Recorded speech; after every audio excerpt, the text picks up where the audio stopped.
So Everyone, and welcome when the Santa Clara I State. accepted, and when the schedule changed, Kevin, I Councilmember Park, we're starting the meeting. inadvertently, and I did send, and I updated with the maybe, and I asked the question.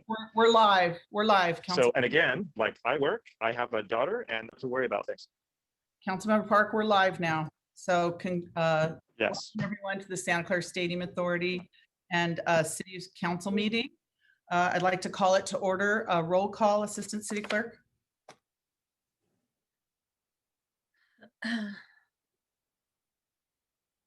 Good afternoon.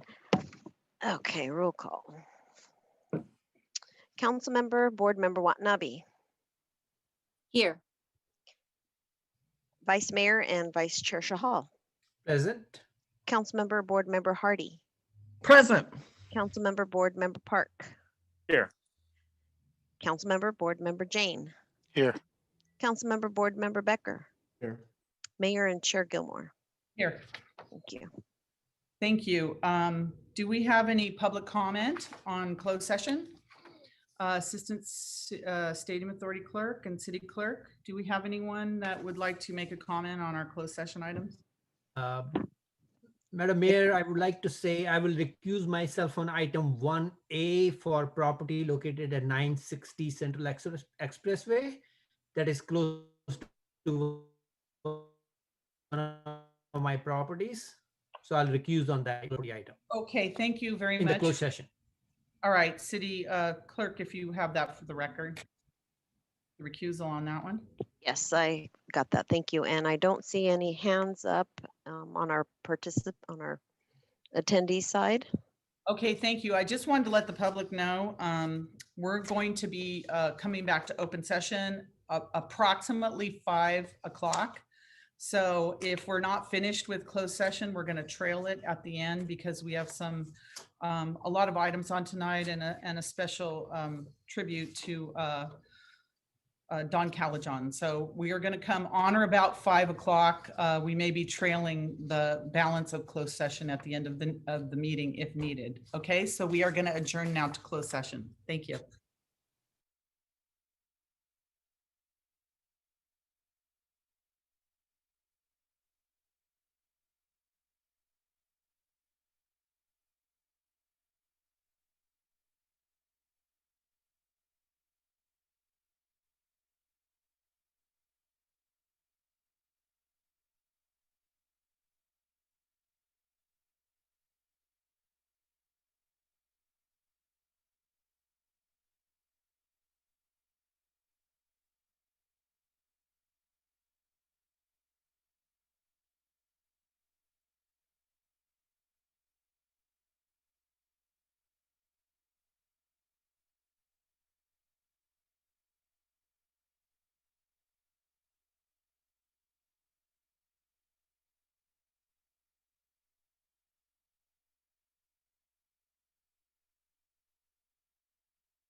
Welcome back and thank you everyone and welcome to the Santa Clara City Council Stadium Authority meeting.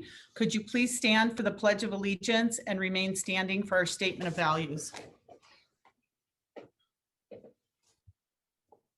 I pledge allegiance to the flag of the United States of America and to the republic for which it stands, one nation, under God, indivisible, with liberty and justice for all. As we gather, we humbly seek blessings upon this meeting. May we act with strength, courage, and will to perform our obligations and duties to our people with justice to all. Let us seek wisdom so that we may act in the best interest of our people, our neighbors, and our country. All this we ask so we may serve our community with fairness and respect, putting their needs before all. Thank you. Please be seated. Madam Mayor, may I read the announcement? Yes, please. AB 23 announcement, members of the Santa Clara Stadium Authority, Sports and Open Space Authority, and Housing Authority are entitled to receive $30 for each attended meeting. Statement of behavioral standards. The City of Santa Clara has adopted a code of ethics and values and behavioral standards for public meetings to promote and maintain the highest levels of conduct. This includes mutual respect, robust discussion, and allowing city business to be done in an efficient and consistent manner. Please note that as the presiding officer, the mayor and chair's direction in matters of process and decorum should be followed, and that use of the gavel indicates all conversations must conclude and everyone in attendance should come to order and attention. Welcome and thank you for your participation. Thank you, Assistant City Clerk. Good afternoon and welcome to today's Council Stadium Authority meeting. The City of Santa Clara continues to take steps as we comply with the County of Santa Clara's Public Health Department orders and guidance to prevent and slow the spread of COVID-19. This includes social distancing, the use of face coverings, and frequent hand washing. For today's meeting, the city has implemented a Zoom feature to allow public participation from the safety of your own home or office. Members of the public can join via the link and or call into the Zoom meeting displayed on the screen now. If you'd like to speak on an agenda item or during public presentations, please raise your hand on the Zoom application or press *9 on your phone. Please only raise your hand while the item you're seeking to speak on is being presented. Staff will enter your name or the last 4 digits of your phone number, and I will call on you to speak. As a friendly reminder, members of the public have 2 minutes to speak on an agenda item and 3 minutes on public presentations, and those are topics that are not on the agenda. Prior to each agenda item, staff will lower each hand to ensure that members of the public that are requesting to speak are requesting under the appropriate agenda item. You may also submit your comments on the e-comment feature available on the Santa Clara Legistar page or via public comment at santaclaraca.gov, and the comments will be read into the record. So let's move on now to our council agenda. As a special order of business this evening, and it wasn't on the agenda because it just happened, I want to take a moment to talk about the loss of a very special Santa Claran, Mr. Don Calajon. And I know we have some pictures that I think we're going to show of Don as well. Don Calajon was born to a Spanish immigrant and a first-generation Californian in 1930 in San Jose. Jimmy and Mary Calajon brought their firstborn home to a ranch in Berryessa. The family, including younger sister June, raised cauliflower, cherries, walnuts, and rabbits. Don attended Alum Rock Elementary, Bellarmine College Prep, and Santa Clara University before earning his teaching credential at San Jose State University. Neither of his parents finished high school. As a young man, Don spent many arduous seasons in the field, sometimes trudging behind a plow. This forged his legendary work ethic that we all know. Don met Claire Silvera of Milpitas in late spring of 1951 at a dance at St. John's Catholic Church. They married on the same spot in December of that year. Their union was enduring, and while Claire preceded Don in death almost exactly 1 year ago, all who knew them knew it was a match made in heaven and now lived out in heaven. Mr. Calijon, as most of us know him, was originally hired by Emil R. Buxer Sr. to teach English at Wilson Intermediate School in 1955. This was the start of a long and successful career. Due to his dedication and professionalism, Mr. Calijon was promoted to the vice principal position at Wilson in 1957. Within the next 3 years, he was first named vice principal at Santa Clara High, then at Buxer High. In 1961, he was appointed principal at Buxer High School and served in that position until 1973. Don Calijon's administrative prowess and excellent people skills and loyalty were noticed during his years as principal. When Santa Clara Unified School District suddenly needed an interim superintendent in the summer of 1973, the school board selected Mr. Calijon for the position. Although the superintendency was filled just 1 year later by Rudy Gaddy, Mr. Calijon was asked to stay on at the district level to work with teachers, students, and staff as the area superintendent for those schools on the south side of Santa Clara Unified School District. In 1976, he began the deputy superintendent with duties encompassing all aspects of the district. Mr. Calijon remained in this position successfully, seeing the Santa Clara Unified School District through the difficulties of school closures, reduced enrollments, and more regulations from the State Department of Education. He subsequently served Santa Clara Unified School District as its superintendent until he retired in June of 1990. Even after his official employment with Santa Clara Unified, even after that was finished, Don Calijon continued his commitment to the district by serving on the Board of Education for 6 years, as well as on the District Bond Oversight Committee and the District Facilities Task Force. He is remembered as a leader who advocated for students and teachers alike, and his contributions were honored in 2006 when Don Calijon School, the first new school in 40 years in Santa Clara, opened in the Rivermark area. Beyond his career, Don was a sought-after leader and mentor. He manned the Cherry Bells booth at the St. Clair Dad's Barbecue and the Santa Clara Schools Foundation wine tent for decades. He served on the boards of St. Francis High School, the Bill Wilson Center, and the Bronco Bench Foundation. When the 49ers wanted to make their home in Santa Clara, they asked Don to co-chair the effort with his longtime buddy, Larry Marcelli. And we will all miss Don and Claire's national night out parties on Hillmar Avenue. Don was a treasure trove of Santa Clara history, which he reveled in recounting. Don passed away on February 27th, 2021, and his memory will be held by his many friends and former colleagues, family, and most especially his children, their families, Rick with Carol, Chuck, who's a former Santa Clara employee with his wife Laura, Donna and Debbie, grand and step grandkids, Drew, Andrea, Davis, Natalie, Carly, Dave, and Mark, Megan, and recent additions to the family, Avery, Calijon, and Harris Rodriguez. Could we please have a moment of silence to reflect on the life of this amazing man?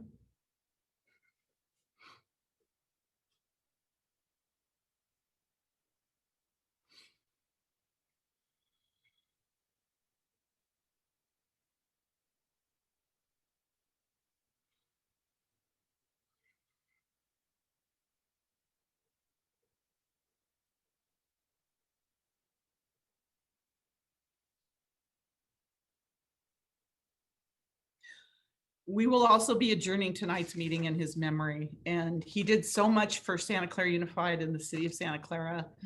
He will be missed, and as part of, he will always be a legend here in the city of Santa Clara. I don't know if anybody wants to say anything. And this- Mayor, Mayor, we Yeah. have Councilmember Watanabe and Councilmember Becker with their hands raised.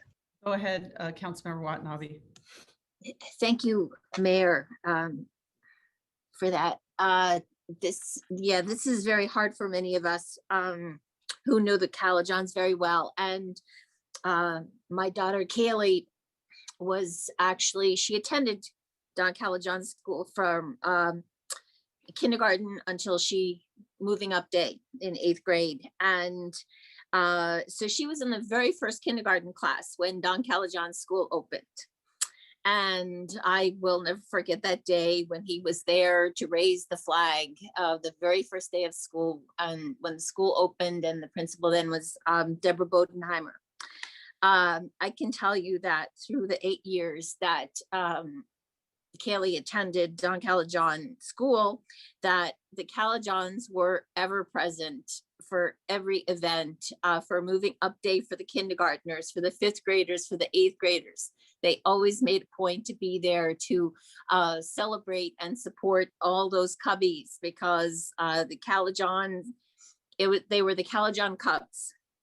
And when there were sports events, they were there for all of the sports events to cheer on the students. And I have to tell you that even after Kaylee moved on to Santa Clara High School, the Calajohns were still following the students' sports records. They would look in the paper, and every once in a while, Claire or Don would call me and say, "Oh, Kaylee scored X amount of points. You know, she did such a great job." And so they always took such a wonderful personal interest in all of the students. It's like they were everybody's grandparents, and they made everybody feel special. So this really is a tremendous loss. But I have to say, one of the parents in Rivermark did a very special honor yesterday and put up a sign in front of the school to honor Don Calajohn, and he will always and forever be in so many hearts in the city of Santa Clara, both he and Claire. So thank you, Mayor, for that opportunity. Thank you for sharing that with us as well. Councilmember Becker? So I have to agree with you, Mayor Gilmore. He is a legend here in this city. I think it's a really great gift that I was educated here in the city, that I went to Pomeroy Elementary here, that I am a product of the system that got to this point. Now here I am sitting on the city council. If it wasn't for his actions, I would have never been here. If it wasn't for what he's done for our community, I don't think many of us would have been here. And I just want to say thank you to him, and thank you to the family for providing me with the canvas to paint on, as well as many other Santa Clarans and the youth who mainly admire him for his strength and his wisdom. So thank you again, Don. Thank you. Vice Mayor Chahal? Thank you, Mayor. I would also like to echo, like, education and administration, these are two important fields. And if you look at Don Calajohn's history, he excelled in both of those. And his loss is a great loss for our whole community. And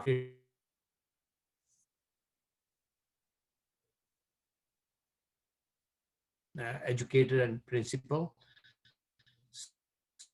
Vice Mayor, is it only? So I understand what community and will down, and I.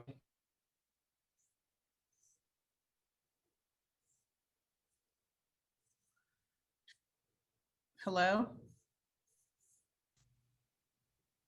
Sorry.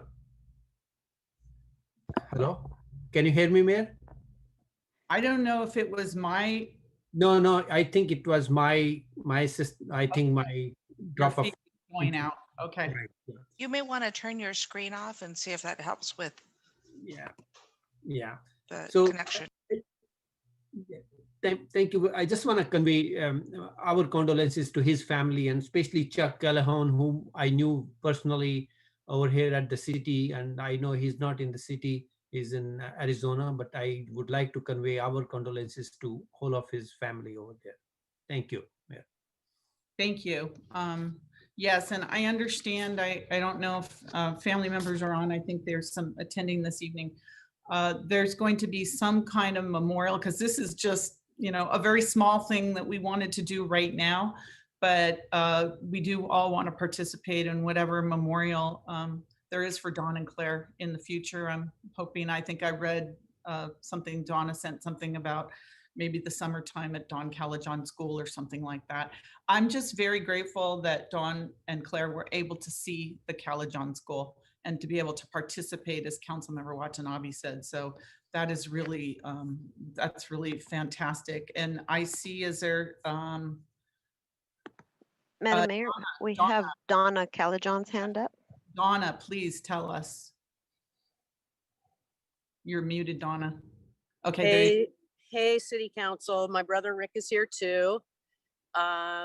We were hanging out, having a beer in honor of Dad while we listened to you, and really, really appreciate, Lisa, your leadership and the words that you shared.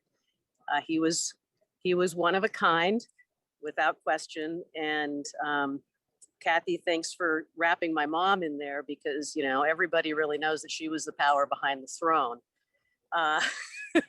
Yes, we know. So yeah, thank you very much. Did you want to say anything? Okay, no, Rick does not want to say anything. And yeah, I mean, Santa Clara was in their blood, and we're in a parking lot. Yep. And I did want to say thank you. We really appreciate yeah, you guys doing this. It's Yep. It's really cool. yeah. And as you said, Lisa, the plan, I've been in touch with Eric Witter, the principal at Dawn Calajon School. And the idea is, when things are a little more open in the summer, we'll have a nice time to get together there and celebrate Mom and Dad, and hopefully have some time with all of you and so many other important people in their lives. So thanks very much, and carry on with that 49er work. Thank you. And thank you for joining us tonight, and all of our condolences to your family, Rick, Donna, and Chucky. So, all right. Thank you. Thank you. Thank you. Okay, thank you, council, for indulging us on that. All right, next we have reports of action taken in closed session. City Attorney. Thank you, Mayor. Council took no reportable action in closed session.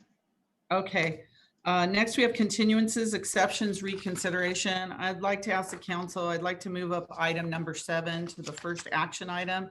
I've had multiple requests, and due to the fact that there is an overwhelming number of people interested in this item, I don't want it to be heard late at night. So if we could move item 7 up to right after the first public hearing general business item. Motion to approve moving item number 7 on the agenda to, where did you want to move it, Mayor? First public hearing general business before 4. Before item number 4. Thank you. Thank you. Do I have a second? Second. Okay, we have a motion and a second. Any discussion? Assistant City Clerk? Board Member Watanabe, Yes. Vice Chair Shahal, Yes. Board Member Hardy, Yes. Board Member Park, Yes. Board Member Jane, Yes. Board Member Becker, Yes. Chair Gilmore. Yes. Thank you, council, on that. Authority Member Jane. Yeah, I would like to make a motion to move item number 6 next after that. It was continued from last week, and we had some high school students that were attending. So Okay. I want to make sure that we try to allow them to speak. I'll second. Okay, we have a motion and a second. Any other discussion on that? From the public? All right, Assistant City Clerk. So we're going to go backwards in the agenda. Okay, Okay. Board Member Watanabe, Yes. Vice Chair Shahal, Yes. Board Member Hardy, Yes. Board Member Park, Yes. Board Member Jane, Yes. Board Member Becker, Yes. Chair Gilmore. yes. Thank you. That passes unanimously. Thank you. Are there any other items for continuances, exceptions, reconsiderations?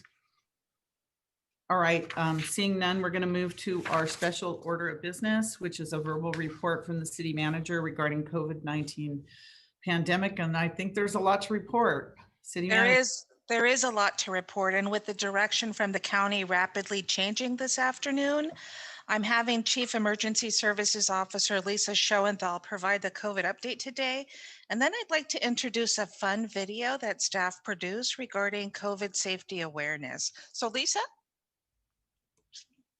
All right, thank you, City Manager Santana, and good afternoon, Mayor Gilmore and council members.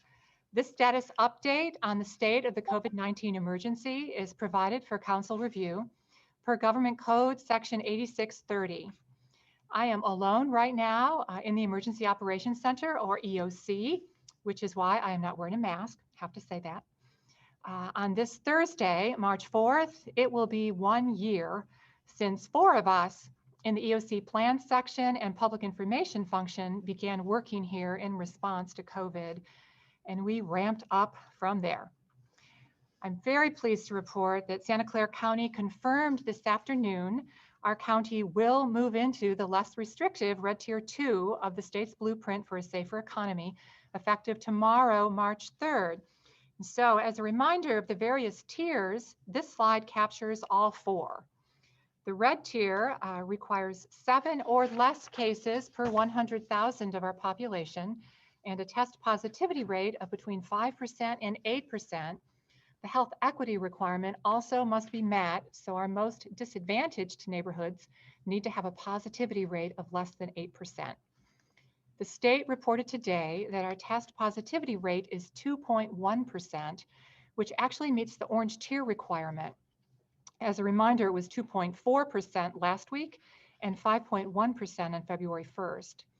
Our adjusted case rate with credit for our testing numbers is 5.8 cases per 100,000 of our population, which meets the red tier requirement of 7 or below. However, this is not a minor detail. Our unadjusted case rate without that discount for our testing numbers is still in the purple tier with 10.1 cases per 100,000. So this serves as a reminder that we need to continue with getting tested for COVID. Our health equity quartile test positivity rate is 4.8%, which also meets the orange tier requirement. So this is all very good news. And today, the county also reported our available ICU capacity is 27% in the county, and the Bay Area available ICU capacity, according to the state, is 27.8%. So very comparable. We can pull up the next slide that we just inserted at the last moment. And thank you so much, Simrat, for your quick work here at the last moment. So what does this mean? We're in the red tier, effective tomorrow. And this language on the screen is taken straight from the county's press release this afternoon. There's been a few tweaks, I think, since then. But from a high level, all activities authorized under the state's red tier, including indoor dining, can resume in accordance with state capacity limits and safety protocols, including, as the slide indicates, indoor dining at maximum 25% capacity or 100 people, whichever is fewer, retail stores at maximum 50% capacity, gyms and fitness centers at maximum 10% capacity, movie theaters may open at maximum 25% capacity or 100 people, whichever is fewer, and zoos, museums, and aquariums at 25% maximum indoor capacity. Now, it almost seemed from the press conference this afternoon and from this language here that perhaps all of the required local directives were going to go away, but that does not seem to be the case. The press release stated sector and activity-specific local directives will no longer be in effect. However, about an hour and a half ago, the county website said most of them will no longer be in effect. So this is evolving. It's an open issue right now, and we'll expand upon that a little bit. But the mandatory directive on travel will no longer be in effect. The county emphasized today that we remain under the same public health risk reduction order with the same social distancing requirements and the requirement for telework whenever possible. So we are still required to work remotely whenever it's possible. Late last week, Friday, the county changed mandatory directives and requirements that impact outdoor and indoor youth and recreational adult sports in order to be more aligned with the state's guidance. So yeah, that slide is fine. The Parks and Recreation Department and the Emergency Operations Center began reviewing the new, more relaxed direction last week and subsequent impact to city programs, which continues to evolve after the news today. The county revised the mandatory directive on gatherings on Friday evening after the U.S. Supreme Court issued an order allowing indoor worship services to resume at 20% capacity in Santa Clara County, reversing the Ninth Circuit's decision, though singing indoors is still prohibited. Movement to red tier would indicate this capacity limitation would increase from the 20% capacity on Friday to 25% today, up to 100 people. But the county was silent on this issue today, and the website is changing. So I believe we're going to have to stay tuned on that particular point. The new mandatory directive on gatherings also from Friday included less restrictions on outdoor gatherings. So for example, if persons from other households are at least 6 feet away from others at all times, face coverings are no longer required outdoors. It is still recommended, but no longer required. So this specific mandatory directive on gatherings may be going away, it may not, but I do believe this lessening of that, not needing to wear face coverings if you're within 6 feet, will remain in effect whether this particular mandatory directive does or does not. So just want to help the community walk through, we use the user-friendly link, scc-covidconcerns.org, a lot because it's really one-stop shopping. So just to help the community walk through how to maybe pull up this information, if you go to scc-covidconcerns.org, it will take you to the next slide, and you will see to learn about what's happening now. I'm not talking about all the other one-stop shopping available here, but as far as finding out what is this all going to mean for us going forward, in the top right section of the web page, you click on Learn About the County's Response to COVID-19. Then if we can go to the next slide, you then go to the drop down up in that left corner there on Public Health Orders. And then when you click on that drop down, if you can go to the next slide, it takes you to mandatory directives. And this, apparently, this particular mandatory directive option is still going to be there because we did discover at least one new mandatory directive about 4 o'clock. So they're not all going away. On capacity limitations. So this just came up this afternoon, a new capacity limitations mandatory directive. So hopefully that will just give folks a little bit more help than just telling people go to scc-covidconcerns.org.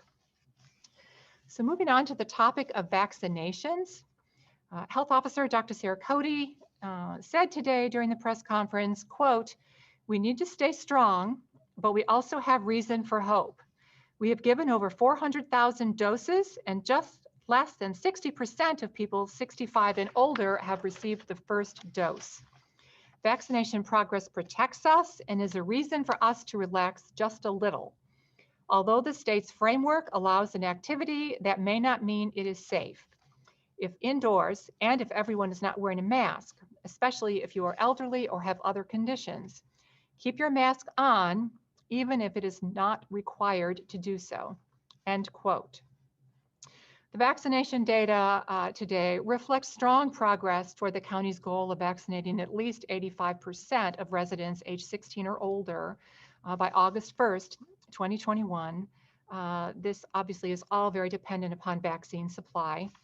The data also continue to reflect the ongoing need to focus vaccination efforts on ensuring equitable access for those at greatest risk of serious illness and death, and those at greatest risk of exposure to COVID-19.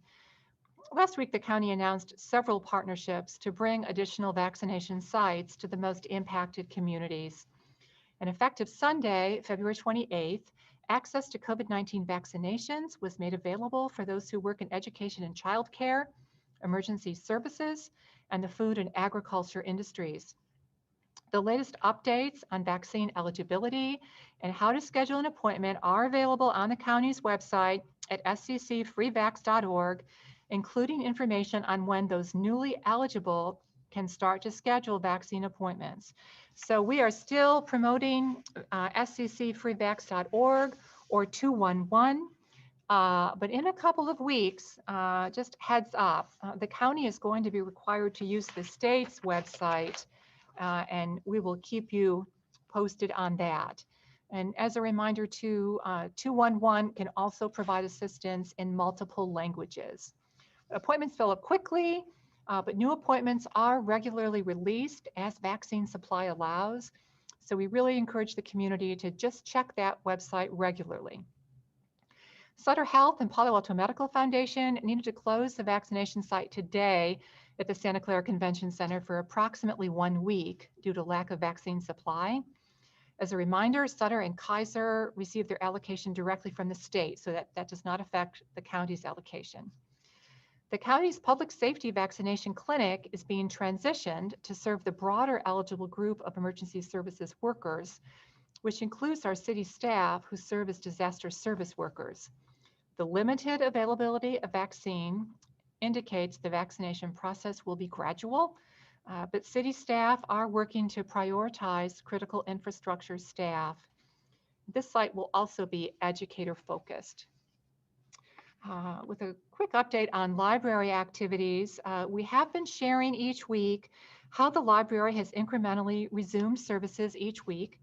After resuming service on February 9th, during the month of February, the Bookmobile served 551 patrons with 2,913 items circulated at the North Side and Mission branches. We reported last week that the library resumed both by appointment car pickup and go services, as well as walk-up lobby pickup services on February 22nd. During that first week of the car pickup and go program, the library was able to serve 49 patrons by appointment. An additional 1,931 patrons were welcomed back to the library's walk-up lobby pickup service with a circulation of 15,296 items. Plans are underway, they have been underway, to identify which limited library services can be restored as the city moves through the tiers. While the details are still under development, as we would expect, staff efforts are focused on initiating limited lobby services at the branches, as well as strategies to restore public access to computers and printing at library facilities. These are two of the most frequent areas of public interest based on calls and emails to library staff. And so as we share, as the slide indicates, to stay apprised of the library services, please do visit sclibrary.org. And this concludes my report. Lisa, I had a couple questions for you. One, do we have any idea how many vaccines the county is administering each day? Just from the county, or what's the availability of that? Do we know? I know last week we were at 45,000 vaccines a day. For the whole county? Well, that's not including Sutter Health and Kaiser? That should include, and this was as of last Monday. I could do a little digging and probably give you more current information. This would include Sutter and Kaiser last Monday. They are required to report those numbers to the county, but that's the last that I recall off the top of my head. We can get that information and get it back to the council. I'm just trying to figure out how long roughly it's going to take for us to be. Well, yeah. Sure. Oh, I was going to say the president announced today that there will be vaccines available for everyone by the end of May. And so that was part of his, it was literally happening at the same time as the county's press conference. And so it does look as if it's very soon. May and the county was saying August. I just hope they just. Right, yeah. that's actually a very good point, Mayor. It will be available, and then implementing and going through the two processes is what will take time, of course. Did the county have any discussion about the new vaccine, which is only one shot, that one shot vaccine? I believe the optimism, the county didn't talk about that today, but I believe the optimism that the county has does include the availability of that one dose Johnson & Johnson vaccine. But I also can offer one reason the county is able to make projections with a bit more confidence now. The governor reported last week that he now has a 3-week window of how much vaccine supply the state of California will receive. So he knows how much in total we're going to get this week, how much next week, how much the following week, which is a bit more helpful. But we don't know how he'll allocate Southern California versus Northern. That's true. That's accurate. And there is a new third-party administrator, Blue Shield, that is now distributing that vaccine allotment and calculating the allotment and where those allotments go. Okay, and then I have just 2 other questions that I was asked today that I couldn't answer, and one you kind of answered, which was they heard, some people heard that you don't have to wear a mask outside anymore. And I think you answered that about, can you just clarify that again? Because Sure. I appreciate that question. So on Friday, the county said, if you are outdoors and you stay at least 6 feet away from everyone who is not in your household, you are no longer required to wear a mask. Dr. Cody still recommends you wear a mask. She made that clear today, but it's no longer a requirement. Okay, thank you. Somebody said they got an email from the city manager. I said, I must have missed that email. I don't recall the city manager sending an email, but you know how things go out there. And then the next question I had was for youth sports, those participating in youth sports, if they were over a certain age, like 13 or something, they had to have a COVID test before they could participate in youth sports. Is that accurate? You know, that's very new guidance, and so I really should not say because I'm not sure. Okay, can we find out about that? Because I was asked that question. I didn't know the answer to that. But if they were under a certain age, like 12 or 13, they didn't have to have a test. And then I just want to remind everyone, I know Councilmember Watanabe and I went last Wednesday to Central Park to get tested. While we're waiting for our vaccines, we need to continue to be tested. And at Central Park, they do it fast, easy, it doesn't hurt.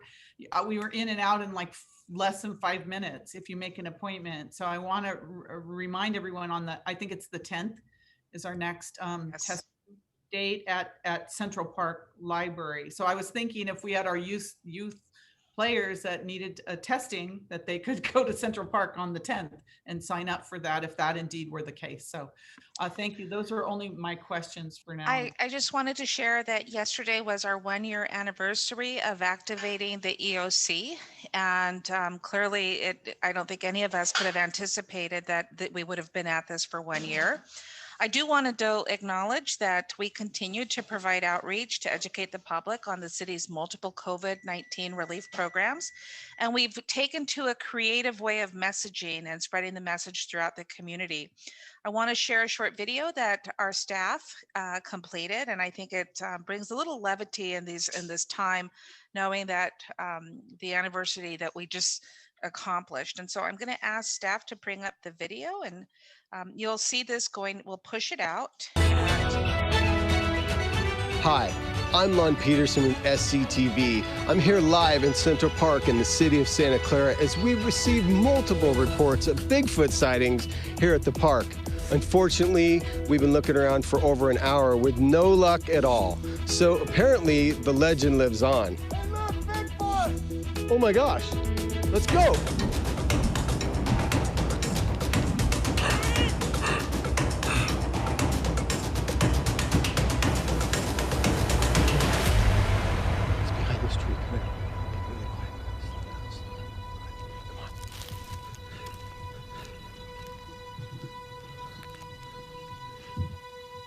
You see him? Look at he's there. Okay. What? You've seen it here live first on SCTV, Bigfoot adhering to Santa Clara County's public health guidelines. Follow Bigfoot as we continue to practice social distancing to stop the spread of COVID-19. Visit santaclaraca.gov/coronavirus to find out more about COVID-19, free testing dates, vaccination information, and the city's multiple relief programs. Play it safe and stay healthy, Santa Clara. I like the footnote, Bigfoot is not real. So we just wanted to share obviously our staff is just endlessly creative, and we're just so lucky that they can come up with these types of concepts to keep the message fresh and entertaining. And so the timing was perfect. I want to thank them, but you'll see that pushed out along with other key messages. I don't know what to say about that, but that was funny. Okay. Good job, Lon and staff. Yeah. Okay, thank you. Let's see, we have Councilmember Watanabe, you have a question? Yeah, two things, Mayor. First, the results of the COVID testing. We had our results within 24 hours, which was fantastic. So it's very, very quick. And the second thing is I hope that video will earn the city another award, because that was very cute. That was very well done. Thank you for doing that. I needed that smile. Thank you. Is there anyone else? Anyone from the public? Any comments on the report? Okay, seeing none, we're going to move forward to the consent calendar, and this is on the Stadium Authority items. We have 2 items on the consent calendar. All items are approved with one motion unless anything's pulled for discussion. Do I have a motion to approve the consent calendar? Motion to approve. Okay. Second. There's a motion and a second. Councilmember Jane, you had your hand up. Is that for making the motion? Yes. Okay. We have motion and second. Is there any member of the public that would like to speak on an item on the consent calendar? Okay, seeing none, Assistant Stadium Authority Clerk. Board Member Watanabe. Yes. Vice Chair Shahal. Yes. Board Member Hardy. Yes. Board Member Park. Yes. Board Member Jane. Yes. Board Member Becker. Yes. Chair Gilmore. Yes, and that passes unanimously. Thank you. Next, we have public presentations, and these are any public presentations on items that are not on the agenda. Do we have any member of the public that would like to speak on anything that's not on the agenda? I don't see any hands, but Assistant Stadium Authority City Clerk, did you get any notices from anyone? Thank you, Mayor. I have nothing on e-comment. I see no hands, and there are no email comments as well. Thank you. So we're going to move on to consent items pulled for discussion. We don't have any consent items, so we're going to go on to our public hearing, general business. And our first item would be item number 7 that we moved up, which is the continuance of fiscal year 2021 budget rebalancing actions to address the COVID-19 pandemic impacts. And if you all recall, we continued this from last Tuesday to give the public more of an opportunity to see these the recommended actions. And we did get a large amount of response from our public on this. So I think is it the city manager? Yes. Yes. So I just wanted to confirm, Mayor, you are exactly correct in that this was continued. We did take the opportunity to do a little outreach. I did provide an article in my blog that went out on Monday, as well as we did attend the Citizens Advisory Committee, the Finance Director, Chief Nikolai, as well as Deputy Chief Jeremy Ray, where we were able to answer questions. It was relatively well attended, and we were able to present the budget as well as answer questions and take in additional input.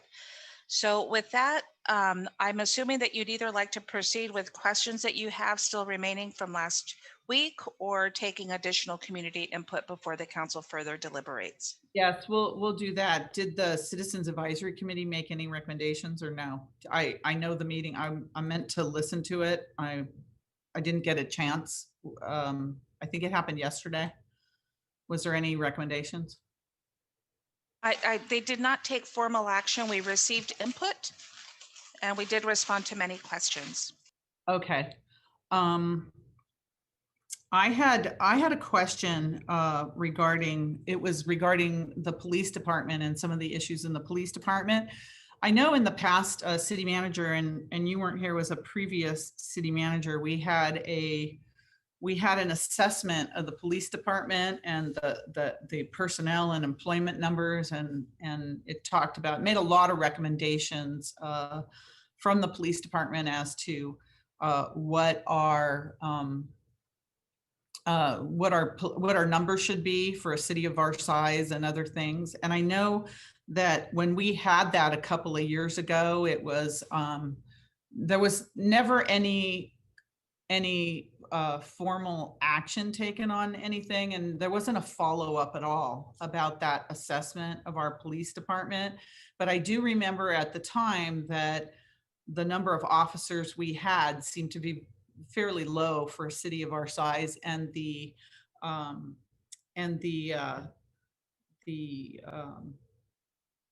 amount of different activities. Although we're a medium-sized city, we have large city assets in Santa Clara. So I'm wondering, was that taken into consideration at all in terms of our staffing in the police department? Or I'm not sure how involved you were. I know you weren't involved originally, but was there ever any follow-up on that? The the report that you're referencing predates me, I think by either a year or several months. And so it hasn't been a working document. I can tell you that in the years that I've been here, it's not been referenced as a managing document for informing decisions. Although I do not disagree with the report if it does say that there's more staffing needed. I have been probably the loudest of city managers with the council of the shortage of staff all around. I've provided metrics. I provided a lot of data around how but when compared to other similar cities and our assets, you can look at any service and determine that there is a staff shortage. And so it predates me, but I would not disagree. I do know that through the hiring freeze and through vacancies, the chiefs have both been very clear, and that these are balanced approaches, and that they, as quote unquote last week from the fire chief, it was that it was the least amount of service impacts. And I believe it was Chief Nikolai who was saying, or it may have been last night, was this maintains the status quo, and that the positions have been vacant for several months, if not a year. And we're looking at ways to achieve our ongoing deficit through the least impact and maintaining the status quo. Okay, thank you. I do think we need to take that report off and dust it off and take another look at it, because I know we spent a lot of money on that, and it was a fairly good evaluation of what was happening in our police department and what the needs are for our community. And I don't know, other council members see what I see out there in terms of what's happening during this pandemic. And there are things happening now during this pandemic that I could never imagine would happen in our community, in the community of Santa Clara, just like other communities around us.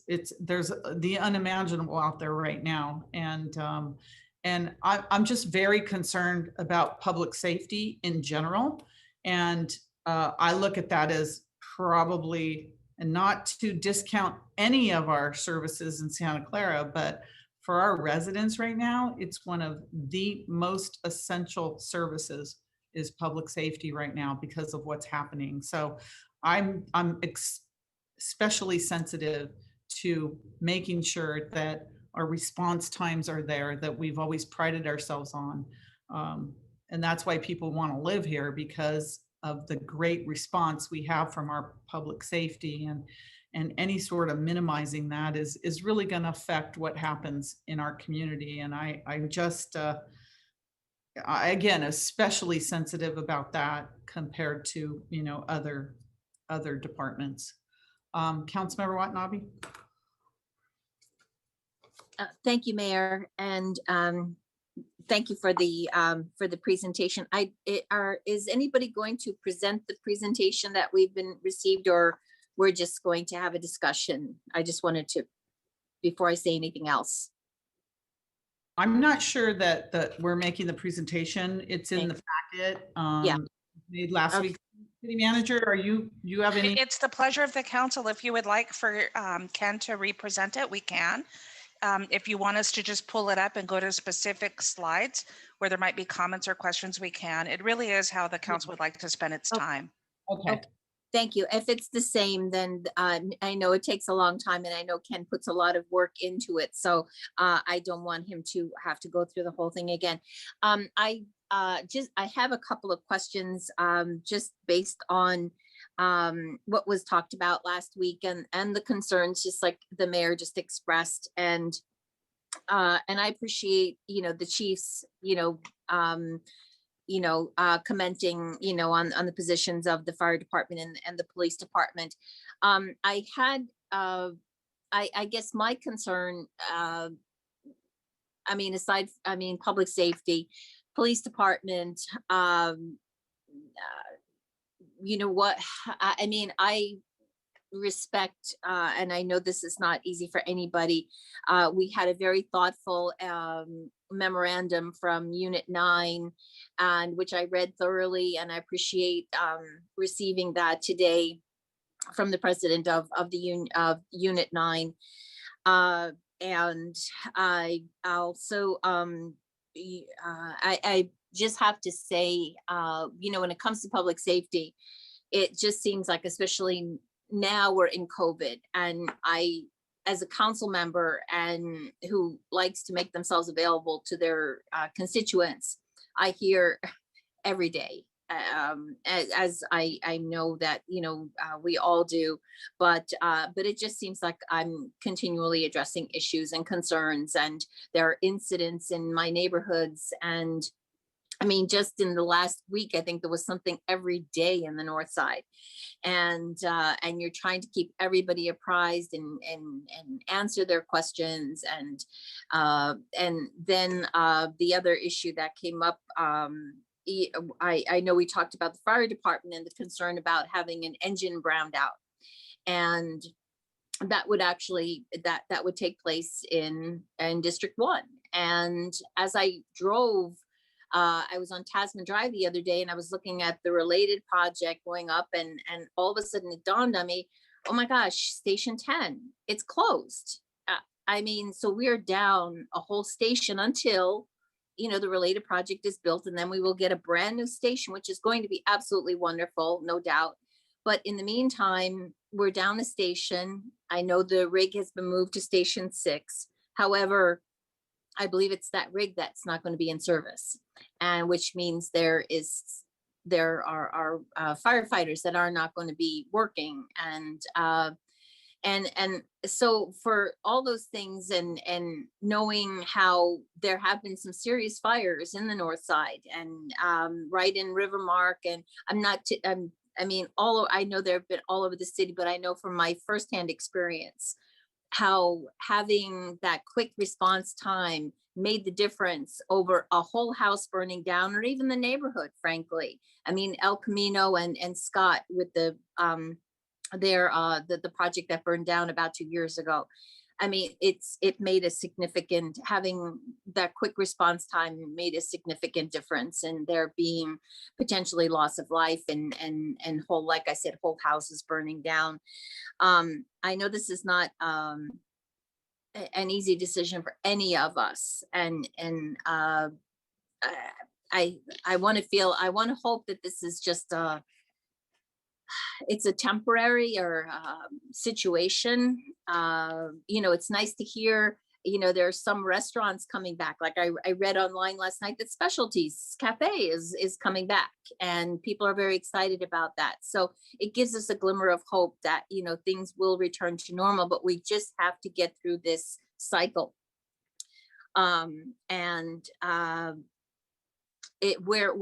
What we need to do to get to that place, that's the hard part. So I respect and I hear and appreciate everybody's efforts. And thank you also to all of the community members that have sent in emails, expressing their concerns as well, because it helps in a way make the decision, but not really. So, but it's nice to know how everybody feels about our great city. So thank you. Thank you. Councilmember Jane, followed by Becker. Yeah, I don't want to see the whole presentation, but I attended the CAC meeting last night. And I believe that Director Ken Lee presented some stuff that I hadn't seen before, particularly scenarios 3A and 3B. But I do want to have him show that slide that shows the percentage budget cuts for each department in the city, just to clarify. And I'm glad that Councilmember Watanabe mentioned Unit 9. And I'm going to read what the Unit 9 letter says. Unit 9 was again first to the table to negotiate a revised MOU. We gave up a 4.5% raise for 2020 and a 3.5% raise for 2021. We gave up the opportunity for performance-based increases of up to 0 to 5% annually for 2 years. We also agreed to a delay in an improvement of our medical benefit. These are the people that maintain our water and sewer. I believe they are very critical to our city. So I agree that public safety is top of mind for everybody. Everyone wants immediate response, but we did hear from Assistant Chief Jeremy Ray last night. He said that we have metrics for our departments. And the metric, I believe, was 90% of the calls are responded to within 6 minutes. And he believes that we are still maintaining that response time. So we have to operate by metrics. We can't afford to put a fire station every quarter mile in the city. It's just not, no one will pay those taxes for that. So I believe that everyone needs to take, their fair share of the cuts. We're in a $42 million anticipated deficit. And I believe that I heard Director Lee say yesterday that if we preserve public safety, it would cost an additional 60 layoffs. We are trying to preserve layoffs in the city. So I would like to see those slides, please. I was going to suggest that we go through the scenario slides just to refresh our memories of what each means so that the council is clear about what policy options are being considered. And you're correct, Councilmember Jane, as we do include the amount of layoffs needed. So thank you, Councilmember Jane, for prompting on the slides. And so I did want to show, your request here. This is the slide that does show that as part of phase 1 recommendations before the council, the percentage cuts by department, and on the far right column, the percentage of discretionary dollars the ongoing reductions represented. So as you can see on this slide, 6.9% of the adjusted discretionary budget is recommended to be reduced. And so of that, the larger departments, the city manager's office and strategic support departments represent about an 11.1% decline there. And then in the red box here, public safety, fire and police representing 5.8 and 5.9% reductions below the average, recognizing that public safety is a very important service in the city.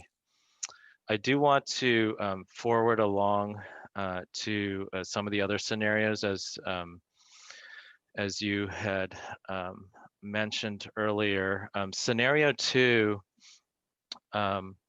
is an option that we looked at if we were to keep police and fire unharmed. Either the third column there, if we were to accept phase 1 proposals and look at additional $12 million in reductions as part of phase 2 as part of the May 1 budget, that would result in an additional 15% reduction in all the non-public safety departments. And then the far right column there, if you were to consider keeping police and fire unharmed in a scenario that looks at all other departments, that would result in a 30% reduction for all other departments. And so with that reduction, it's basically 1 out of 3 employees that we see today would present significant service impacts and operational risk. I do want to show this slide. This is I did not present this slide in last week's presentation, but we did do the analysis behind this type of scenario. What's the additional FTE or position impact to the non-public safety departments? And so under either the 15% or 30%, same targets that I mentioned in the last slide, an additional 58 FTE or positions from non-public safety departments that would need to be eliminated to cover that equivalency of the reduction. And so I know there's a lot of numbers below. Based on our vacancies and where they lie, when we're considering 58 positions, there's a total of, currently there's a total of 150 positions non-sworn that are vacant. Of those, 21 or so are in generally class type positions, administrative positions. And so when you're considering 58 positions and potential homes for those employees, there are about 21 of those that are in generally classified positions. 73 are in technically classified, so that's your librarians, your engineers, your public safety type positions. 47 FTEs are in enterprise funded, so these are our utilities, they're technical positions, and then 11 are in fee supported positions. So I bring this up just to show by way of discussion in this scenario what additional position impact there would be to some of the other departments. And then I do want to show scenario 3. I did show this last Tuesday. I do want to kind of go over it again. If we were to consider the same scenarios for police and fire, keeping them unharmed, either in a $12 million scenario that accepts phase 1 and looks at keeping them unharmed in phase 2, or a $24 million scenario which keeps the public safety unharmed in both phases, that would require the draw of additional reserves, at least in the first year, of roughly 6.6 million in the first scenario, 3A that I'll call, and $13.3 million in 3B, which is the scenario that's larger. And so with that, it would reduce our budget stabilization reserve. Both scenarios would drain our land sale reserve and start to touch our pension trust fund. And so when we evaluate this model that I had showed last week, scenario 3A would backfill public safety dollars as part of the phase 2 budget, so that $5.2 million in the green box there is reduced from 12. But the red box down below shows that the offsets here would be the land sale reserve and the pension trust fund, and would push out the shortfall into the third year to the tune of $15.4 million.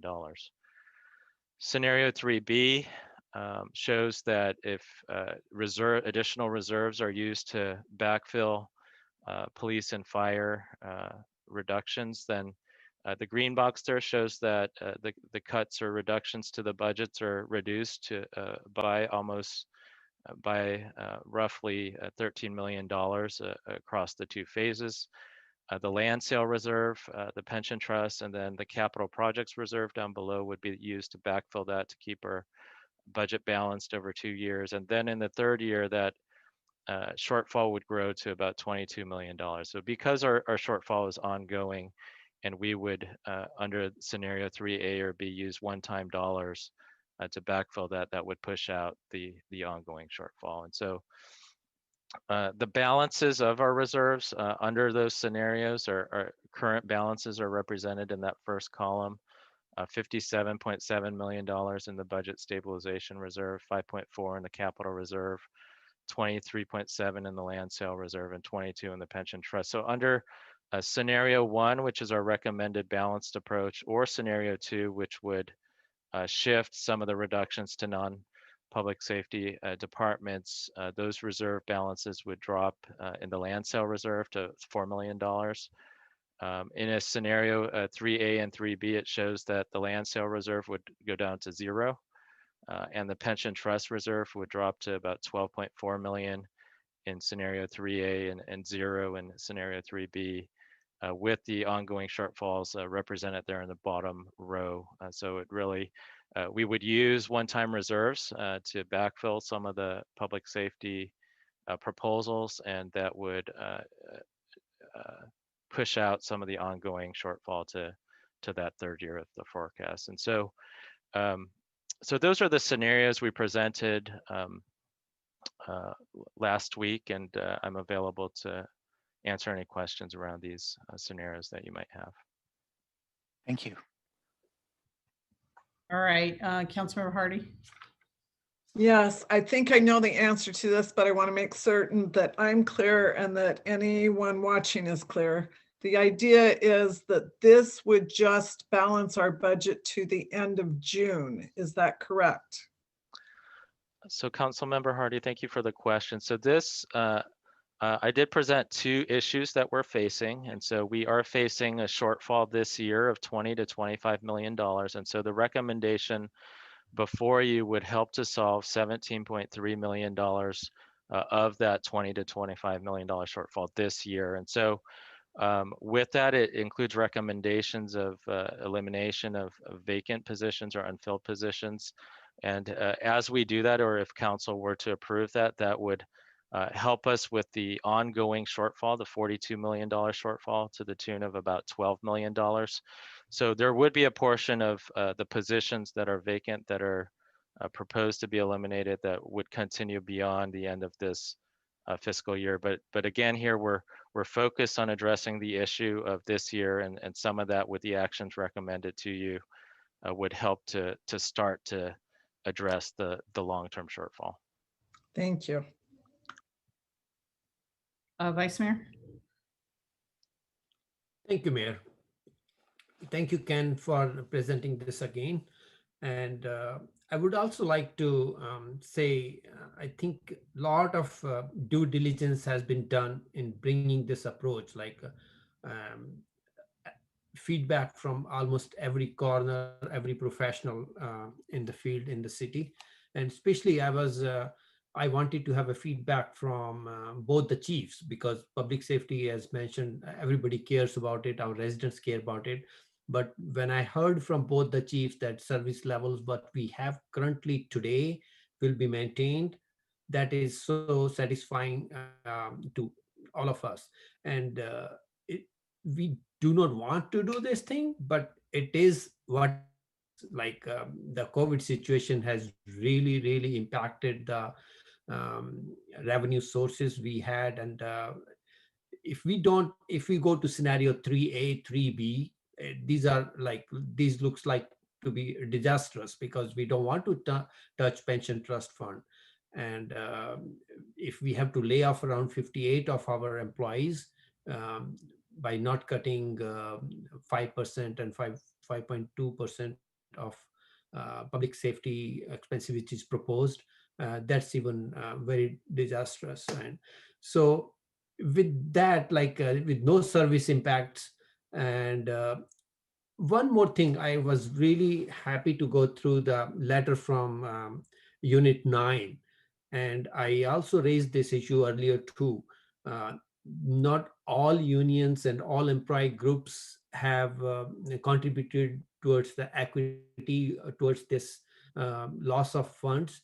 So if we can approach the unions and employee groups who have not contributed to an extent, whereas others have contributed, I think anything can be on the table. We can further review if we make some savings from the groups which has not reduced their benefits or compromised with their salaries. There is a room for reorganization this thing, and it can be done by the staff down the line. And one, I appreciate all the letters from each one of the residents, but we want to assure that this thing has been done after due diligence from taking professional input from both of our chiefs. And so we have to be hearing them, and it should be satisfying circumstances. This is the best, this is the tough call, but this is the best call we can have. And there was a suggestion from one of the residents, Nick Arnett, about increasing the CERT training. I would like to hear what we can do in that. That can be one area, like if more residents can be certified for CERT, how that can improve our public safety in circumstances. I would like to hear that from anyone who can answer that question.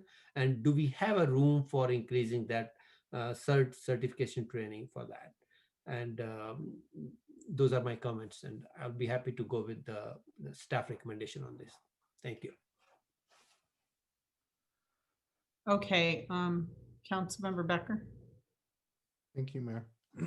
So I recently had a conversation with Anthony Pasquale, who's head of the firefighters union, and I've also recently had a neighborhood meeting with Mayor Gilmore and also the police.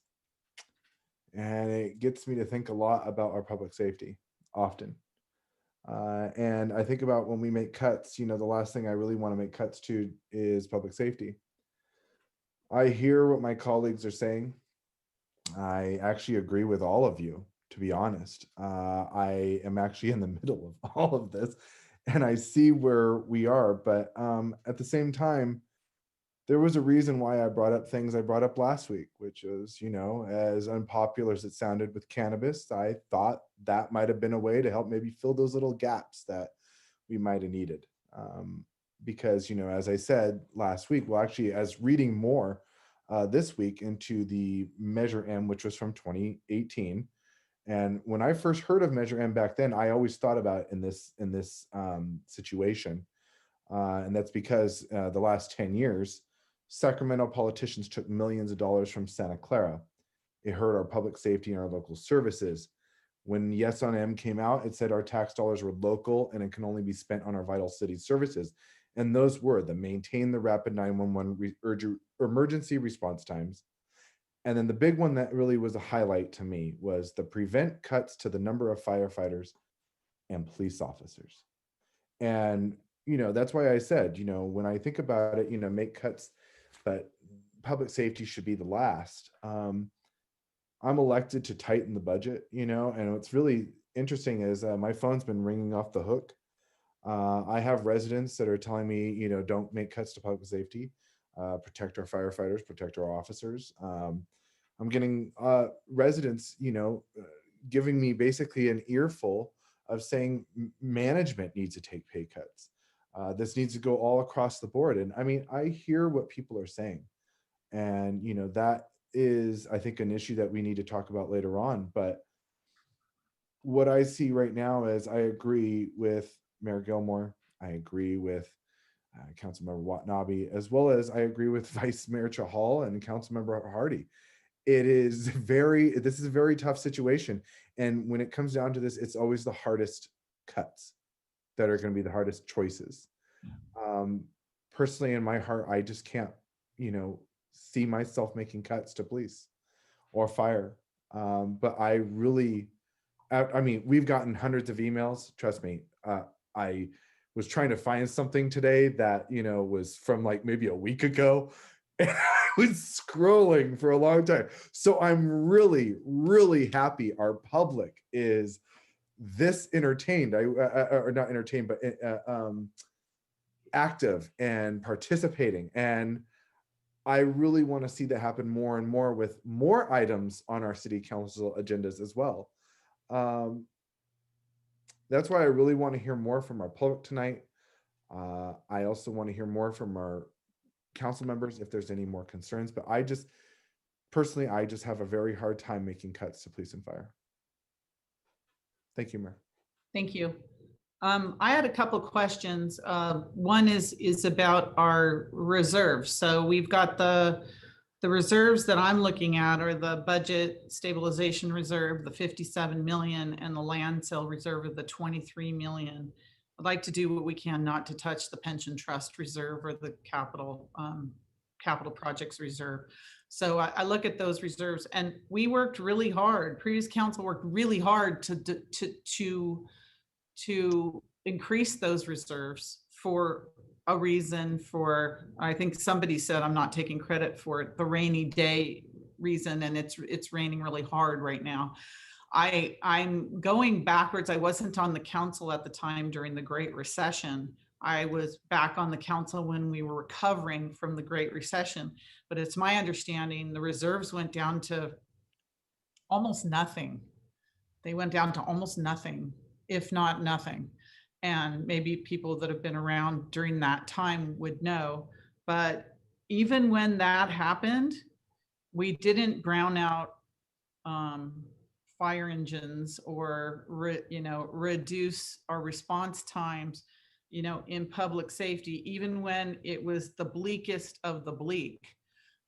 We didn't do that. We still valued the service to our residents. And I may have misspoke earlier, because I don't want any department to think they're any less valuable in public safety, because it takes everything for us to work together. We all have to work together in the city to support each department. Each department supports. You can't do public safety without IT, and you can't, everybody works together.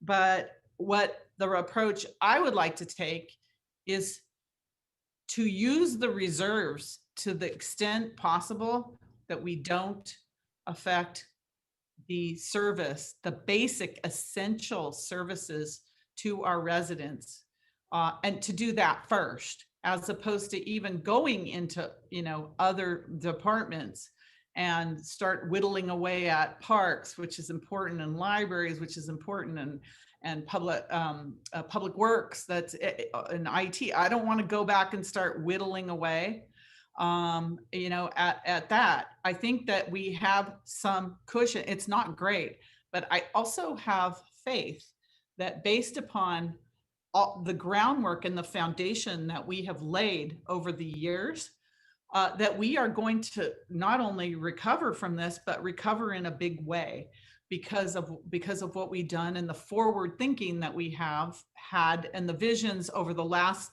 several decades to bring us to where we are today. I think we're going to recover in a big way. And I have faith in that, and I will work hard to make sure that that happens. So I am more inclined with keeping our residents safe, maintaining other departments, and I think there's things that we can do, at least in the next few months, if we're only talking about solving the 2021 issue right now. I think that there's things we can do to try to, use those reserves, because that's why we worked hard to get them.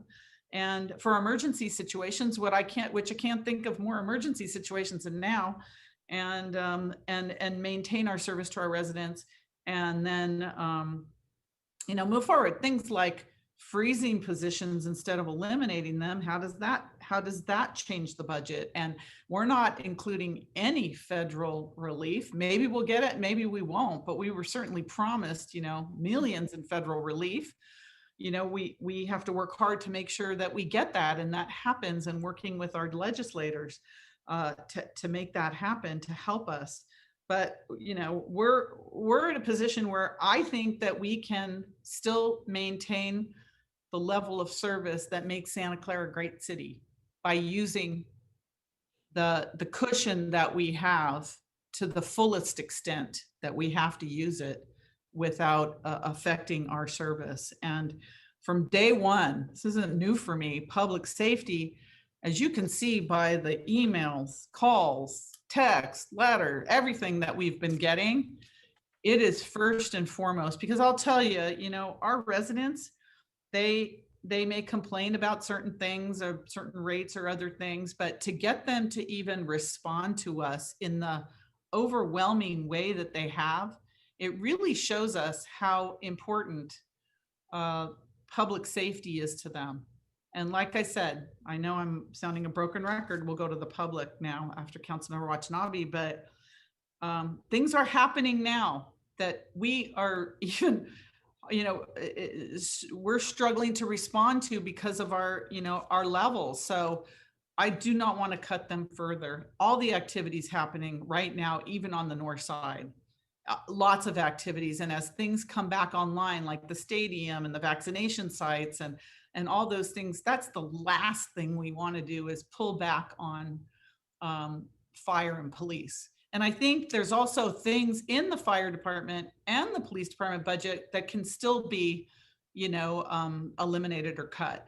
It's just that the basic issue, like the browning out of the engine and other things in the police department, I think we need to continue with. So, Councilmember Watanabe. Okay, thank you, Mayor. And thank you for everything that you just said. I agree if they're the use of reserves. I mean, I know that, yes, they were put away for a rainy day. And yes, somebody did say last week it's pouring right now. And so if there's a way that we can use those funds as a way to backfill what we're looking at right now so that we're not looking at layoffs, I think that's great. But I have a question for the city manager in terms of there was a report about the state is getting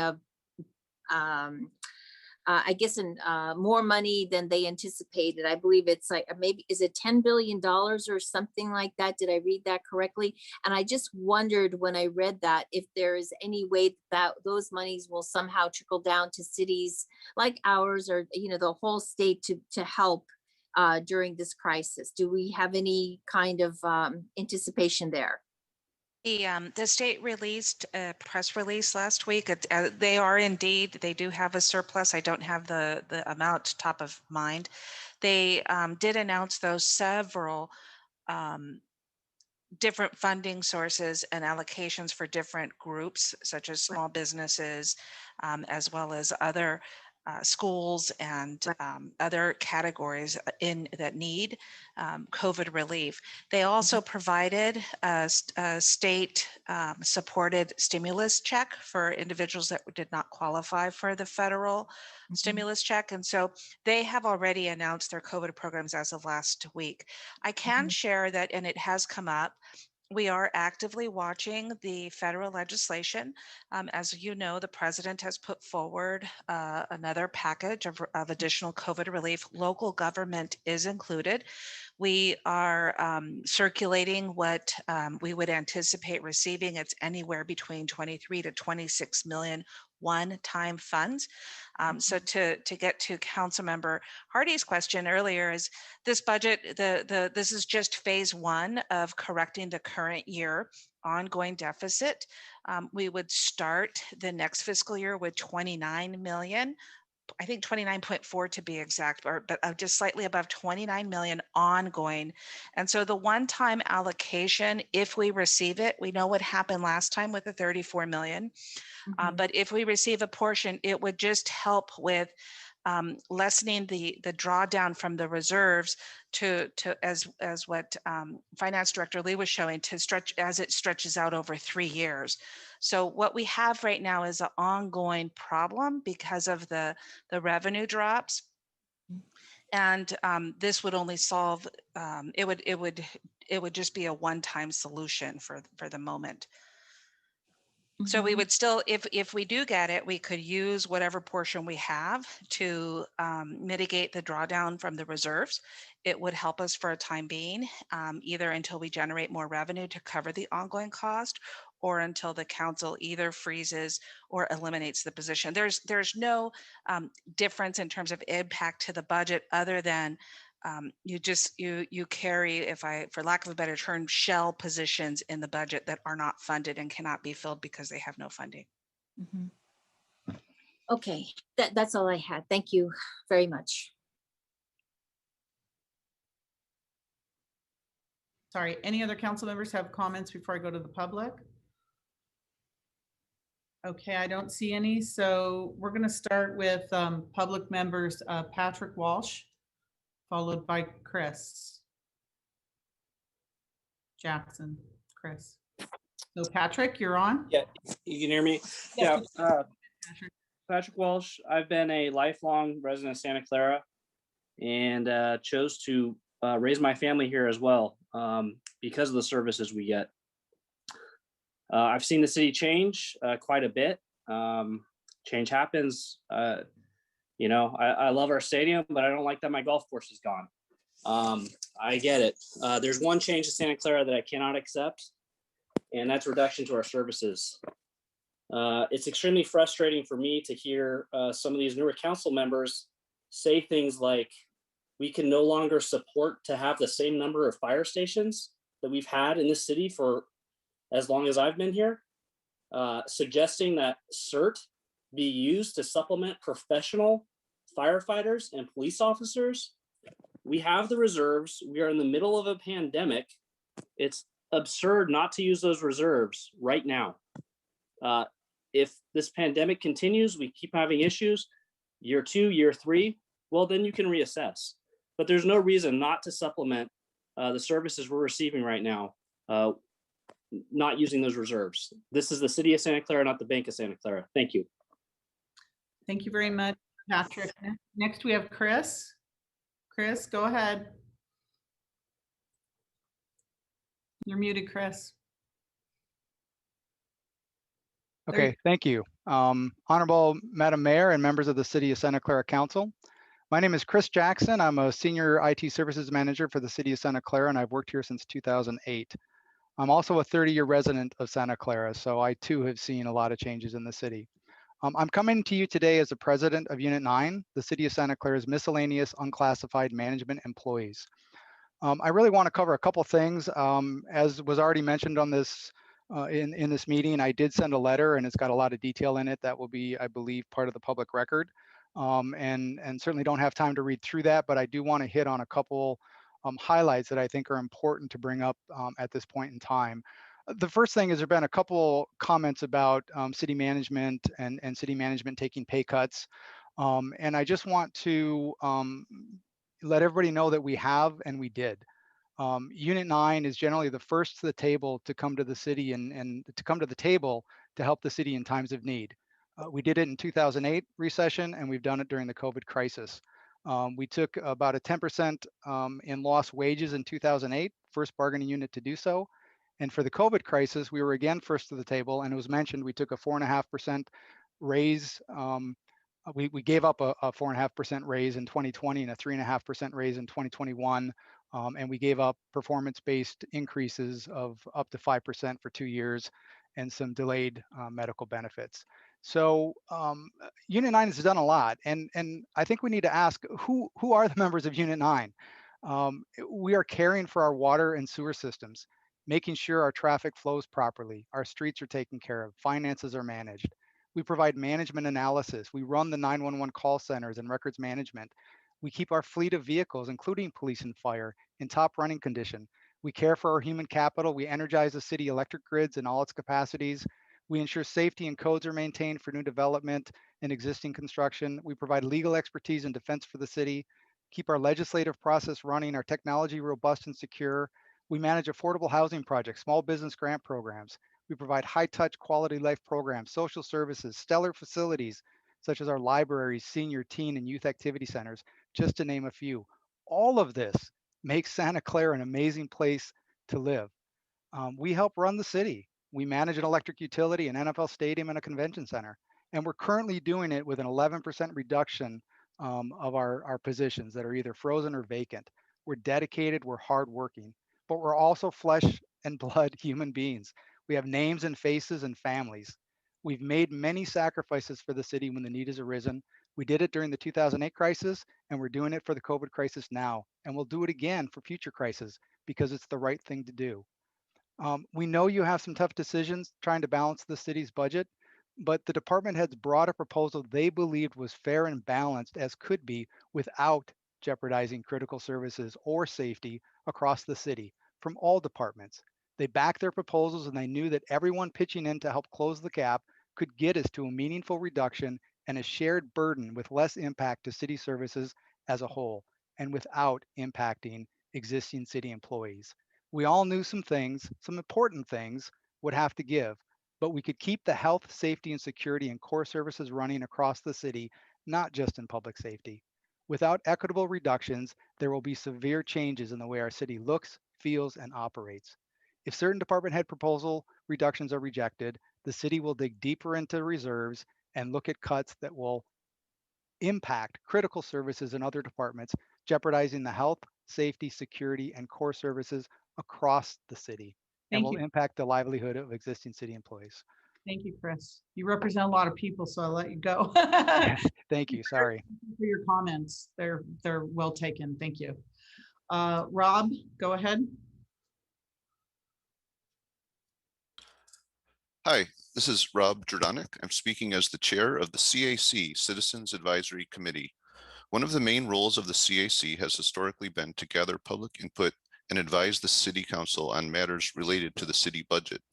In our meeting yesterday, March 1st, the city staff gave a very detailed presentation on the proposed budget rebalancing.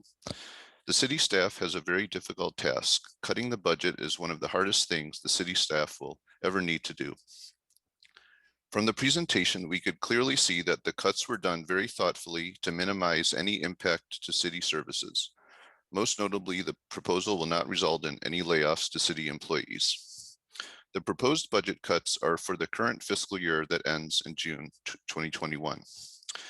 While we would have liked to have had more time to review the proposed cuts, we can see that the timing is important, and any cuts for the current fiscal year need to be decided upon as soon as possible. Because of the urgency and time sensitivity, the CAC recommends that the City Council accept the city staff proposal for the Phase 1 budget cuts. However, for any future budget cuts, the CAC recommends the following actions based on input from the community. Number 1, more public input is needed before any further budget cuts. The city should host forums to get public feedback outside of the City Council meetings. Number 2, before any further cuts are made, our city's top management should strongly consider taking pay cuts themselves. The city of Palo Alto has had similar budget difficulties, and their top city management staff took a 15% cut to their salaries. Number 3, no further cuts to public safety. Any further cuts this year should be in other city departments or in top management. Thank you. Thank you very much. Moving on to Anthony Pasquale. Anthony.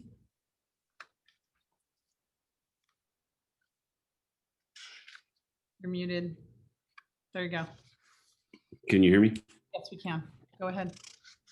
Thank you, Madam Mayor and members of council. My name is Anthony Pasquale. I'm the president of your Santa Clara Firefighters, IFF Local 1171, and a Santa Clara resident, District 6. Last week, I spoke at the meeting to oppose several proposals that pertain to public safety. The two main issues for your firefighters are the following. Number 1, freezing of the positions versus eliminating them. And the second and more drastic is the browning out of a fire engine. I am asking you to oppose these drastic cuts. No one is saying not to take any hit. That is not what anyone is saying. We are saying to pick and choose. I'll start with the freezing of the 12 positions. Historically, the city has only frozen positions, not eliminating them. There is no need to eliminate positions when the fire department, you're going to save the same amount of money that you would by eliminating those positions. Second, and the most important proposal before you is the browning out of a fire engine. Make no mistake, browning out is the same thing as shutting down. It is exactly the same thing. We only have 10 core units in this city. This would bring us back down to 9. The impact would come at the cost of response times, and this is unacceptable at this point in time when there's $57 million available in the reserves. A comment was made last meeting that we have done these cuts before, but it wasn't transparent. That comment is not entirely accurate. Even in the last recession, when the reserves dipped below 5 million, we never closed the core unit, just our auxiliary units like our ambulances, which we have already frozen. In my calculations, it looks like to keep this engine open is only going to be $750,000, less than $1 million out of 57 million. We do not need to cut in such a critical piece of our response when other options are available. Another comment was made that some unions haven't worked with the city in hard times. I can speak for your firefighters that we have always worked with the city. This is the case now as we are attempting to reach an amicable agreement, as was the case in the last recession. Let me remind you that your firefighters took the greatest cut of any bargaining group that at that time. We forewent a 5% approximate raise and took an additional 5% in furloughs and were the first to do so. That's a 10% net loss. Additionally, we were the only bargaining group to be added salary steps to this consistent 5 steps that every other employee takes in our city. That means that your firefighters take 8 years to get to their top step when every other city employee takes 5. Tell me how that is not fair, and tell me how that is not working with the city. As I close tonight, your firefighters will continue to provide the best service possible that we can. We always do. We can only work with what we have. Please do not make it harder by agreeing to these cuts. Again, we're not asking not to take any hit. We're just asking for you to pick and choose and not cut the critical structure. Thank you for your time. Thank you. Is there any other public member that would like to speak? Madam Mayor, I have 2 e-comments if you'd care for me to read those. Go ahead. Our first e-comment is from Carlos Lamas. If we are in a budget shortfall, I understand looking for ways to close that gap, but cutting into service levels that our residents expect when we need first responders is unconscionable. How can we continue vanity projects like the Prune Ridge study if we, as a city, are experiencing shortfalls in the budget? This project needs to be postponed until economic conditions improve. How about reviewing increasing TOT since Measure E passed last fall? Now is the time to review our hotel TOT. Thank you. End of comment. The other comment is from Jess Kearns. With more than 57 million in base reserves and more than 300 million in all reserves, I am outraged that public safety would be proposed as a reduction putting citizens' lives at risk. In the last recession, reserves dipped far below where they are now, and no engine brownout occurred. We should tap further into the reserves before cutting public safety. Every minute counts when our citizens call 911 in an emergency. I implore council not to proceed with the proposed public safety cuts and instead dip further into reserves. End of comment. I also received a email from the public comment email here. Just a moment. Okay. Hello, Mayor and City Council. I am requesting you not to cut funding for either staffing or equipment of Santa Clara Fire Department. When there is an emergency, we need fast response, medical or fire, because Santa Clara does both. Minutes can mean lives. Minutes can mean not only lives, but buildings, as happened last year at El Camino and Clay Street in Santa Clara. I opened my front door to view flames soaring several stories high as the construction for an apartment complex went up in flame. Santa Clara had already determined the way to protect all the homes on Scott. They stationed 4 engines with the water beating back the embers that were trying to ignite our roofs. It looked like something out of hell. Any later to the scene, any fewer engines, a different outcome. In addition, Santa Clara Fire goes to emergencies. No one can wait for an engine that no longer will respond because it has taken from service. Senior citizens depend on the infrastructure. Fire, police, those aren't negotiable. We have suffered enough with this pandemic. You have to find cuts somewhere else less critical. Thank you, Laura Finelli. End of comment. And that's all I have here, Mayor. Okay, I saw a hand go up on the public. Is there any other public members? Gail?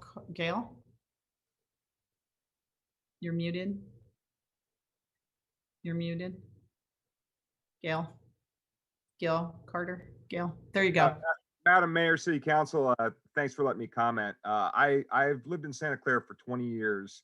I'm not from the area, but I moved here specifically to raise a family, to make a home, to have a profession, because Santa Clara, when I looked at all the other communities in the Bay Area, Santa Clara is safe. Our services are rock solid. The bedrock of our city services is safety, is our police and fire. And I've used them myself many times over the years, whether it's calling 911 on the phone or walking in to the desk officer at PD to get help. We may be a small to mid-sized city, but we're not immune to big city problems. And these problems have only been magnified by the COVID-19 pandemic. I can remember a time that my neighbors found IV needles in our street, and I don't live in a bad part of town, where our children played, and they didn't know what to do, but PD, through the community response officers and the officers that work with code enforcement, were able to clear out a drug house and out of county parole offenders that had moved onto our street. I've had a kitchen fire where, the firehouse that serves our part of town was busy, but the next firehouse and the next fire engine was right on top of it and was able to come to our assistance. I don't know why at a time when, federal and state response and the aid that they're able to offer to our citizens is, it's at a distance. It's not immediate. Our citizens lean on our locals now more than ever, and we are the social safety net. We are the ones that need our police and fire on the front lines caring for us. If you make these cuts, if you make these reductions, you're going to be hurting our citizens. Thank you, Gail.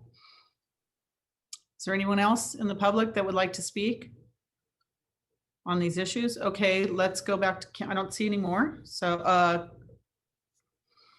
let's see, Councilmember Hardy, trying to think if we're authority member. Thank you. I would like an answer back to the question. I guess this would be for Ken, claiming that the fire truck that they've talked about browning out would only cost us $700,000 for this year, I'm supposing he's saying.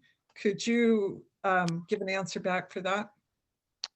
So that is correct. So the proposal that is before you does include the flexible staffing or browning out of an apparatus based on chief's recommendation for where it would minimize the impact. That does come at a savings of around $700,000. I don't have the exact number in front of me, but around $700,000.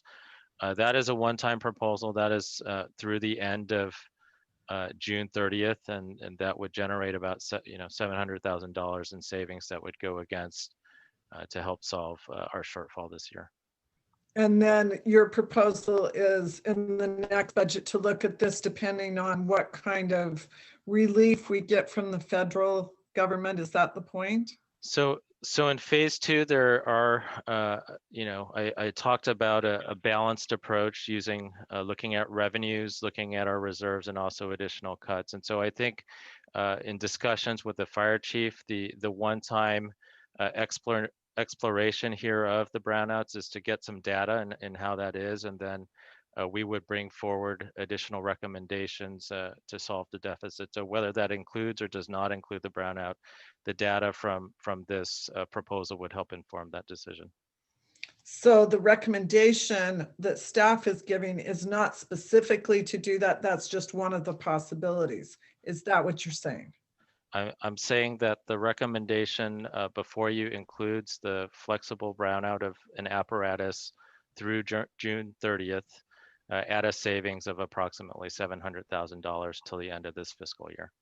Thank you. Thank you. Councilmember Park? Yeah, so about services, I always look at services like insurance, meaning when you don't need the services, you tend to think you're wasting money. But when you do need the services, sometimes you wish you had paid more. Sometimes you wish you had invested more into that. And I think that that is very true of our fire and police. I also know, as someone who has had to wait on 911 calls for neighbors and other people, that 5 minutes, 6 minutes doesn't seem like a long time, but it sure does when you're waiting for something. And I really feel that if we are going to go in any direction at all, it should be to reduce that time, not keep it the same. I think that keeping it the same or making it longer is not the improving safety. And we need to understand that the city is not getting smaller. The city is getting bigger, and we're getting larger structures.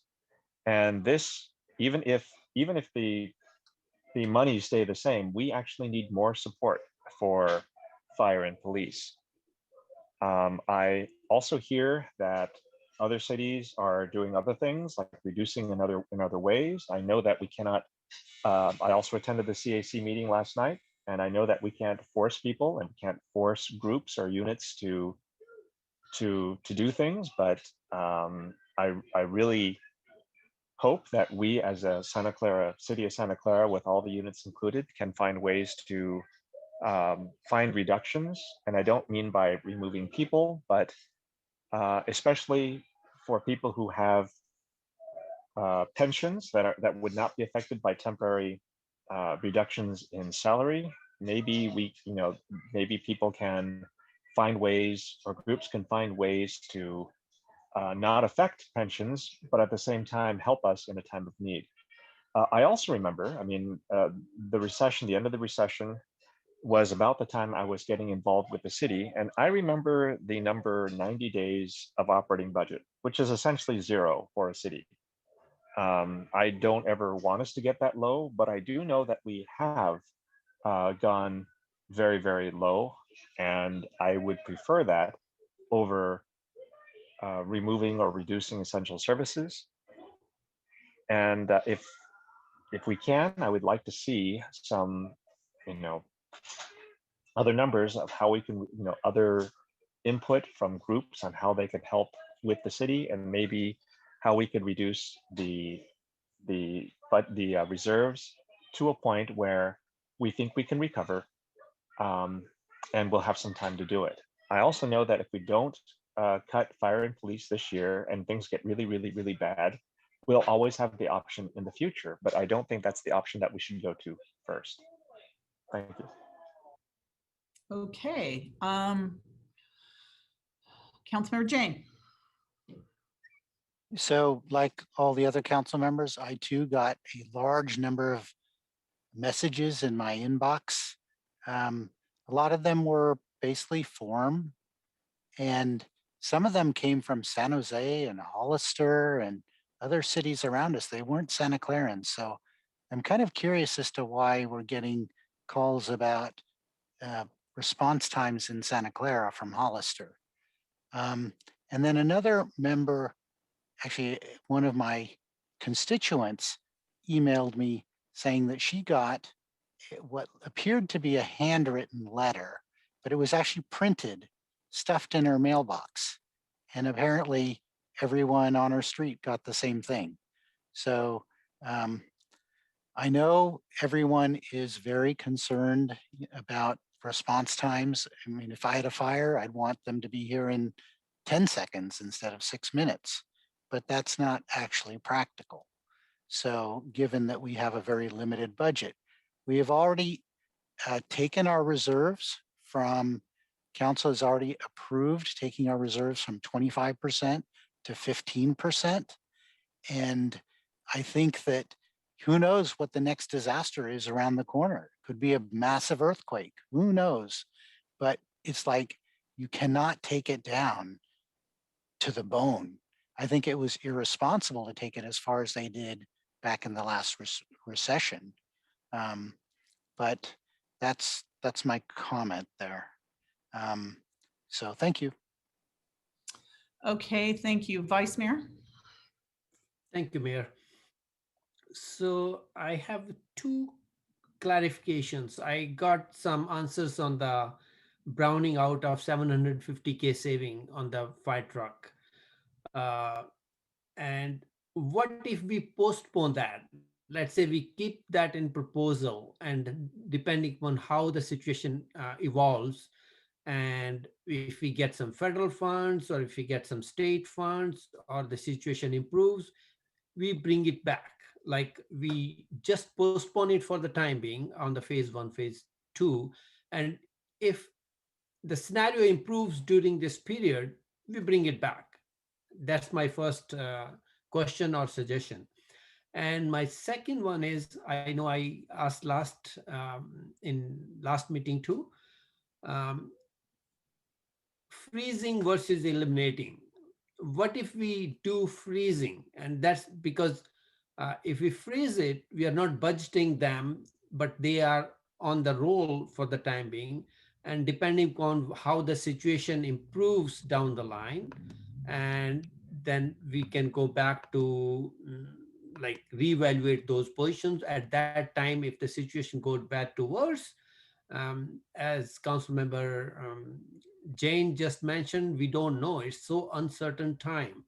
And I know you are all professionals balancing the budget, and you involve all the professional help from each and every one.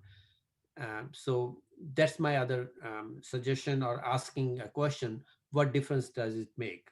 And I'm glad that we are not making any layoffs. That's such a huge, because I know so many of the Bay Area cities, some of these cities have made a big layoffs.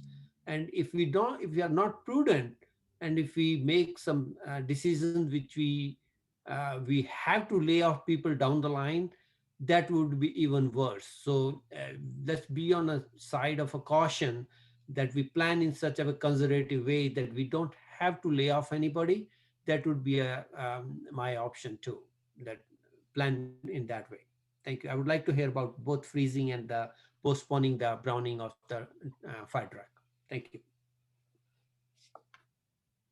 So thank you, Vice Mayor Chahal, on those two comments. So if I may start with the browning out, I have the document in front of me. So that value in the recommendation is $705,174. And so at the council's discretion, if that was not part of the recommendation, what I would suggest or recommend is an offset to that, just to fill the hole that taking that off the table would do. So one possibility could be to use the budget stabilization reserves. I do want to mention that in phase two, in the multi-phase strategy that I did present, we do contemplate using $30 million of reserves. And so to the extent we do use reserves to offset this cut, then in phase two, it does decrease the amount of reserves that would be part of that balancing action. So we may be back before you with some alternatives to fill that gap. So on the brownouts, that's the value. And if the council were to do that, then I would just ask for a recommended offset to that. On the topic of elimination versus freezing, I just wanted to comment that the recommendation includes the elimination of positions. That is a common and a best practice from a finance and a budgeting perspective, to have services that are represented in the budget and the dollars funding those services and the positions that deliver those services to align from a best practice, from a position control standpoint. But that being said, I do want to say that the issue before us is an issue of dollars. And so if the council chose to freeze instead of eliminate positions, that the council could choose to do that. What we would do is reflect those unfunded positions somewhere in our document. Those would not be aligned in terms of dollars and FTEs, but we would have to note that in the document. And I do also want to comment that, the restoration of dollars, which ultimately funds the services in the budget, is a council policy decision that hopefully in the future could be made. And so the alignment of positions and dollars, to the extent those dollars are restored, could happen at that time too. So just some options around freeze versus elimination. The importance there is dollars, and best practices eliminating positions, but that's something, if the council chose it to do, we could amend the budget to reflect that. Thank you. On the browning of the directly on the browning of the engine, do we have any other overheads other than $700 some odd $1,000 you mentioned? If we take that step, okay, we don't want to do that, don't want to brown out the fire truck, do we have any other expenses other than 700? We have a list of proposals that were contemplated for phase two, and we're currently working on phase two. And so I would hesitate to offer up one of those proposals out of the blue here without full transparent conversations in the context of all the other cuts contemplated for phase two. I would recommend, if the council chose to not cut the brownout, to backfill that with the use of the budget stabilization reserve. And then let us come back to the council as part of phase two with a balanced approach using reserves, revenue, and cuts, given that decision. And so that will just mean there's $700,000 less of reserves in phase two to offset that that part of the budget balancing exercise. Thank you. I would like to hear what my other colleagues want to think about it. Thank you. Councilmember Hardy. I'm ready to make a motion. I've listened very carefully. This is very, very difficult. I would like to make a recommendation to accept staff's number 1 and number 2 with the 2 changes of freezing and keeping those positions just frozen instead of eliminating. I understand it is merely an accounting situation, but I think it makes the point. And to put off the brownout of the fire station. And as Ken just mentioned, that we could put that into phase 2 and look at what our realities that were then. But I think the case has been made that that would be a bad situation. So it's the recommendation for 1 and 2 from staff with those 2 changes. I'll second that, council member. So I have a question on that motion. When you talk about freezing, are you talking about freezing all positions in the city that are meant to be eliminated, like police and fire and others, or what are you talking about? Well, as Ken made the point, it is just an accounting situation that we set those aside and freeze them instead of having to come back later and rewrite those. I understand. I'm just asking you about your motion. Yes, yes, to freeze all of them. Okay. To freeze all of them. And I see you didn't include anything from the police department. Are you not including anything from the police department, all the cuts there? I think they're the one that has not come to the table with us, and we need to have that happen. So no, I'm leaving it with staff recommendation. Okay, well, I then can't support that motion because when I talk about public safety, I talk about both police and fire. And where they want to cut in the police department is our field training, our task forces, and our community services officers. And there's already a tremendous number of vacant positions in the police department. So when you start to go that deep in the department, there will be a service interruption in our police department. And I know that all the council members are seeing and getting all the emails and responses from our community that I'm getting. I know you're all getting them, that our community relies on our police department for public safety. Look at your next doors, your Facebooks, your emails, your social media, talk to your neighbors. Everyone's talking about, you know, the crime and things that are happening in this community during this pandemic. And now you want to lessen the protection. I absolutely and strongly cannot support this motion because it's both fire and police, the boots on the ground that are needed in this community right now. I'll make the point that even our police chief said this was status quo. And I am going to trust them on this. Well, you should listen to the rank and file too, who said it wasn't status quo. So listen to everybody. Councilmember Watanabe. Thank you, Mayor. Yes, I have to say that, I mean, it couldn't be reiterated enough last week when POA spoke. And I mean, we know as a city that as the size of our city, we're down 100 police positions. And in a time like the mayor just talked about, you know, look at your next door, look at your Facebook.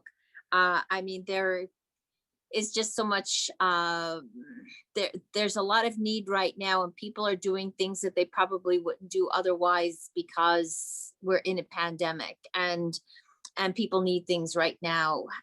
But police and fire are frontline workers. They are the first responders. because we can't do those things ourselves. I can't go out and stop somebody from, breaking into a bunch of mailbox lockers and responding. I don't have that ability. None of us have that ability, but our police and fire do have that ability. And as hard as it is, they are first and foremost. They are the two most important departments in our city, and they are also the two departments that are staff deficient right now. So I have concerns with the motion, and I cannot support it either. Thank you. Okay, is there anybody else that would like to speak before a vote is taken on this? Okay, I don't see anybody else. Oh, hold on a second. I have a hand up. Oh, I have a member of the public. Michael, go ahead, Michael, before we vote on this. Go ahead. Thanks for the comment real quick on this. I can't sit back here and not express my deep concern with the cuts being proposed. Adding any additional time to the response time, across the city, to me, it's just unfathomable that we would risk public safety. If we took the time that would be added on the back end to the call, to the response time, especially if it's a matter of somebody not being able to breathe, and we say it adds 2 minutes, right? Who on this meeting can hold their breath for the rest of the time that I have on my public comment and not take a breath? So if we're saying, it's got to be relative to what the response is, right? So if you're responding to somebody who has lack of oxygen, take the time, see how long you can go without breathing. The firefighters and the police officers, they didn't get to stay home during this pandemic. We can't reward them with, cuts right on the back end when we start to see the light at the end of the tunnel and it's finally not a train. So thank you for letting me comment. I am wholeheartedly against the proposals to cut. Thank you. Thank you. And that just reminded me that, the police and firefighters and all of our departments have already reduced all their budgets already during the pandemic when the city manager asked them to do that.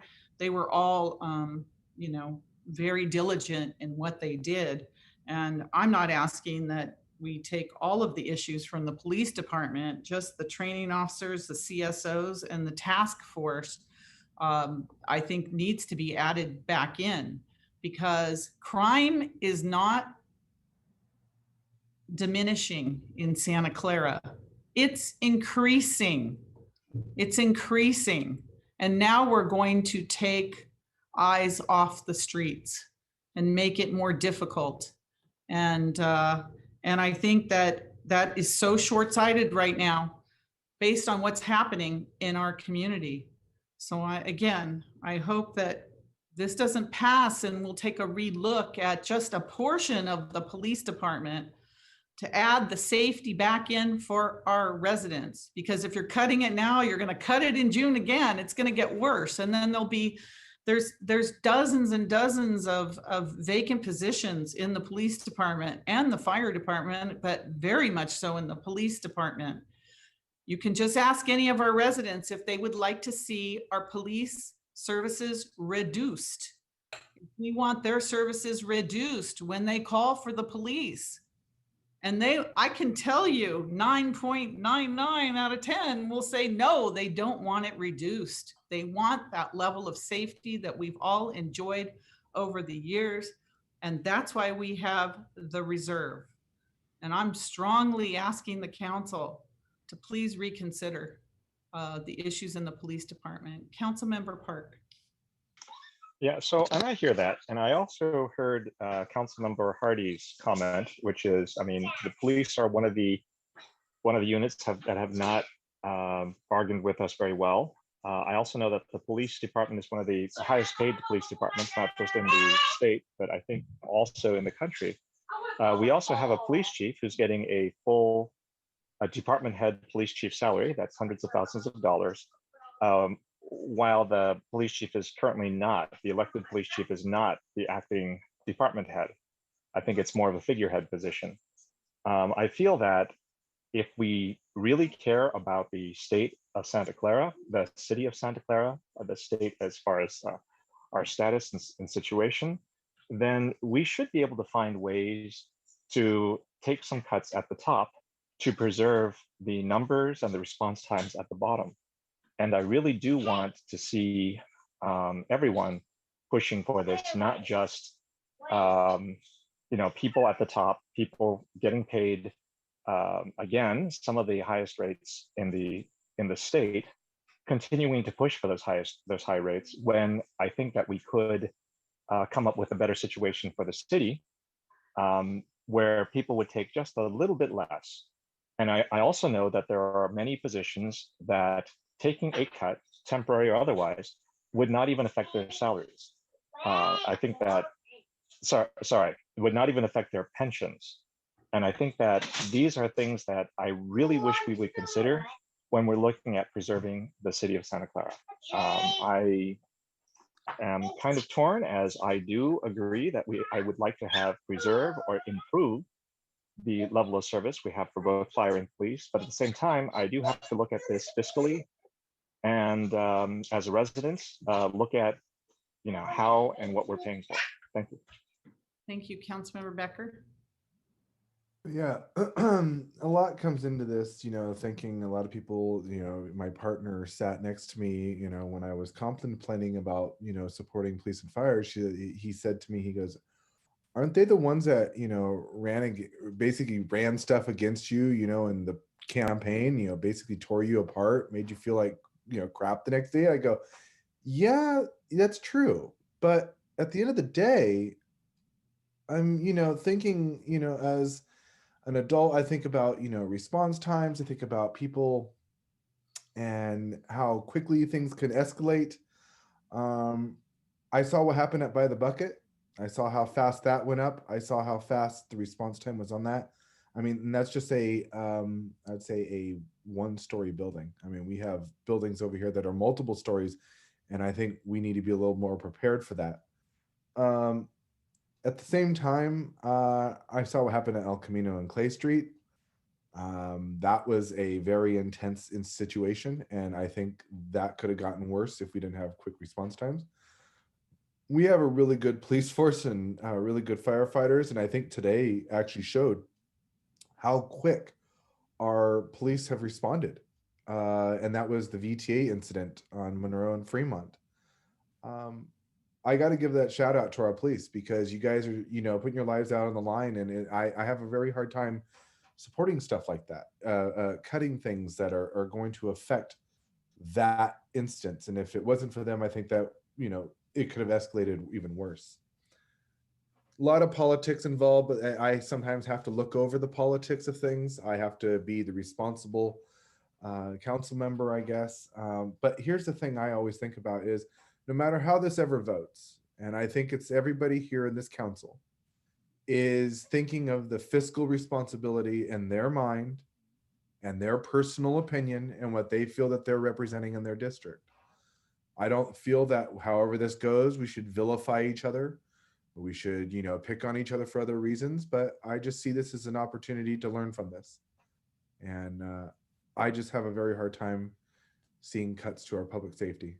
And, I look above the politics. Thank you. Thank you, Vice Mayor. Thank you, Mayor. I would like to bring the part of the equitable cuts, and multiple CAC mentioned that.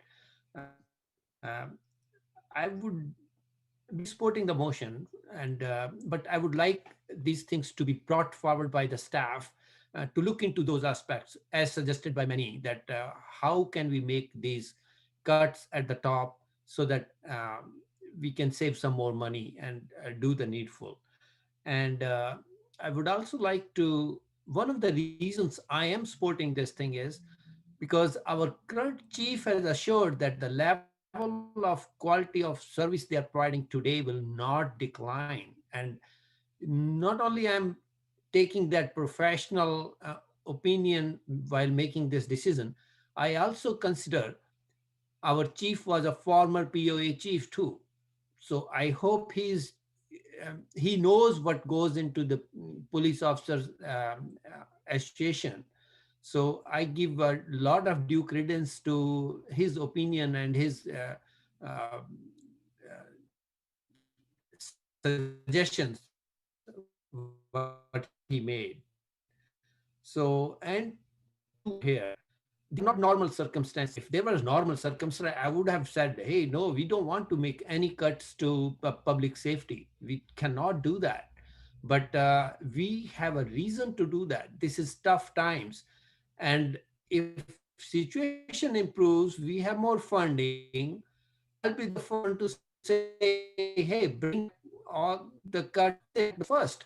Let's bring those, eliminate those cuts first. So the situation is like that. We all want to be safe, but we all have a fiduciary responsibility to be fiscally sound and do best what we can. I cannot think of, we don't make any cuts in public safety and then lay off 58 people from the rest of the city. That can be very detrimental to providing the overall services to the city. And we have not heard back from Public Works Director. We have not heard back from Water and Sewer Director, but we have heard back from these two chiefs, fire chief as well as a police chief, and their due deliberation with the city manager and with this financing department. I pay a lot of attention to that, and we listen to not browning off the fire truck. I got convinced that, okay, we can do that. If we can do that 750K, that's fine. We listen to let's freeze versus eliminating these, because that's the reason. We hope the situation improves and we go back to our normal day-to-day life, and we have to do that. But you never know what is coming. Like there are different strains coming, different, like this COVID vaccine, what we are taking right now. Hopefully this is the cycle, it ends the whole thing. But what if the different strain come and we have another epidemic of this thing, and then we have to go through another cycle of vaccinations. So given the circumstances, I would say I would fully support the motion and go for it. Thank you. Thank you. Councilmember Watanabe. Thank you, Mayor. I have a question regarding the not browning out of the fire engine. Would that also save the firefighters that are to operate that rig? Is that included in that $750,000? I don't know who can answer that question. Councilmember Watanabe. So the proposal to brown out was $705,000 of overtime dollars. So there would be no position impact there. So it's based on the deployment of minimum staffing. Overtime, it's currently, because of absences, overtime is used to staff all the rigs. And so there is no position impact to the browning out of an engine. I see. Okay. Thank you, Ken. Thank you. I see that we have the representative of our Police Officers Association here. Alex Torkey put his hand up, and so I'm going to move to Alex. I'm sure you have some comments based upon what you've heard. You're muted, Alex. There you go. Thank you, Madam Mayor. I absolutely do have some comments. Just to sort of address a couple of items here. The Police Officers Association actually was in negotiations to help the city address the current financial crisis. When the city became aware of funds coming down potentially from the state, those talks were paused and we've not been asked back to the table. So just to be clear, we absolutely sat down because we absolutely want to be a part of the solution. That's perhaps a different conversation for a different day. The matter before the council right now really has to do with public safety. Violent crimes in our city are up 20%. Shootings over the last 6 months are up 700%. Councilmember Becker pointed out the issues that we dealt with today. These are all things that go on a daily basis. This is what your police department does for the citizens of the city of Santa Clara. It's what we come to work every day to do. I think it's important to point out, no one is saying that there isn't a financial crisis. No one is saying that there isn't going to be an impact to public safety if you freeze these positions, if you eliminate these positions. These positions don't exist as mere luxuries. They fill actual roles at the police department. So it's important that everybody understands there will be impacts to public safety. The lack of officers on the street does matter. This really just comes down to a matter of what is the right thing to do for the citizens of the city of Santa Clara, and what you all have to do in terms of the financial crisis that you're facing. Now, if this were a simple binary choice between making cuts or laying people off, that would be one thing, but it isn't. There's a third option, and that third option is the budget stabilization reserve. Ignoring that is sort of ignoring the most obvious option available to you. So I would ask council to take into account your actual options, not simply a yes or no cut option, and to consider the impact to the public and your constituents. Thank you. Thank you. Thank you, Alex. And I think that's really important information, because we're not a city of just budget line items. We're a city full of residents that need to be protected. And that's part of our role, is protecting our residents at all costs. And again, previous council has helped provide a good reserve. It's not as much as we'd like, but it's here for emergencies. And what Mr. Torkey just said about, violent crimes up 20%, shootings. I don't know how many of those shootings were in my neighborhood, where I'm saying shots heard. Since when do we hear shootings in Santa Clara? Well, we're hearing them more often now, unfortunately. The VTA bus being hijacked today is just an example of unpredictable things that are happening constantly. We need more officers and public safety to help our residents, not less. And if that's something that we're going to have, a nice amount of money in our reserve, but we're going to take officers off the street, I don't think that's not what. We're not doing our job, because it's more than just the money. We have to provide the services to protect our residents. So unless council members can show me that crime's going down, where we can afford to take these officers, off the streets, then I'll support it. But I can't. And the fact that when things do recover, it'll take us a lot longer to recover if we're taking all these positions out and taking more community services officers and others off the streets to try to re-engage them again is going to take a lot longer. So again, I would hope that you would talk to your residents about what's going on out there and ask them, do you want us to cut police and public safety? I'm going to tell you they're going to say no. Councilmember Watanabe. Thank you, Mayor. I'm racking my brain here, going back to this presentation to see what if I could possibly come up with a possible friendly amendment in terms of what you just talked about and what Officer Torkey just talked about, in terms of not losing our important fire and police. And Director Ken, I'm going to have to go back to you again.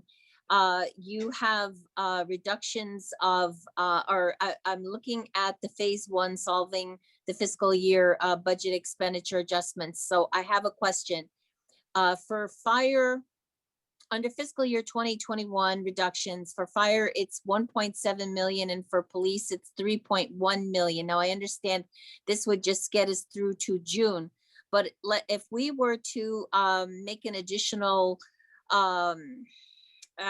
reserve, take some additional reserves to cover that amount, is that a possibility? Would that cover that? So thank you for the question, Councilmember Watanabe. And so your figures are right. The proposal before you is $1.7 million in the fire department for this year. And with the value of the positions, vacant positions ongoing, it's $2.4 million. In the police department, it's $3.1 million this year, and then ongoing $3.4 million. So again, I want to caution that the use of reserves is a one-time, and so the council could vote to pull some of these cuts off and backfill that with the use of reserves. And so, as I mentioned earlier, that would mean that for phase two, in my presentation, I had us using $14 million in phase two. Right. That would leave a lower amount in phase two. And so to balance the budget in phase two, we would have to bring some level of cuts back in addition because those reserves aren't there. And so I just want to make sure that from a full disclosure standpoint, that would result. I appreciate that, Director Lee, and I understand that too. However, it's like several people have said, we have the reserves, and right now public safety is very important, and we hear it. I mean, it's evidenced by all of the emails that we've received, and so I'm just going to put it out there. I'm just going to ask if there would be consideration of a friendly amendment to the motion that's been made to add additional monies from the reserve to cover those positions to get us through to June 2021. My concern is I don't see how I could do that if POA is not willing to come back to the table and renegotiate. So you're willing to let positions just be frozen for the next 6 months or whatever, instead of trying to continue to negotiate right now. You're willing to allow public safety to be at risk because you want people to come to the table. That's what you're saying. No, you put those words in my mouth. Well, you're saying it by taking I'm the saying we have to balance our budget through the end of June. I would love to hear that POA is willing to come back to the table. That would be great. I don't think this is going the to place have for, to do that. this There is is not a the motion place. on the table, and I do not accept the friendly amendment.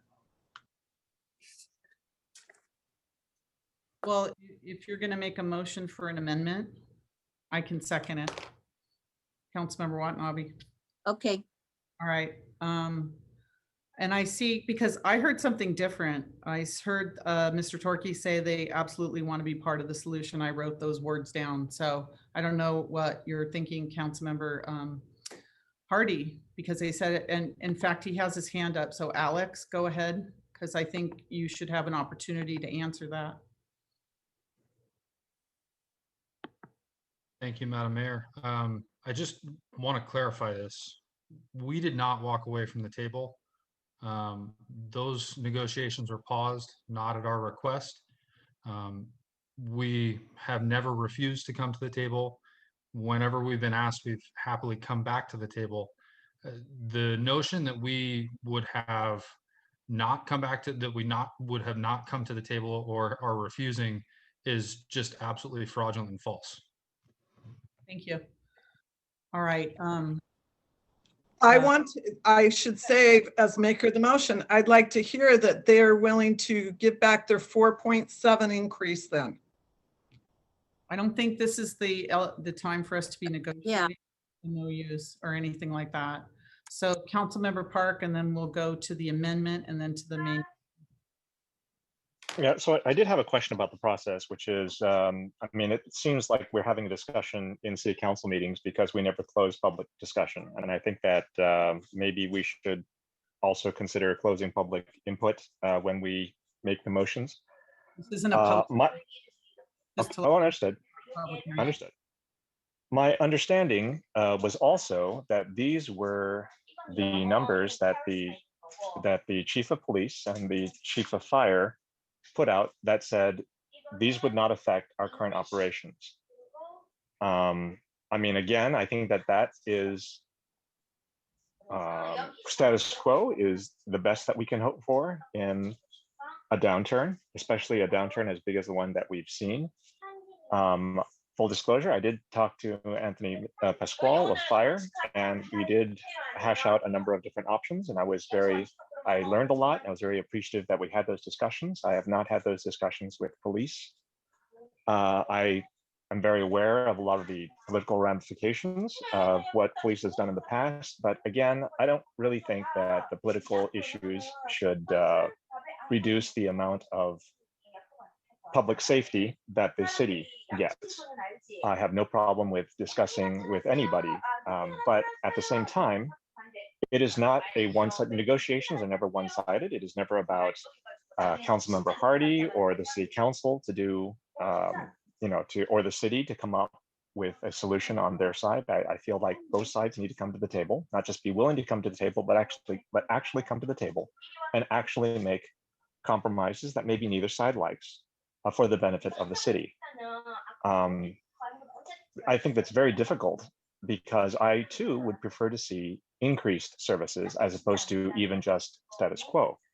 But at the same time, I think that Councilmember Hardy is exactly correct and Councilmember Jane is exactly correct. This is not just about political, well, we want more, public safety, and we're going to get people from out of town to raise this political flag so that we can get it. It's also about managing the city budget. And I think that to do that, at some point, we do have to take some of what the police chief and the fire chief say as this is what is acceptable, especially since the police chief had been for many, many, many years the president of the POA and should know exactly what the issues of boots on the ground, the people who have their boots on the ground, would have. So I feel that if we want to have a discussion in city council, we can do that, but I prefer if we called for the vote, saw what happened, and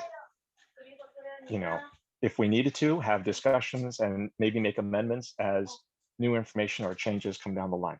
Thank you. Thank you, Vice Mayor. Thank you, Mayor. I would like to suggest something.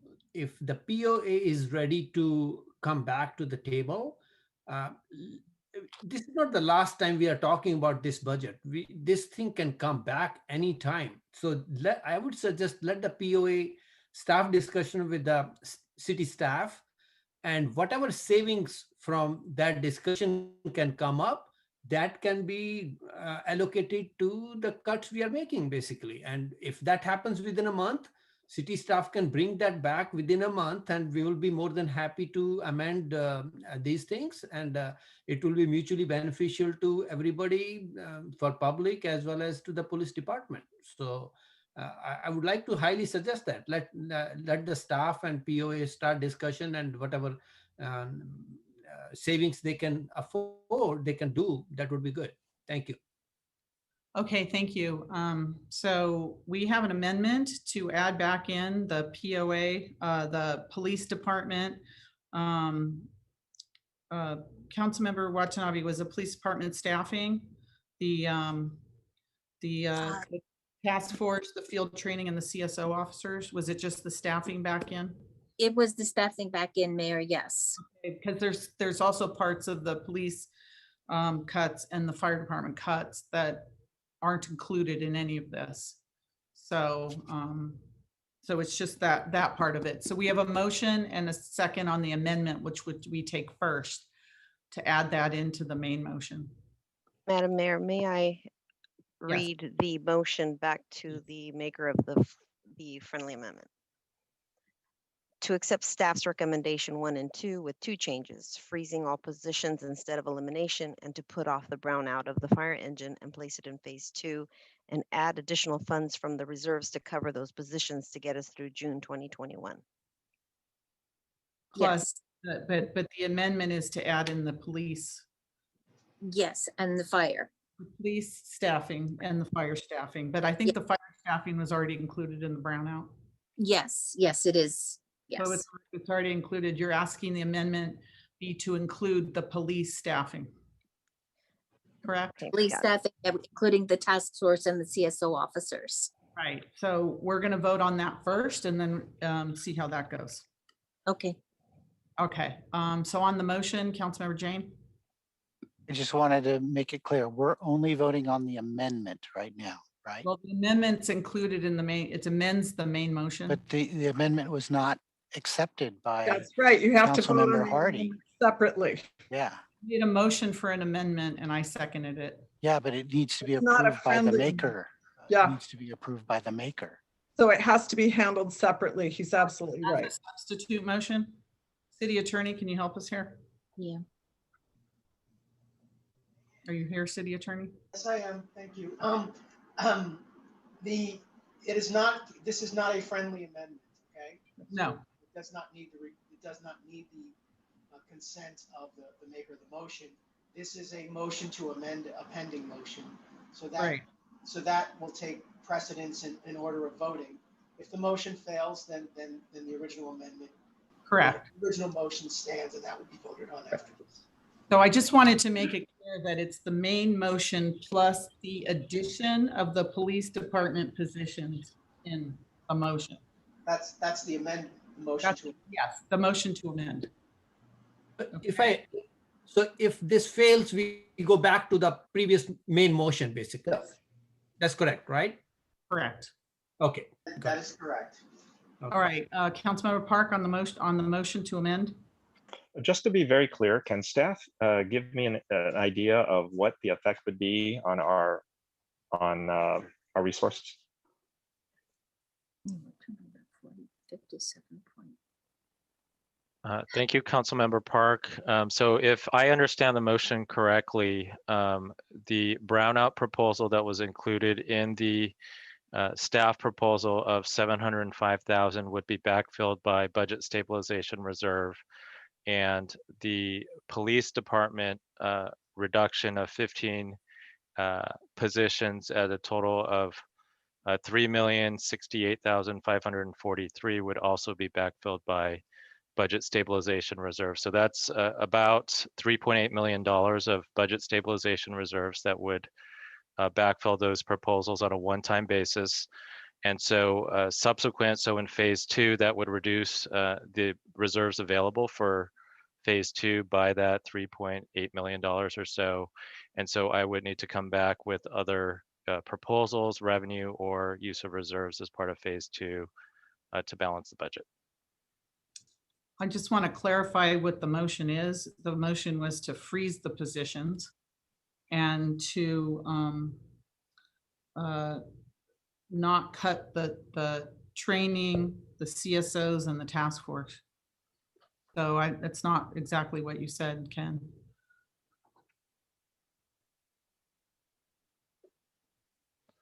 Okay, so from a financial perspective, I'm just looking at the attachment. So the task force comes at a cost of 470,556.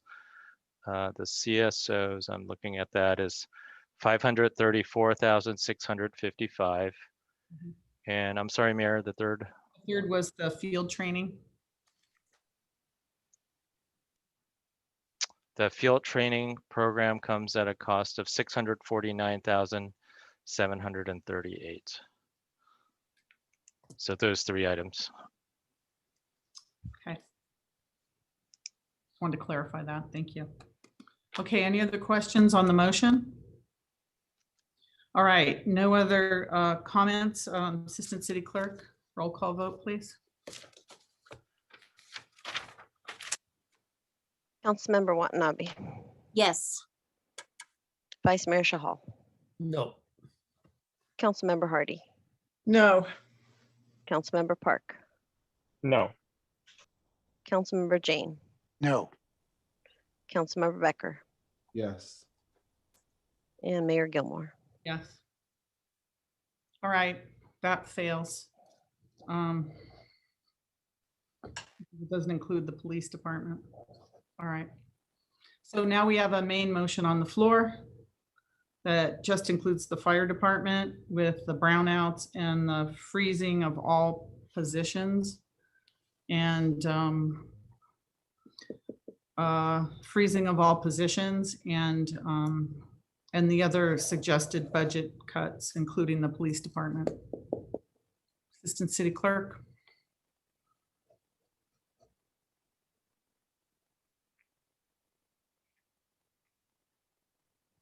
Councilmember Watanabe, No. Vice Mayor Shahal, Yes. Councilmember Hardy, Yes. Councilmember Park, Yes. Councilmember Jane, Yes. Councilmember Becker, No. Mayor Gilmore. No. So that fails for a lack of, I think it needs 5 votes. All right, council. Ken, can you clarify the 5 votes? Yeah, so just to clarify, the city charter does say that when we are either recognizing revenue or using reserves, that I believe it's a 5 vote. And so I'll also defer to the city attorney if to make sure that that's correct.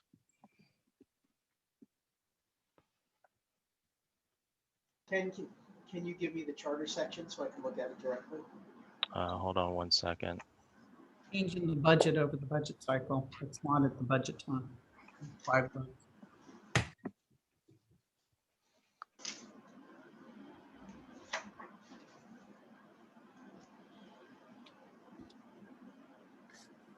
I'm gonna have to look that exactly up. Give me a sec. If I...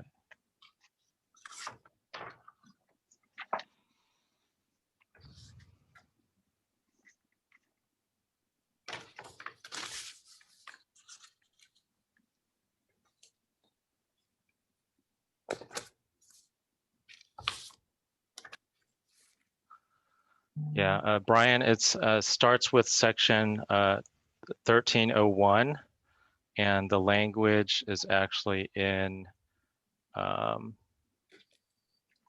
section 1305, and I can read it if I think that would be good for the benefit of the public. Okay, so section 1305 of the city charter says, at any meeting after the adoption of the budget, the city council may amend or supplement the budget by motion adopted by the affirmative votes of at least 5 members so as to authorize the transfer of unused balances appropriated for one purpose to another, or to appropriate available revenue not included in the budget. And so in the action before the council is a reduction of revenue and also the elimination of proposals and the use of budget stabilization reserve.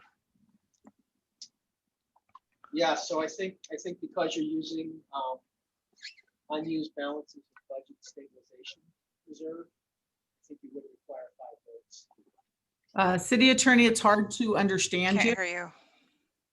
Oh, sorry. Sounds like you're underwater. I'm terribly sorry. It sounds like to me, because you're using balances of the budget stabilization reserve, that you would need 5 votes for that. Okay, all right. I thought it was more than just using the budget stabilization, but okay. I thought it was the revenue. Yeah. Well, it's both. It's both. It says transfer unused balances appropriated for one purpose to another. So one purpose was the budget stabilization reserve, and you're transferring it to another use, or to appropriate available reserve or available revenue not included in the budget. So you're not, there's no new revenue, so it's not that part, but I think it may be the first part before that. Authorize the transfer of unused balances appropriated for one purpose to another purpose. Okay, thank you. Councilmember Hardy, do you have a suggestion? Well, I'm just wondering, isn't there something about bifurcating that you, and I want to make certain the council helps me with this, because we're separating the two situations. One is over the budget and one is transferring funds. Can I bifurcate the motion? Can I separate the two situations? So Well, we can, if you can make a motion that only needs 4 votes, if it doesn't transfer unused balances appropriated for one purpose to another purpose. So I don't know what it is you're contemplating doing. Maybe talk to Ken about. It sounds What- like what would, Brian, it sounds like what would, a bifurcation would need to look like the expenditures as one action and the revenue and transfers as a separate action. The revenue and transfers are what require the 5 votes. I think that we're trying to get around the protections of the 5 votes, and I don't really appreciate that. I think that they're there for a reason, and we better come up with another solution before we start trying to bifurcate things to get around the fact that you need 5 votes on this. So I think that we have to come up with another solution. I have a really good one that we include public safety and we support it. I think that's a really good solution. So council, it's obvious we're not going to go any further with this unless we, come up with some alternatives.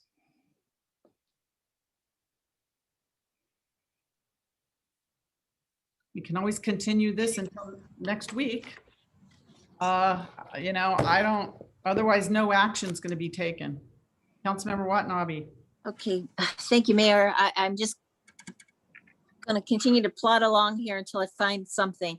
So anyway, I like your suggestion. I mean, there are a lot of comments made tonight, which I think are very important, and some things that certain people wanted to hear.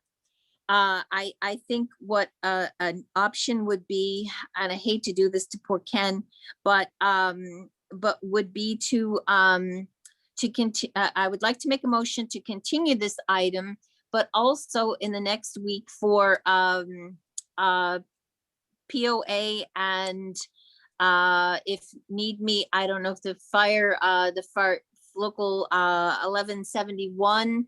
If they need to come to the table, but I know the POA expressed an interest in working, coming to the table and working on issues.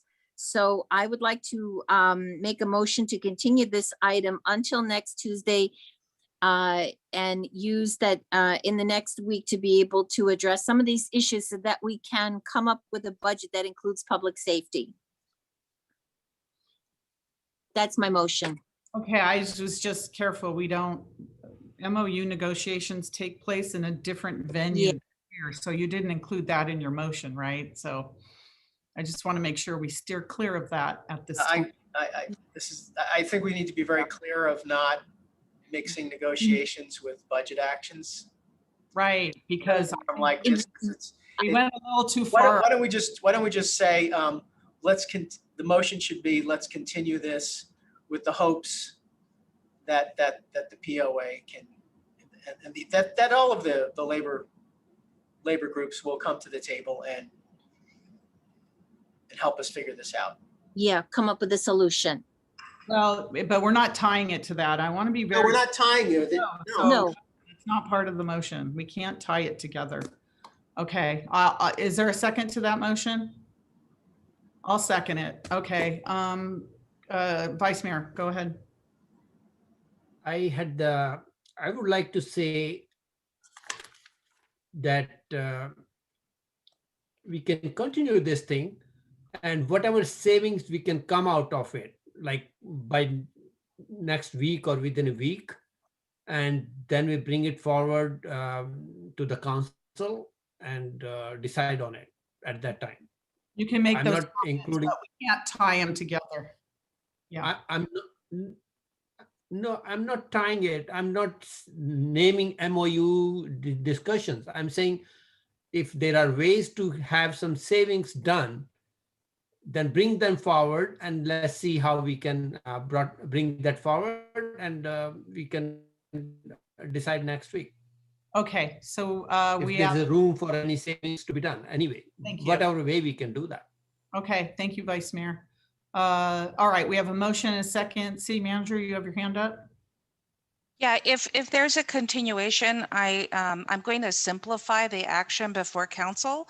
I recognize, I think Councilmember Hardy was onto something around separating the expenditures and the revenues. And we will do that in the recommendation that we'll publish on Thursday so that the council can take separate motions on each.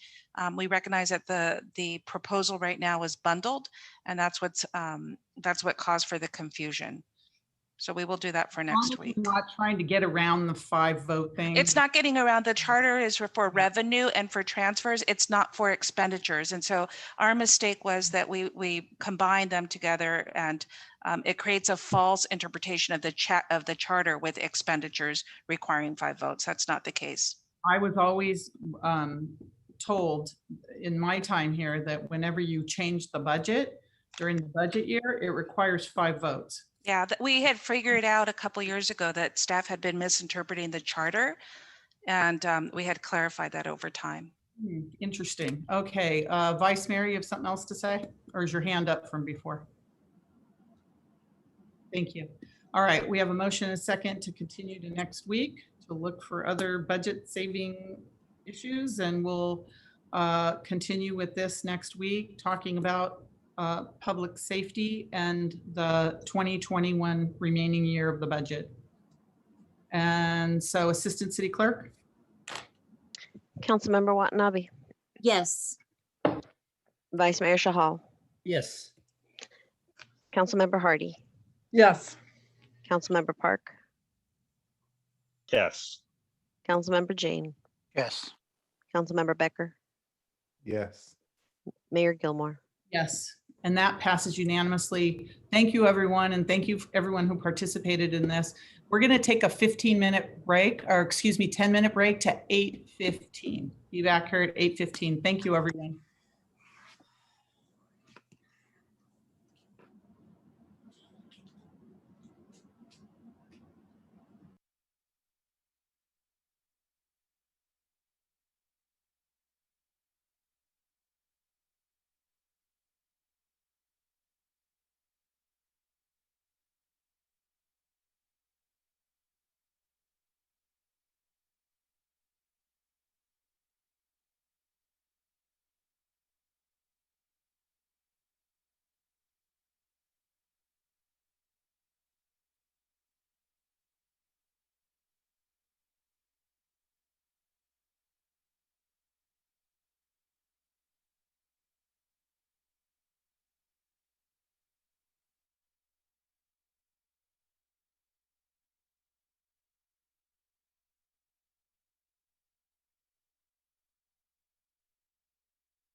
strategies for climate action plan, also known as the CAP update.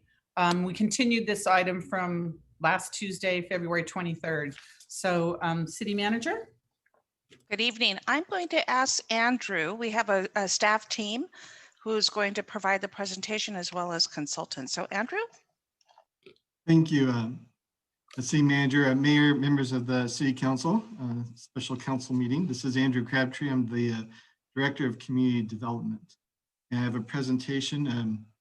Could bring up the slides. They're pulling it up now, Andrew. All right, thank you. So I'm going to be speaking about the Climate Action Plan, or CAP, which is an important environmental policy document for the city. Next slide, please. So the city's current CAP was adopted in December 2013 and identifies measurable actions the city can implement through the year 2020 to reduce greenhouse gas or GHG emissions to 1990 levels as required by California's Global Warming Solutions Act of 2006, referred to as Assembly Bill or AB 32.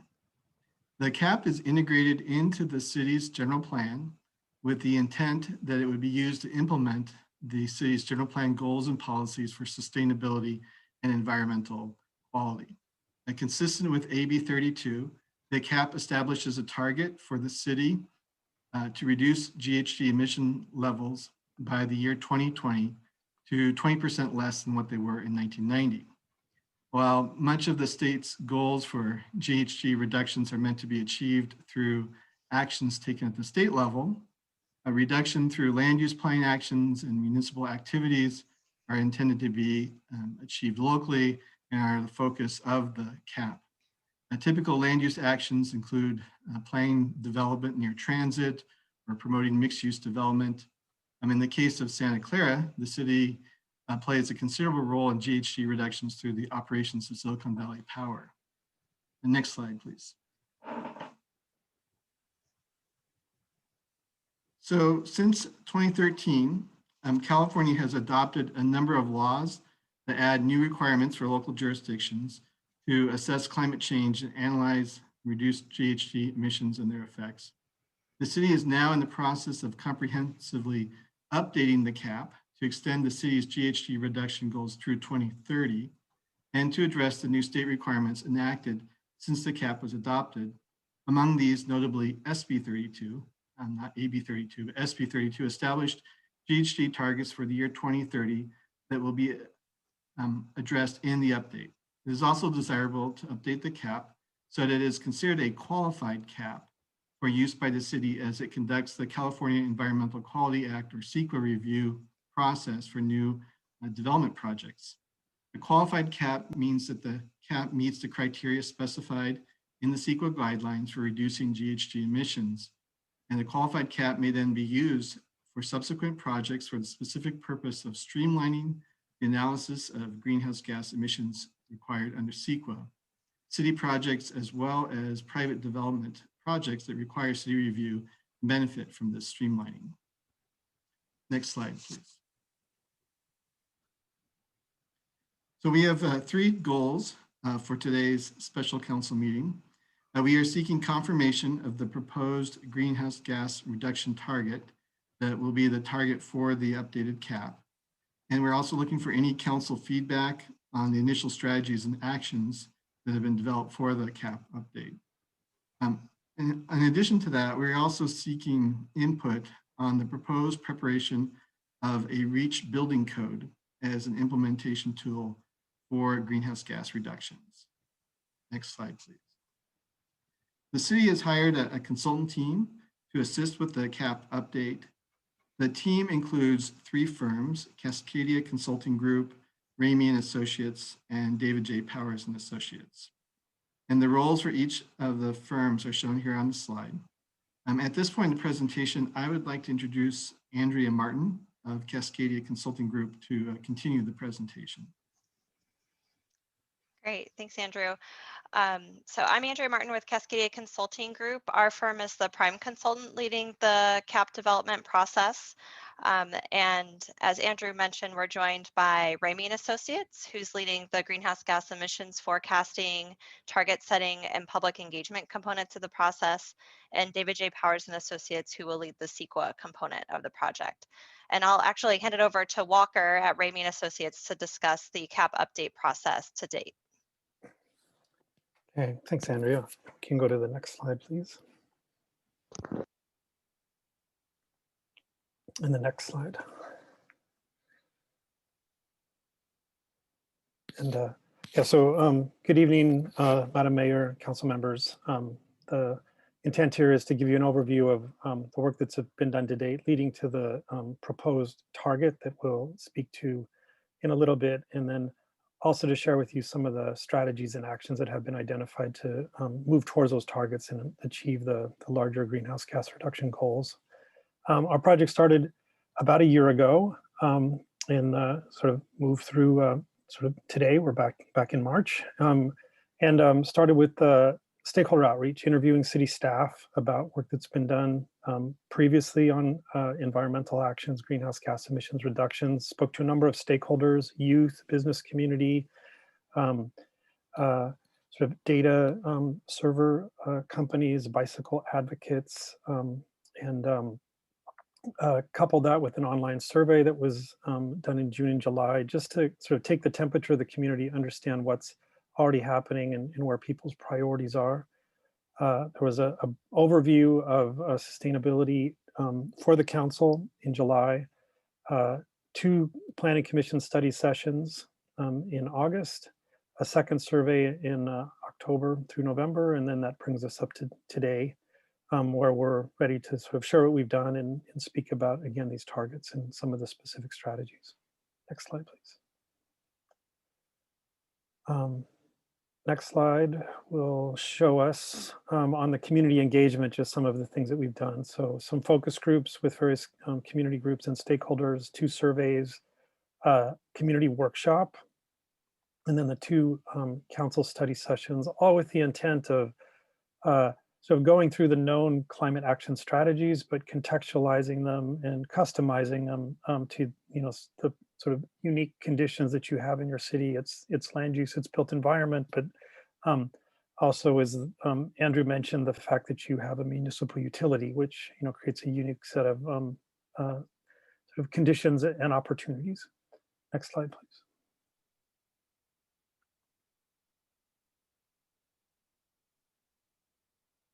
So just a quick summary of what we've heard, sort of starting with the goals. We heard from a number of groups that it is important to set ambitious greenhouse gas reduction targets. The people that we'd heard from and that were engaged in this process, not surprisingly, recognize the severity of the impacts of climate change and feel the city definitely needs to be doing its part in setting ambitious goals, and that the city should be a leader in taking climate action. Some of the actions that were suggested were increasing the amount of renewable energy or carbon-free energy provided by Silicon Valley Power, looking at a REACH code, which is a building code that reaches beyond the current code standards, effectively reaches into the future to what might be happening, and looking at all electric or all electric preferred REACH codes, either for new construction and potentially for existing buildings. Doing things to reduce vehicle miles traveled by promoting alternate modes of transportation like biking, walking, transit, promoting electric vehicles, including improving the network for cyclists and pedestrians, looking at regional mobility options, transportation demand management.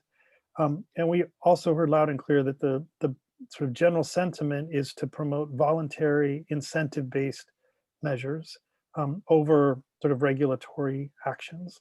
And we'll speak to some of that, the tension that sort of to get there at a magnitude and pace that is consistent with the state legislation, very, very much leans towards being more regulatory, but obviously the stakeholders were interested in things that were more voluntary and incentive-based. Then you can see some of the barriers that were identified, general lack of awareness about climate change, but also lack of awareness about what to do, the ability of the city to support climate action. And then some people brought up whether there was the political will to take the sort of harder choices that may, again, lean more into a regulatory approach rather than voluntary and incentive-based. And then finally, we asked a little bit about climate adaptation and resilience. And these are the three items that kind of rose to the top of the list. Sea level rise, worsened air quality, likely as a result of the wildfires and smoke, and then just increased heat that can have a lot of detrimental health impacts. Next slide, please.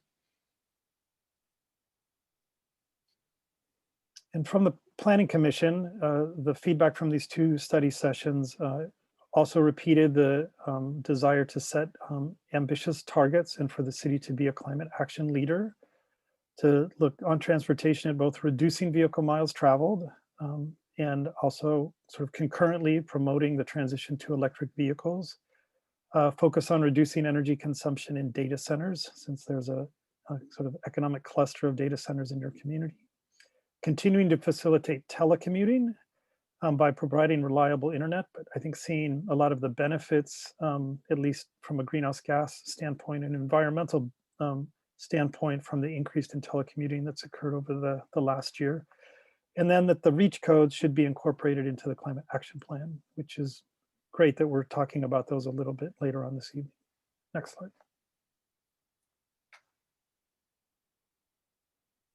So on to the forecasts and targets.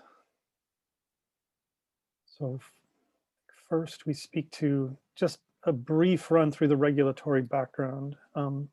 Andrew mentioned AB 32 and SB 32, these two fundamental state laws about climate protection. We also have an executive order from the Brown administration asking for carbon neutrality by 2045.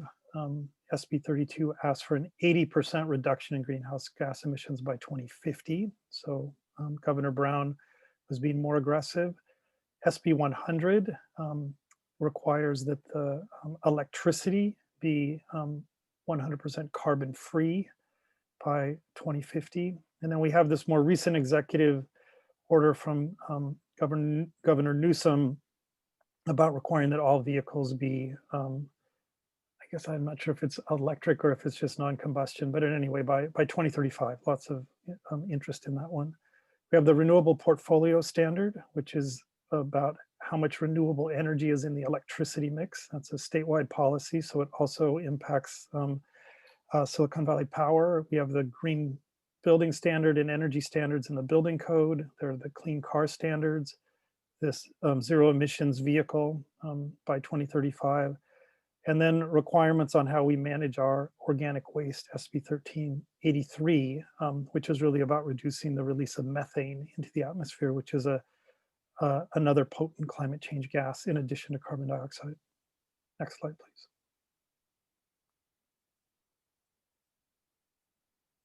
Some considerations in adopting the target.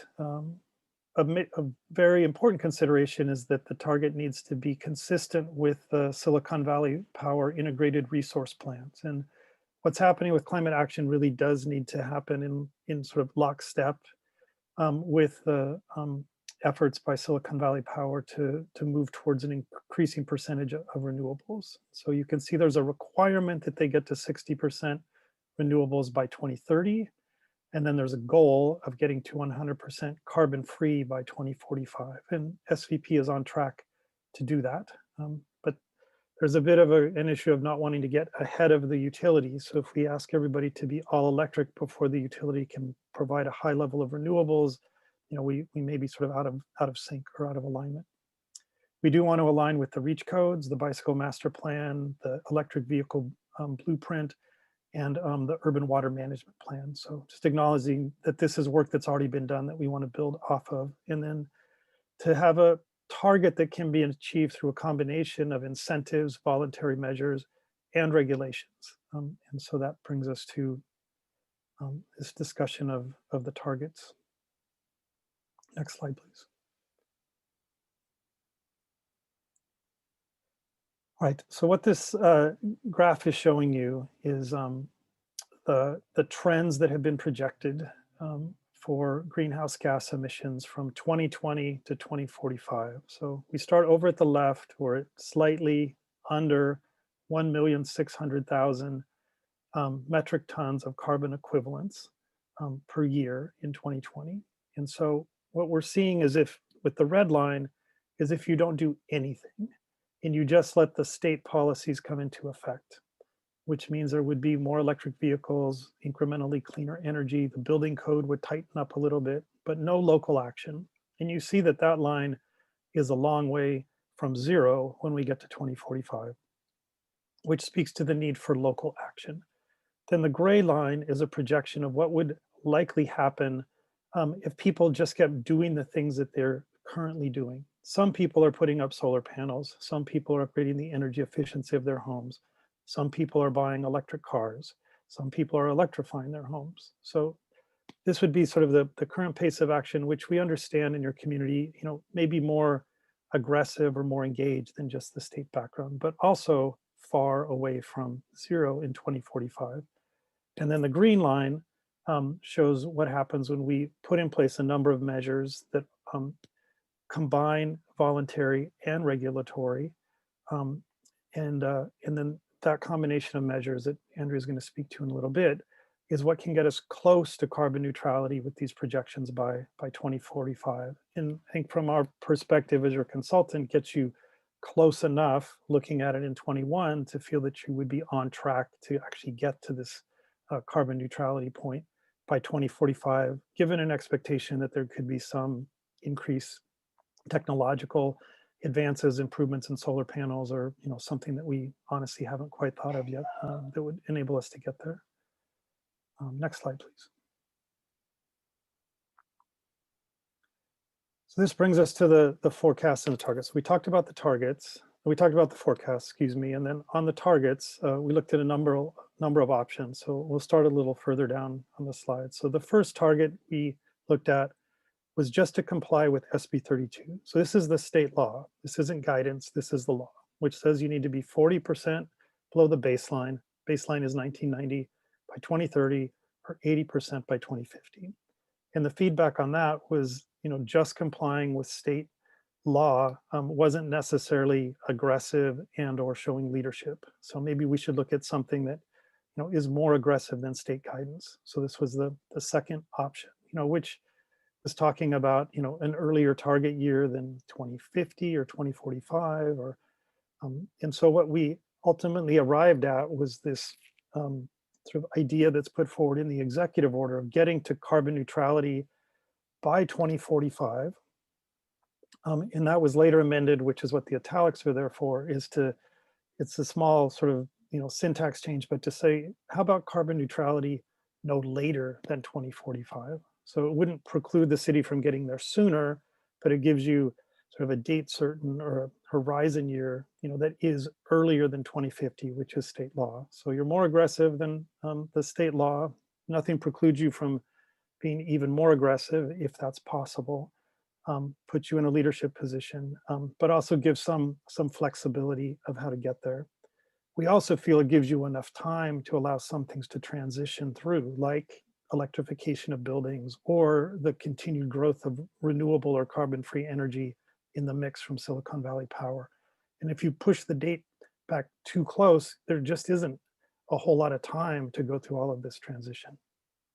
So this is the recommended forecast that we'd like you to think about and hopefully give some guidance on, and ideally confirm for us so we can keep moving forward with the planning process. I think now I hand it off to Andrea. Thanks, Walker. Yes, thank you. To reach the greenhouse gas emission reduction goals, we've identified a set of proposed strategies and actions for inclusion in the updated CAP. Next slide, please. These actions aim to focus on the highest greenhouse gas emission sources and opportunities of highest impact. So what are those areas? The bar on the top of this graph shows Santa Clara's current emissions. You can see that non-residential electricity, which is the teal bar on the right, and on-road transportation, which is the maroon bar on the left, make up the bulk of the current city's greenhouse gas emissions. The bar on the bottom shows how emissions would change given anticipated population and job growth, current state and federal policies and a transition to carbon neutral electricity, which is anticipated to be part of SVP's next integrated resources plan. So as you can see in these charts, that shifting to carbon neutral electricity will get you part of the way, but progress is still needed in the remaining sectors with an emphasis on on-road transportation in maroon and non-residential natural gas in gray. Go to the next slide. So to further reduce greenhouse gas emissions across these sectors, we've developed a series of proposed strategies and actions, which I'll present on the next slide in a moment. To develop these strategies and actions, our team went through a development and refinement process. To inform the strategies, we interviewed city staff and conducted public and stakeholder outreach, as Walker described. We also conducted a review of the city's current activities and plans, as well as brought in industry and peer city best practices. After generating a comprehensive list of strategies and actions, we narrowed down the list through a multi-criteria analysis process. Criteria that we considered in that analysis included considerations like impact, how likely the action would be to address the plan goals and targets, such as emissions reductions. We also considered cost, how affordable the action would be to residents and businesses and to the city government. We considered feasibility. Is there strong support for the action from the residential and business community, for example? And are there regulatory, political, or technological constraints? We also considered equity.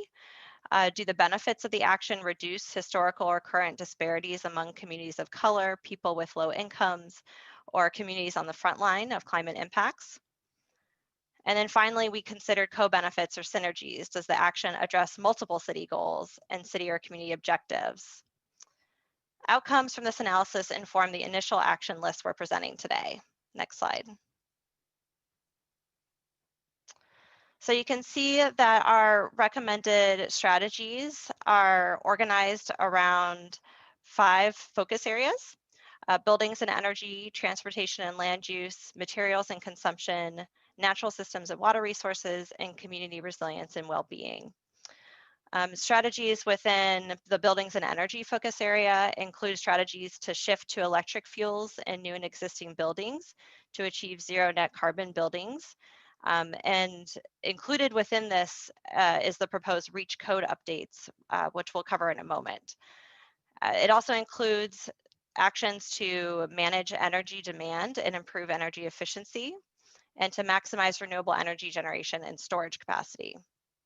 Within transportation and land use, we've proposed strategies to transition vehicles to electric alternatives, expand the use of non-single occupancy vehicle transportation modes, such as walking and biking and transit, and advance sustainable land uses. Within materials and consumption, we proposed strategies to increase waste diversion, so increasing recycling and composting. Specifically, we look at actions to reduce landfilled food waste, since that's a primary contributor to greenhouse gas emissions in that sector. And we included strategies to enhance sustainable production and consumption. Within natural systems and water resources, strategies include increasing tree canopy cover, enhancing ecosystem resilience, and improving water supply and conservation. And within community resilience and well-being, we include actions to improve community resilience overall to both climate and non-climate stressors and prepare for climate change. So that gives you a high-level overview. I'll then pass it to Andrew to talk in detail about the proposed REACH code, which would be action within the buildings and energy focus area. Thank you. Next slide. So you've heard a little bit about building REACH codes or REACH codes, and these are locally adopted amendments to the city's building code that add requirements that exceed the state standards with the goal of further reducing greenhouse gas emissions. Because REACH codes address greenhouse gas emissions, they are a potential implementation tool for the CAP, as you've heard. But we are been working on them separately from the CAP update, and potentially are prepared to come to the council sooner with for action by the council on adoption of the REACH codes. So that's part of why we're focusing a little bit more on them today. The REACH codes themselves specifically either promote or require electrification in new construction through measures that replace use of natural gas with electricity through various different measures, or that promote the installation of equipment to support EV charging in new construction. As envisioned, that the REACH codes would only be applied to new construction. They wouldn't be something that would apply to remodels or additions, expansions of existing structures. Over the past year, staff has been working on the preparation of a REACH code ordinance, and we're getting close to being able to bring something to the council. Next slide, please. So staff began preparation of the REACH codes really following our city objectives, general plan goals to replace greenhouse gas emissions, seeing that this was an important and emerging tool that people are following. At the beginning of the process, we looked at the Peninsula REACH code really as a model for how to go about this. It was sort of being promoted as a best practices approach.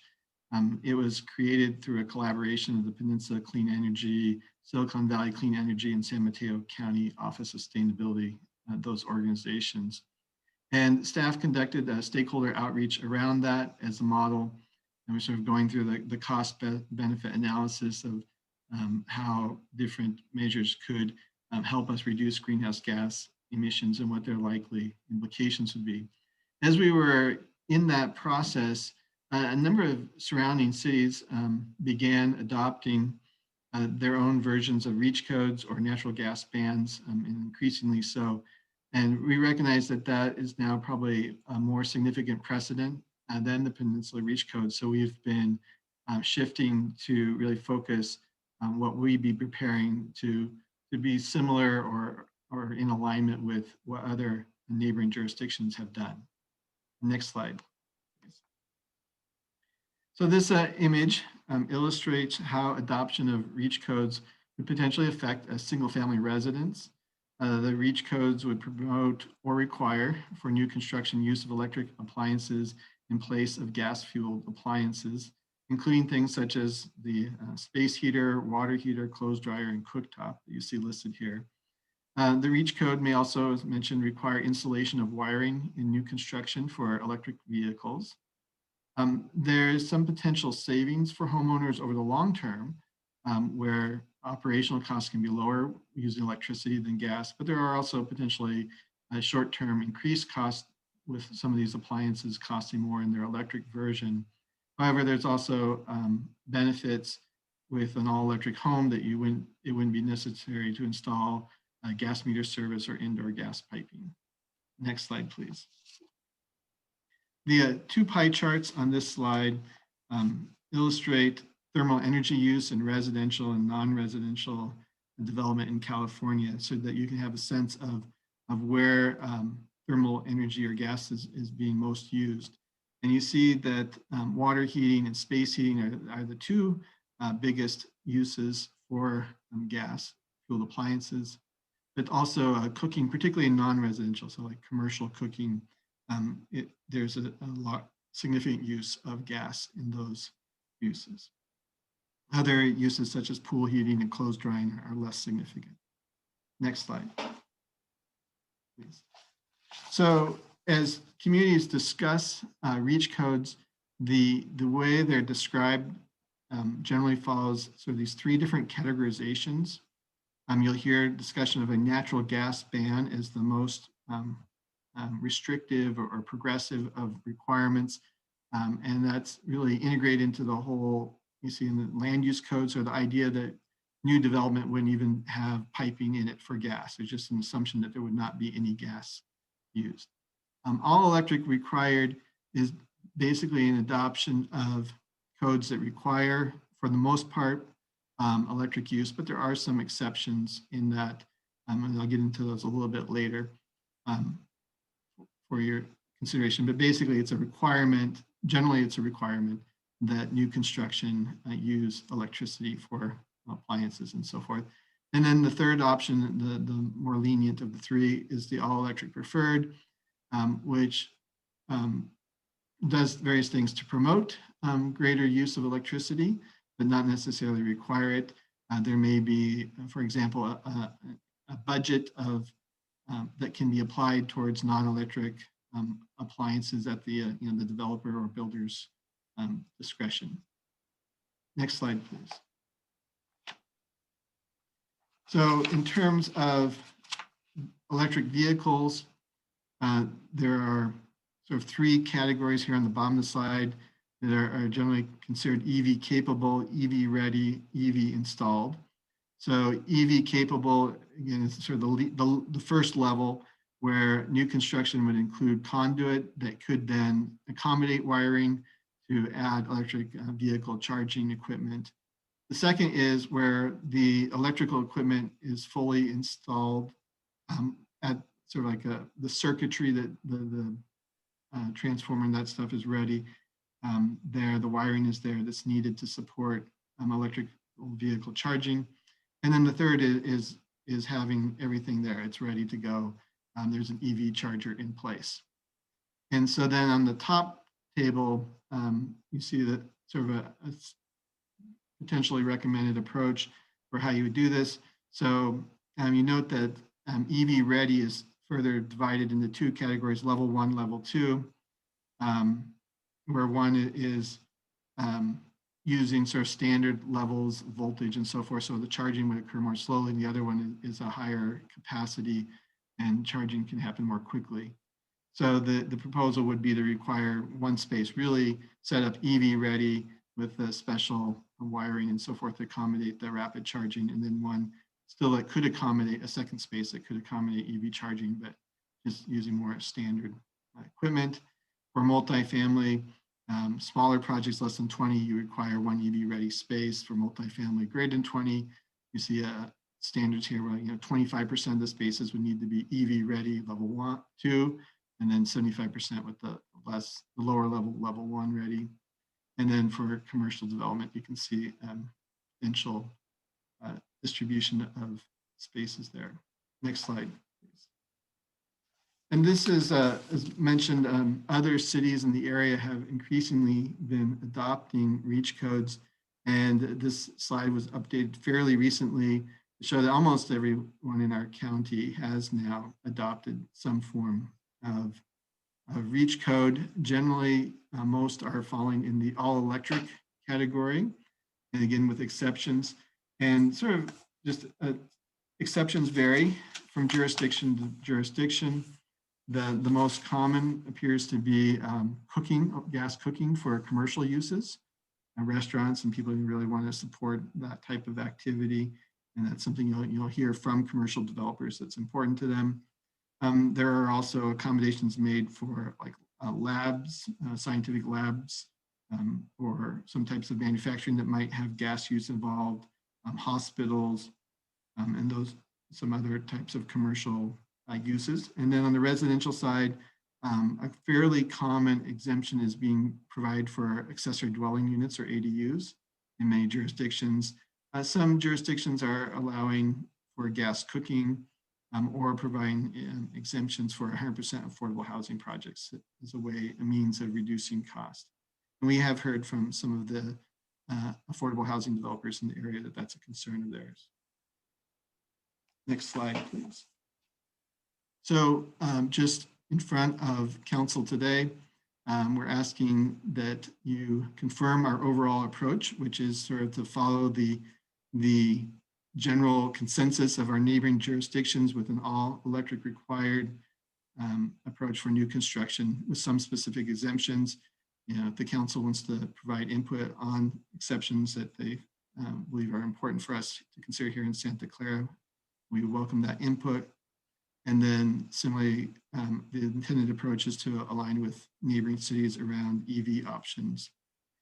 If there's other objectives or ideas as well, we're happy to hear those. For example, some communities have been requiring that all new construction include solar power as part of that. A certain percentage of the rooftop area may be required to support solar power generation. So with that, next slide, please. I will hand it back to Andrea. Great, thanks. So before we move into discussion, I just wanted to provide a quick overview of timeline and next steps. Our immediate next step for the climate action planning process focuses on preparing the draft climate action plan document and shepherding it through internal administrative review process. As we head into spring, we'll meet with the Planning Commission again for input on the draft CAP document.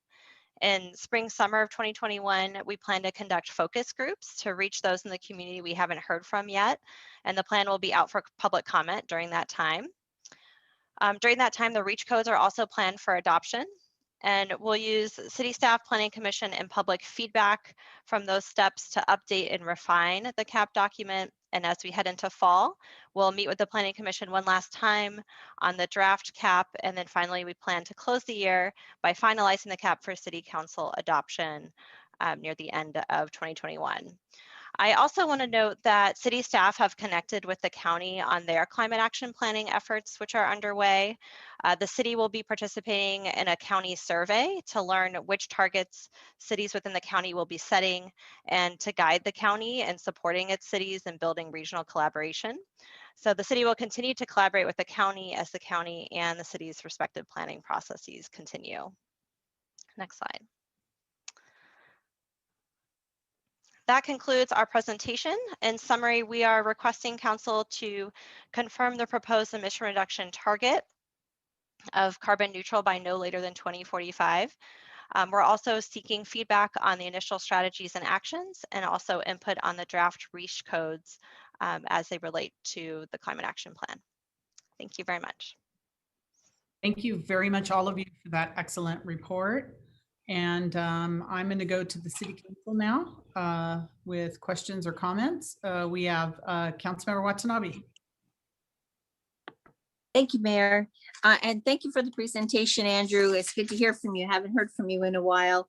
And I have to add the Honorable Teresa O'Neill and myself actually attended a great seminar up in Palo Alto, gosh, I think about 2 years ago, where there was a lot of discussion about the REACH codes and the benefit of them and how it can improve building, making housing cheaper and safer. And so I'm really glad to see that this presentation, and I'm happy to just go ahead and make a motion to confirm the overall approach of the all electric required for new construction with specific exceptions and moving forward. So thank you. Excellent. Okay, we have a motion. Let's go to the first. Councilmember Jane? Yeah, thank you, Andrew, for the presentation. I believe when you presented to Planning Commission, you talked about, and maybe it was a different study session that you had, you talked about the cost difference of all electric construction, where you saved the costs of the natural gas hookups. Do you have any comments related to that? I'll just make a bunch of comments. So we just spent almost 3 hours talking about the importance of public safety. And I've seen some very reputable peer-reviewed studies that actually show that violence goes up with temperatures. And that's very well regarded studies. And, we're already at 1 degree Celsius. The IPC originally said 2 degrees. Now the targets are 1.5 degrees. We've seen all these wildfires. We just saw this polar vortex, which disrupted the power grid in Texas. And that was due to the weakening of the jet stream due to global warming. And I just saw in the New York Times today, Miami is looking at $3 billion of property loss by 2040 due to sea level rise. And Volvo has agreed to stop selling electric cars by 2030. GM will stop selling fossil cars by 2035, and Ford will be only electric cars in Europe by 2030. So the point is that California leads the nation and the world, And the Bay Area actually leads California. And the cities around us have taken very aggressive steps to be leaders. And for a long time, Santa Clara was a leader. Our Silicon Valley Power was the greenest and cheapest power in most of California. And now we've fallen behind. So if we look at Silicon Valley Clean Energy and Peninsula Clean Energy, they're actually carbon free for both residential and commercial. And if you'll pull up slide 14, you can see that our commercial or non-residential electric is the bulk of our carbon emissions. I don't know if you have that there. And then, or that's slide 14. And, but I do want to see slide 14 first, if you could pull that up.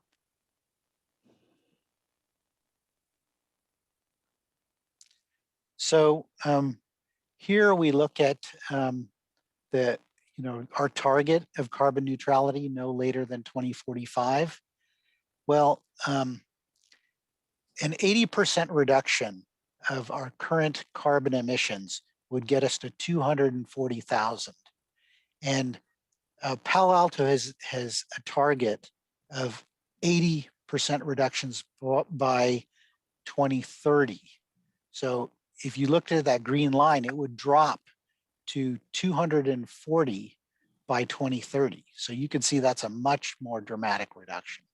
And Menlo Park goes even further with a 90% reduction by 2030. And they're going to sequester the balance, the remaining 10%. So I think Santa Clara has fallen well behind our neighboring cities, and that we have to be more aggressive. Can we look at slide 17 here?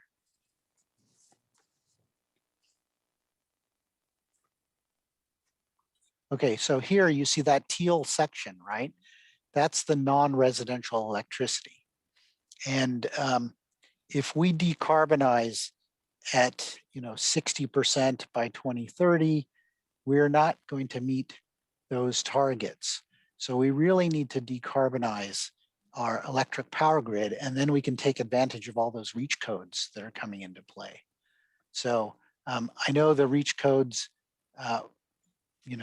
have really aggressive targets for residential, but there's also pretty aggressive targets for the commercial side. And, we have all these data centers, and they're burning that fairly fossil intensive electricity.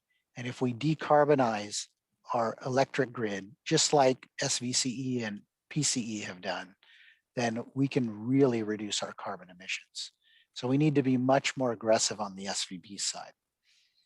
And then if we look at slide 26, which is the REACH code for EVs. Okay, here. So it seems, the 25% of spaces for multifamily of level 2 and 75% of spaces for level 1 was in the Peninsula REACH code, but that has now been modified. And we're finding that the level 1 is not quite adequate. And so we're looking for a light level 2. So more like 3.8 kilowatts for that third line there.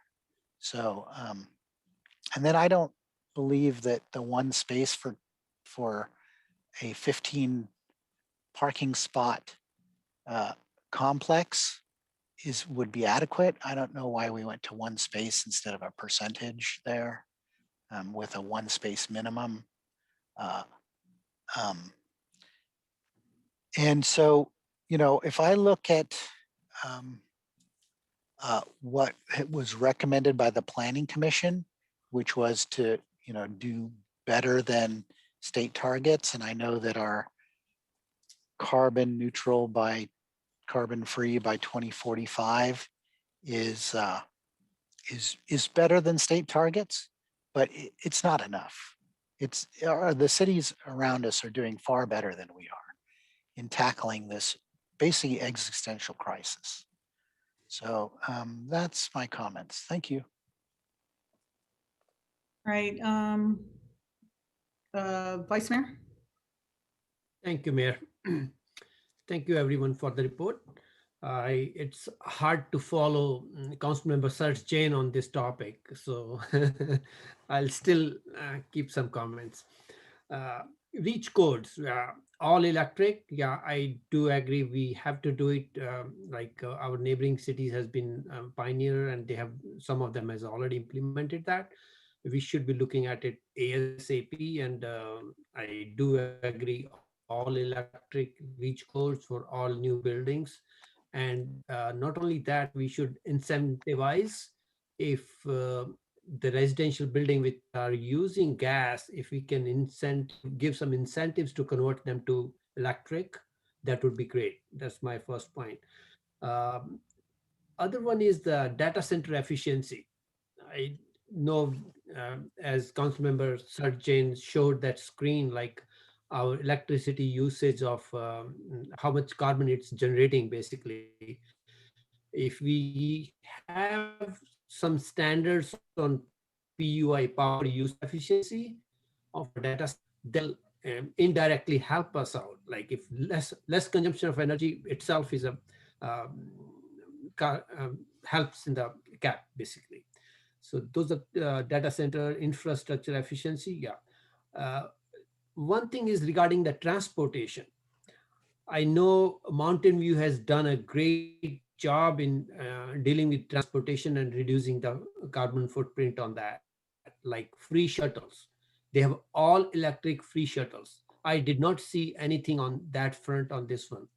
I know VTA gave a multi-million-dollar grant to cities who wanted to use for innovative ways to transport. And that would be one area I would like to see, like how we can implement free shuttles. If you put electrical free shuttles, just like Mountain View, you take off so many cars off the road, and that can be a very good solution to our climate action plan. Okay, I fully agree with the Councilmember Jane's submission. We have Silicon Valley Power. We are very proud of it. Very efficient in a way. They're providing us 24/7, and our data centers are based on the low cost of electricity being provided to them. At the same time, we lag behind in updating our SVP electrical blend basically. So that's one thing we need to pay a lot of attention, how we can increase reduce our carbon footprint. Basically, the source is the electricity. If you can reduce that footprint, that would be great. Other thing, I know some of the document they mentioned bicycle, creating bicycle-friendly community. That's one thing I would like to emphasize, like how we can make our community much more bicycle friendly. And not only that, look at the Vision Zero. If we provide the Vision Zero safety for all these bicyclists, it will help us to more people will be riding bicycles. So Vision Zero implementation indirectly or directly helps climate action plan basically. And I was reading on that, like Norway, Oslo has Vision, they have already achieved zero, like no fatality in almost 1 year, such a big city. So there are ways to do that, and hopefully we can also achieve some of those. What else? Sustainability. There was one existing building burnout ordinance. I was reading about that in Menlo Park. They have introduced that, like, and so we should look at that for the existing, what we can do for existing buildings to reduce the gas usage, basically. That's one important thing we can also incorporate into that. And again, if we can give some rebates to take out gas, that would really help.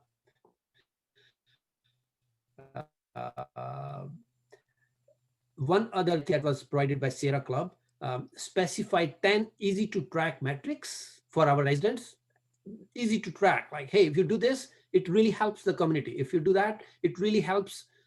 This is the way it helps. Like, it's one way to say, oh, reduce the carbon footprint, but if you explain that in 10 different metrics, like or 10 or 5 or whatever, that will really help to understand the resident why it's important, how they can do it. And I would also tie this up to, we talked about the TDMs, transport demand management measures, but we are lagging behind in fully implementing that. We do not have TDM penalties. I have been asking for it for a long time. So we should be looking at really good TDM penalties if somebody is not reaching the scale. That's it. And I would like to point out there is one cascade, there's one typo on your calculations where you have a multi-criteria analysis on, I don't know, different, it is part of different planning commission reports, where you mentioned the different actions with a different weightage. The example calculations are, I think there's a typo on that. Instead of 2.6 for priority score, it should be 2.9, and instead of 3.4, it should be 3.5 or something. There are multiple things I've seen that you might look at that. It's a typo on that. So those are my points. And if we can incorporate these and make it a little bit, as Councilmember Jain mentioned, if it can meet our goals much before 2045, that would be good for all of us. And I know our youth is so involved into this thing, and they are our future, and we have to do something for them faster than before they get as old as us over here. Thank you. Councilmember Becker. Thank you, Mayor. So yeah, Councilmember Jane kind of touched on it. We learned a lot during the Planning Commission. We gave a lot of recommendations. I think we should go above and beyond of what the state recommends. I mean, you know, Santa Clara is, you know, I'm so cliched on this, but we are the center of what's possible. I think there's a lot of opportunity in that. I think Councilmember Chahal stole my thunder a little bit on the TDM penalties, which is something I really wanted to cover, but I think Raj covered a lot of that, which I'm glad he did. That's something that's really important, because I think we've been missing out a lot on that. And being on the Planning Commission, I saw that a lot, and that's something we really need to, you know, kind of hunker down on. I also see, you know, he also brought up with shuttles too. I think Councilmember Park had also brought this up many other times as well, about shuttle programs. I mean, I think that really kind of helps with keeping people off the roads, keeping people, what's it called? Using better modes of public transportation. The reasons I see a lot of this also is, one thing that did bring to mind is, I hope that there's a lot of incentives to help people who are more financially struggling to adapt to getting new vehicles that are electric if they need a vehicle to get to work. Because I know that's one thing I've talked to a lot of people, especially in my neighborhood, who are a bunch of renters, are saying, I can't go buy a new car. How am I going to do it? I think we need to start working more, I guess, whole community-wise to get better incentives to get people to afford cars like that, or see how the state can help us too. Or I know that there's some rules with the state going forward. There's also, I think we should also push for, since this whole pandemic has happened this last year, we should push for more work from home incentives. So, you know, I think that is kind of a key to keep people off of the roads. I noticed the main factor when we were staying home during the pandemic was less people on the roads. Now I'm going into work, I'm starting to see a lot more traffic. I noticed it's starting to take, before the pandemic, it would take maybe 15, 20 minutes. Now it's taking about 40 minutes. So I think that's kind of something we need to also focus on. Transit-oriented villages, that's key, which I really want to see more of. As well as, you know, focusing on getting people out of being homeless. I noticed if you go to certain areas where a lot of homeless encampments is, this is the city of San Jose I'm talking about, but I see it spreading kind of to Santa Clara, but over by Coleman and the airport, over by the not Rose Garden, but Taylor, somewhere around there. There's a bunch of homeless shelters being built. It's not shelters, but you almost want to call them Hoovervilles, like they were back in the Great Depression. But those are popping up a lot, and at the same time, it's bringing more and more litter and trash, and I see that being a major concern because that's getting into our rivers, that's getting into a lot of our water system, and that concerns me especially. I know a lot of neighbors have brought that up to me with concerns about homeless being in the creeks and their concerns with water quality.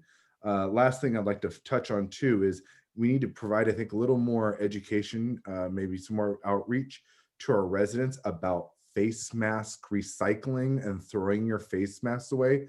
I am consistently seeing these face masks in the gutters, in parking lots, being in storm drains. We're talking about, environment and being, environmentally conscious. Here we are, I think, with the pandemic and face masks.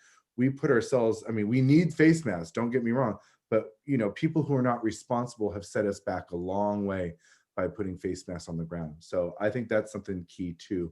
But I know a lot of our young people really want to speak. I went to the Planning Commission meeting the other night listening in, and I know they're very eager. So I would love to hear from them. So thank you again, Mayor. Thank you. All right, I don't see any other hands. So, I have a couple questions. I know Councilmember Jane mentioned SVE and PCE. I don't think they have the load that we nearly have. I don't think they nearly have the load that we do. I don't know if Manuel Pineda would be able to answer that. Hi, Mayor. Yes, I can definitely answer that.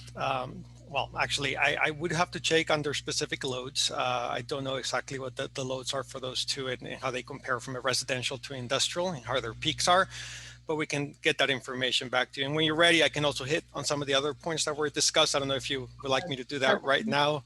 SVP was a big part of all the comments. Yes, he was. Would you like me to give you some feedback on that? Yeah, okay, sounds good. And I know I'll just hit on the SVP items and of course, pass it over to Andrew and our consultant team on some of the other ones. So with regards to SVP, yeah, so we're, as usual, we're always very excited to be on the forefront and try to exceed the state goals. One thing we had discussed about, and we discussed at length with the consultants, is, as you know, and some of the new council members might, we have what's called an integrated resources plan. And that's really the holistic approach as to how SVP is going to achieve its goals. And that is a combination of what the resource needs are going to be to meet our load, what the goals are, what the constraints are, what the priorities are. And kind of from our discussion, we thought it was important to have this discussion of accelerating. And of course, we're always looking to move faster. If you look at where we've been over the last few years, we're ahead of what the state requires, but accelerating would be, well, probably a better conversation within that context, because certainly it's a great goal. And I think we're looking at acquiring over 500 megawatts of renewables that are in some sort of process. So we're pushing hard. But whenever you want to accelerate something, there's a balance to that, and there might be a cost to that. And we want to make sure we paint that whole picture for you. For example, when you look at the IRP and when you look at, what, San Jose Clean Energy is doing, San Jose Clean Energy is about, 50% more expensive than SVP. So is Silicon Valley Clean Energy. And when you look at some other jurisdictions like Palo Alto, right, who are reported as 100% carbon free, there's different ways to do that. For example, the way you report carbon is what's called volumetric. So how much you buy for the whole year and use for the whole year, not necessarily what you actually use. So we're very strong on trying to show you what we actually use. I mean, in some places you might be able to buy 140% of the power that you need. So you can reach that renewable requirement of 100%, and then you sell 40% of it, either at a loss or for the value that you bought it at. And of course, there's a cost associated with it. It doesn't change the actual energy you're putting into your system, but it does, you're able to show that you're 100% renewable at that point. You can also not sell credits. And anytime you don't sell credits, of course, rate increases occur. So we just want to be able to paint the whole picture. We want to accelerate. We have the team listening in today. We've met with you multiple times, and we always want to go faster and lead the way. But we want to give you that perspective in the overall picture. Speaking of our neighbors in Palo Alto, who I meet with them on a regular basis, and they're doing an amazing job. They do take the volumetric approach, for example, and they also do use RECs to be able to get to those goals. And as a perspective, right, it's not one-to-one. Their rates for the lower users are 10% higher than ours. And for the higher residential users are 40% higher than ours.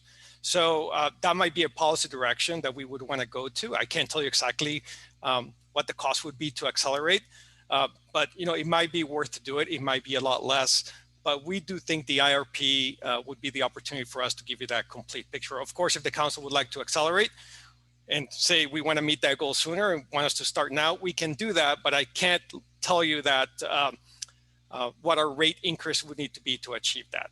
I do want to do a couple more notes. I do want to note that I know staff does a great work, so I don't like for them to think they're lagging behind in any way, especially when you consider our system and that we have a full electric system, unlike some other partners and all the work we have to do and the load that we have, especially in comparison to other cities, so that they're doing an amazing job.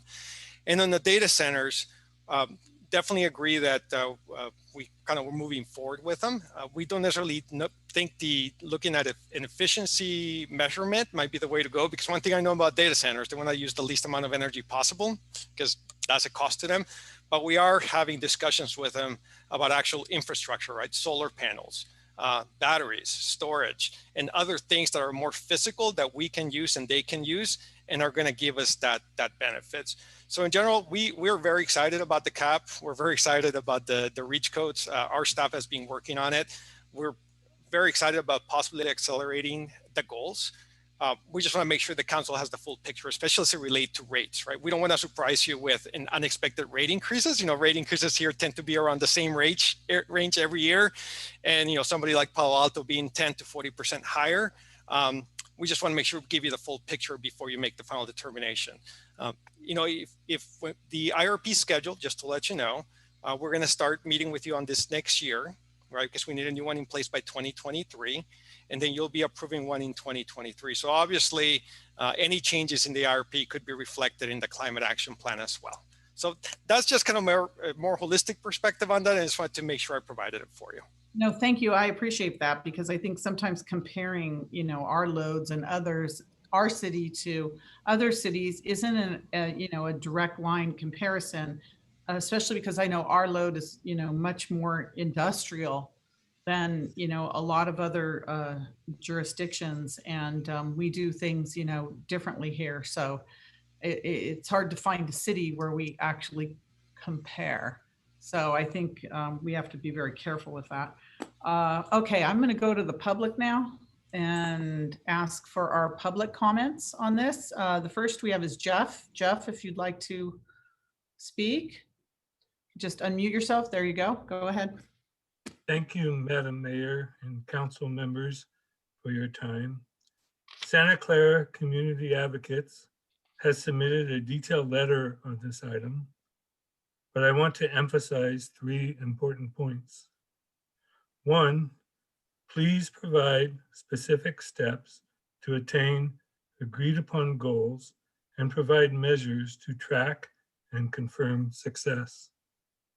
Let us remember that only 7 out of the 19 measures in the 2013 cap have been completed. 2, we agree with 40% of the nearly 400 survey respondents in choosing option 3. That is, Santa Clara chooses to set targets that are more stringent than state guidance, such as achieving carbon neutrality earlier than 2045. 3, lastly, Santa Clara has an imbalance between jobs and housing units. By 2040, the jobs to housing ratio will be almost 3 to 1. And the lack of affordable housing, which forces workers to drive longer commutes to Santa Clara, exacerbates greenhouse gas emissions related to transportation. Thank you. That is all. Thank you. Carolyn?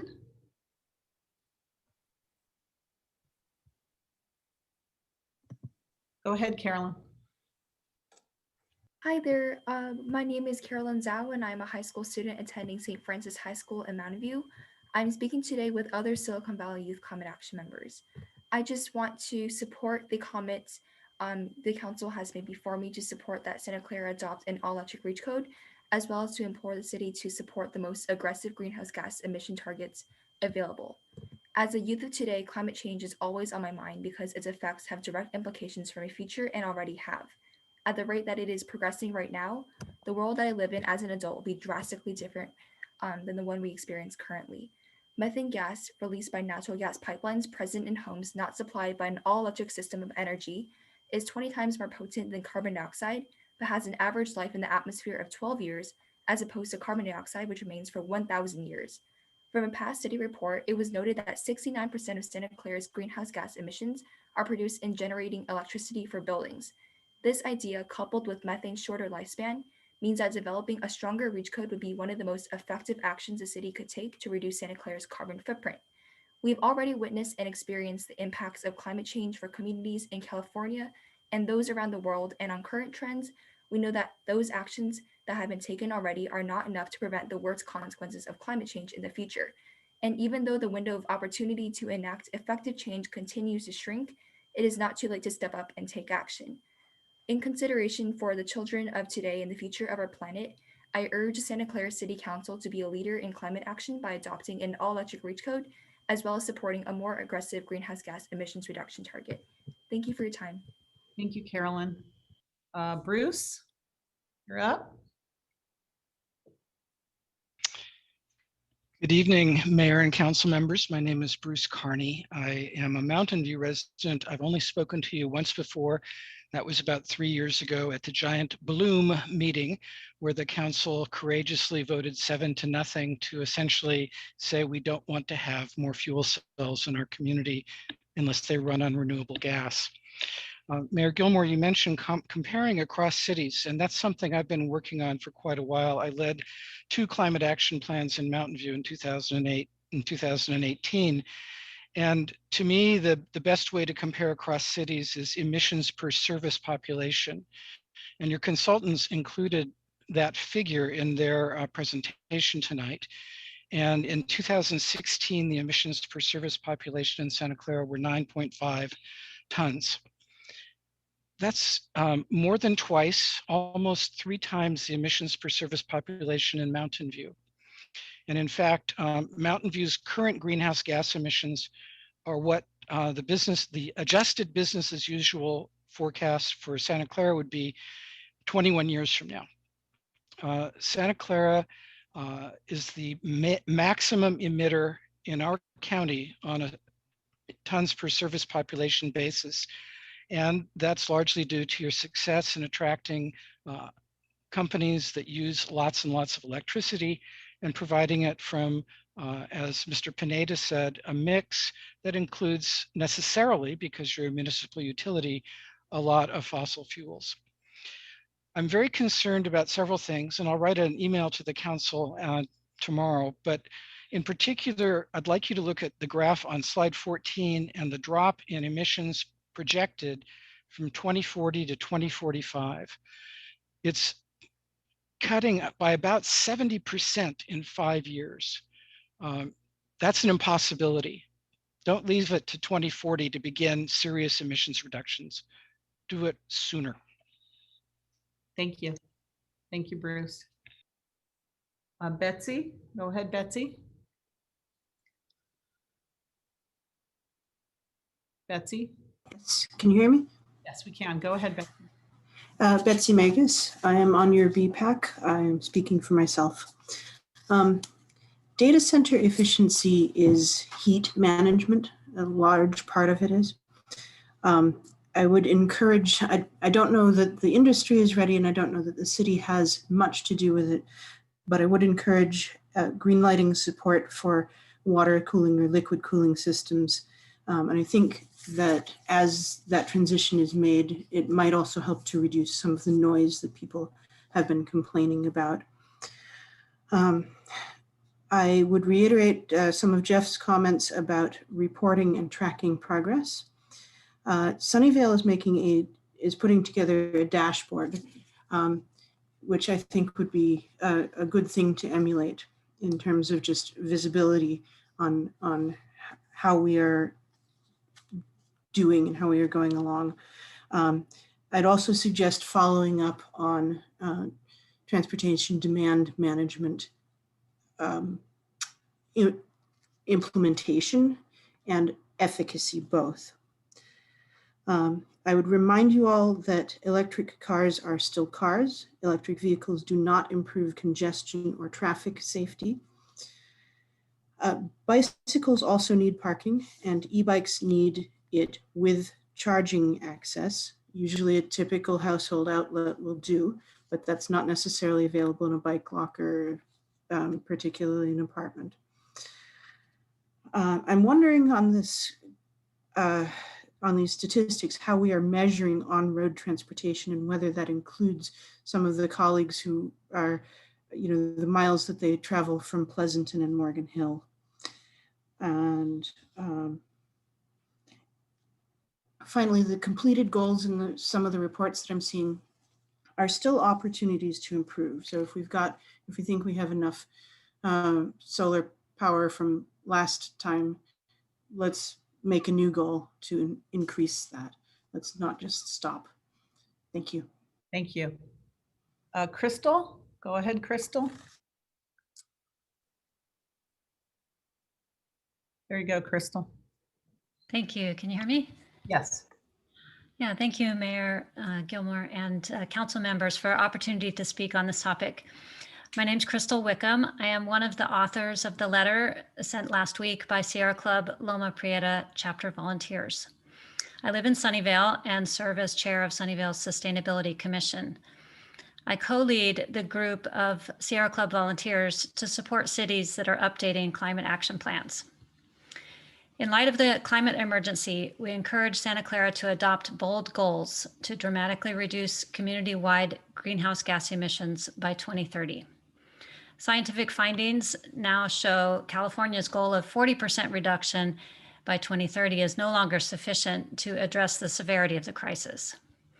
Please select the option 3 from the Ramey and Associates memo dated 11/3/2020 entitled Recommend and Forecast GHG Targets. Option 3 states demonstrate leadership by setting a target in excess of state guidance. For example, carbon neutrality by 2035. With respect to specific actions for the updated Climate Action Plan, we applaud the concurrent work on REACH codes and encourage Santa Clara to adopt requirements for all electric new construction without a mixed fuel option.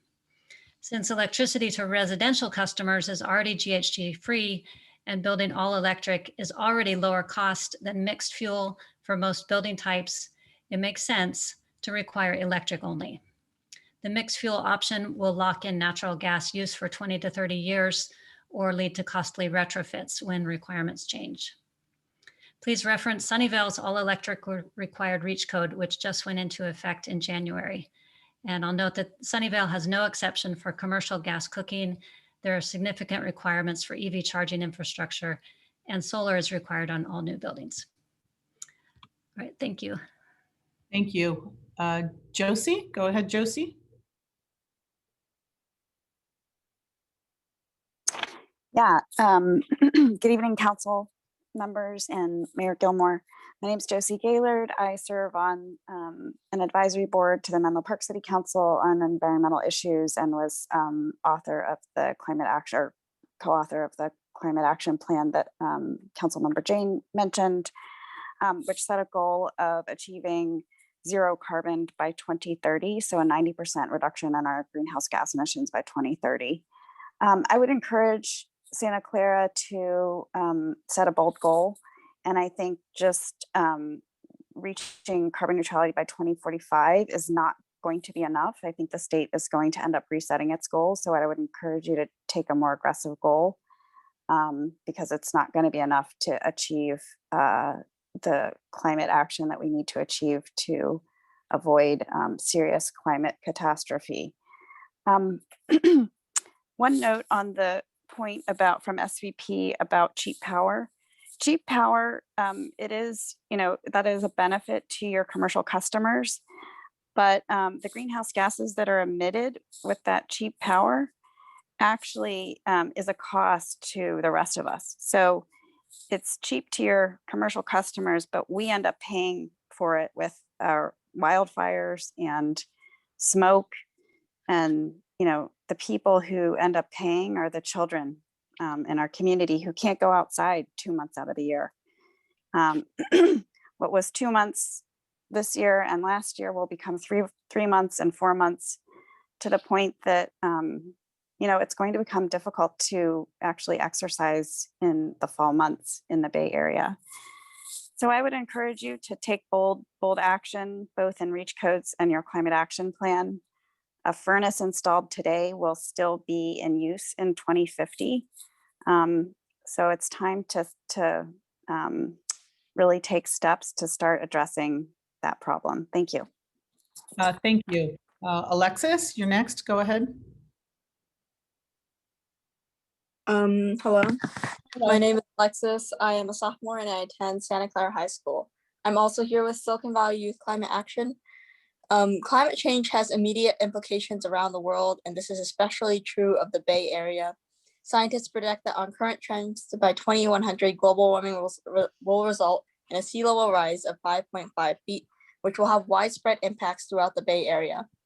By 9 years from now, in 2030, sea levels are projected to have risen as much as 12 inches. The consequences of climate change have already posed threats to our safety in the forms of wildfires and droughts, and will soon have farther repercussions for our community through rising sea levels if nothing changes. Energy emissions make up the vast majority of Santa Clara City's emissions at 69% for both residential and commercial buildings.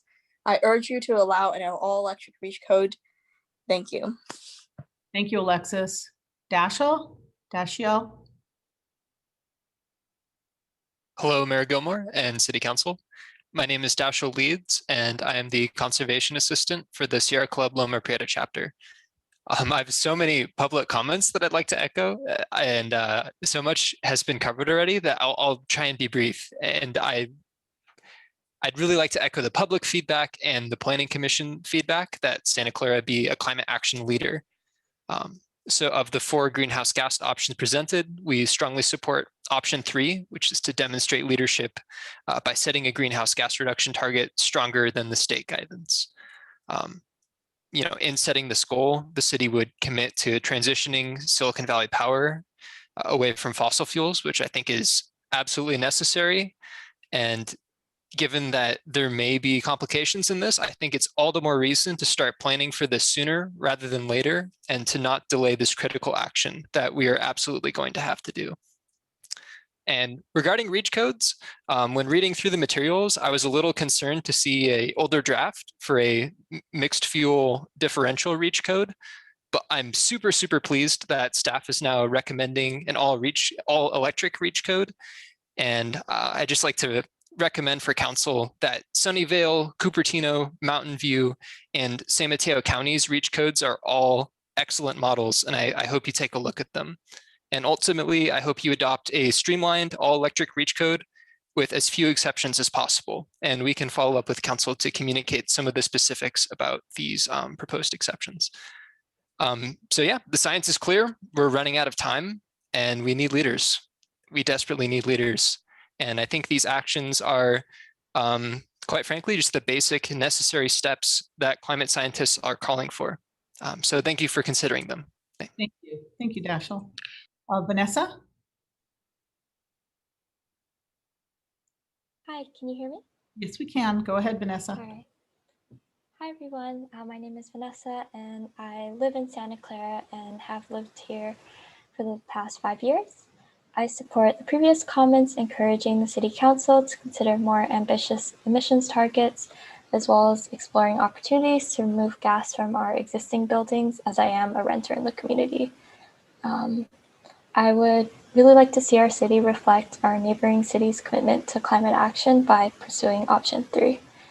I'm not a student, but I just wanted to take a moment to acknowledge that there were a number of high school students who were ready to speak during last week's City Council meeting. I think it was around 11 p.m. on a school night, and I appreciate that you postponed this topic due to this importance. And I just wanted to bring this up to illustrate how important this topic is to us, and how much we really want to continue living in Santa Clara and want to be able to envision a healthy future for us.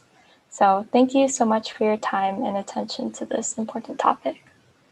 Thank you, Vanessa, and thank you for joining us this evening as well with your comments. We appreciate it. Bruce, you're next.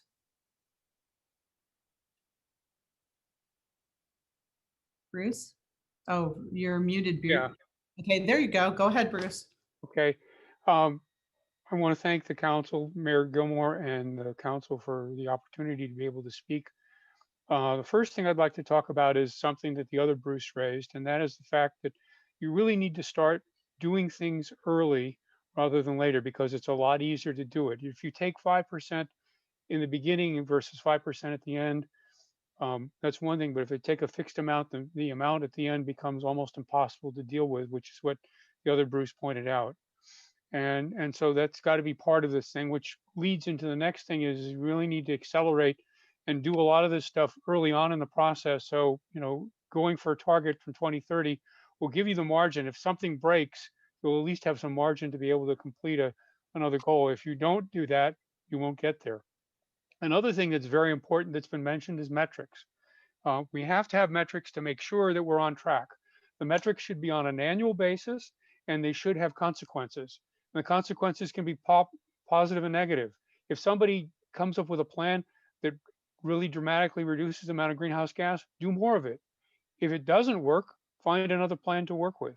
You need the time, you need the measurements to be able to do it. There's an old saying, if you can't measure it, you can't manage it. In relation to the youth, that's very important. They're the ones who are going to inherit this planet.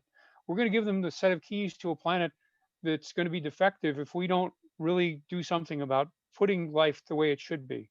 One organization, in addition to the many student organizations, is Mothers Out Front, who's done a lot of work to publicize the fact that they're concerned about their children and their children's children to be able to move forward on that. And the last thing is just as a quick comment, there was a discussion about heat cooling data centers. One of the things that has been, I saw 6 or 7 years ago when I was working in corporate land, was the fact that people were thinking about putting ground source heat pumps in as a way to get rid of the heat.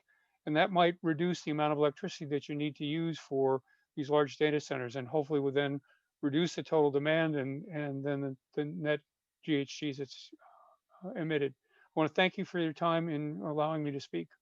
Thank you, Bruce. Sindhu, you're next. There you go. Hello, good evening, Mayor Gilmore, council members, and city staff. My name is Sindhu. I'm a junior at Santa Clara High School, and today I'm here with Silicon Valley Youth Climate Action. I'm here to support the comments made before me that Santa Clara City Council should consider implementing an all-electric reach code for new and existing buildings. Climate disasters are becoming increasingly frequent, not only resulting in severe repercussions on people's lives all around the world, but also a growing financial burden. In 2020 alone, the US experienced 22 climate-related disasters that each resulted in at least $1 billion in damages. Thus, it's imperative that all cities in America and the world adopt all-electric reach codes if humankind is to prevent the worst effects of climate change from taking place. Additionally, as previous people have mentioned, our peer cities, Sunnyvale, Cupertino, Mountain View, and San Mateo County have all adopted all-electric reach codes. Furthermore, San Francisco, Morgan Hill, and San Jose have all passed some sort of natural gas prohibition. It's time for Santa Clara to follow in their lead. In just a few years, our world will change for the worse. My generation has firsthand experienced the harsh effects of climate change. From year-long droughts to raging wildfires that plague our states, we've seen it all, and it's only going to get worse if we do not take action now. With that, I once again request that the council implements an all-electric reach code for new and existing buildings, for the sake of my as well as future generations. Thank you so much for your time and consideration. Thank you. Suzanne, you're next.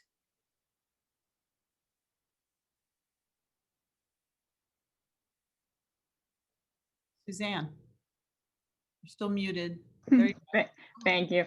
My name is Suzanne Emerson. I was on a subcommittee that developed the Climate Action Plan in San Carlos in 2009. So I've learned some lessons about what I wish we would have done differently. I'm happy to hear the staff's proposal of an all-electric REACH code, and I hope that the draft REACH code includes all construction types, includes EV readiness for each new unit of housing, and includes solar on all new buildings. To meet the carbon reduction goals, we need to chart a path to where we need to be, and the goal needs to be to stop burning methane and gasoline. So what is Santa Clara's path forward? When will the city stop allowing new construction to include gas infrastructure? How will the city help owners of existing buildings transition from mixed fuels to all electric? At what point will decommissioned gas furnaces and water heaters be required to be replaced with electric heat pumps and heat pump water heaters? What will the city's deadline be for transitioning municipal buildings off gas and the municipal fleet off of gasoline? What is the city's plan for EV charging in neighborhoods with multifamily developments, existing multifamily developments? And will that include side street EV charging in those areas? Will EV charging be added to all city parking lots? We would also be interested in seeing what the implementation plan intends and how often and specifically city and departments will be reporting back on implementation. Looking at the implementation results from the 2013 CAP, it appears a fair number of measures were not robustly implemented. We look forward to hearing how the CAP implementation plan will help assure the departments tasked with implementing elements are reporting back, and that when budgets are good, the CAP implementation is fully funded. We look forward to answers to these questions in the city's CAP. Thank you. Thank you, Suzanne. Is there any other member of the public that would like to speak on this issue? Okay, I don't see any more hands up, so let's go back to the city council. We have Councilmember Park followed by Watanabe.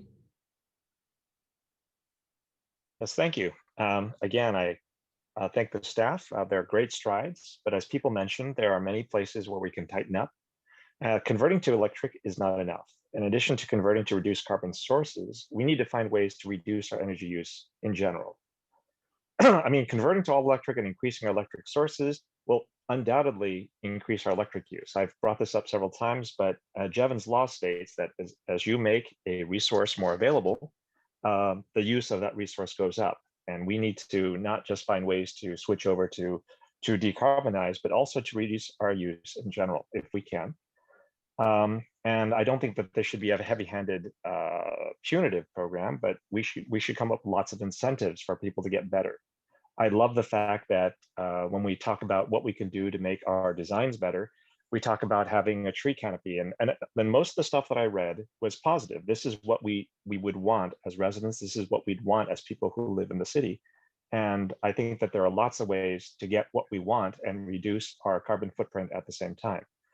I agree with Councilmember Jane that one electric vehicle space for multiple family developments is not good enough. We need to provide maybe more electric vehicle spaces and maybe even charge for non-electric vehicle spaces to incentivize people to move in that direction. We need to make bicycle routes safer. I go along our bicycle routes every so often. I have a scooter, and I know lots of places that I would not like to go because I don't feel it's safe, and I think I'm a fairly safe person. Betsy made a great point by reminding us that electric cars are still cars. And if we can, we need to find ways to work without cars, share rides, provide better mass transit, not just to and from work, but also on shorter distances, like on shopping or eating out. And if we could, I'd like to see how we could eliminate or reduce rental cars at airports, especially for people who are staying in the city of Santa Clara.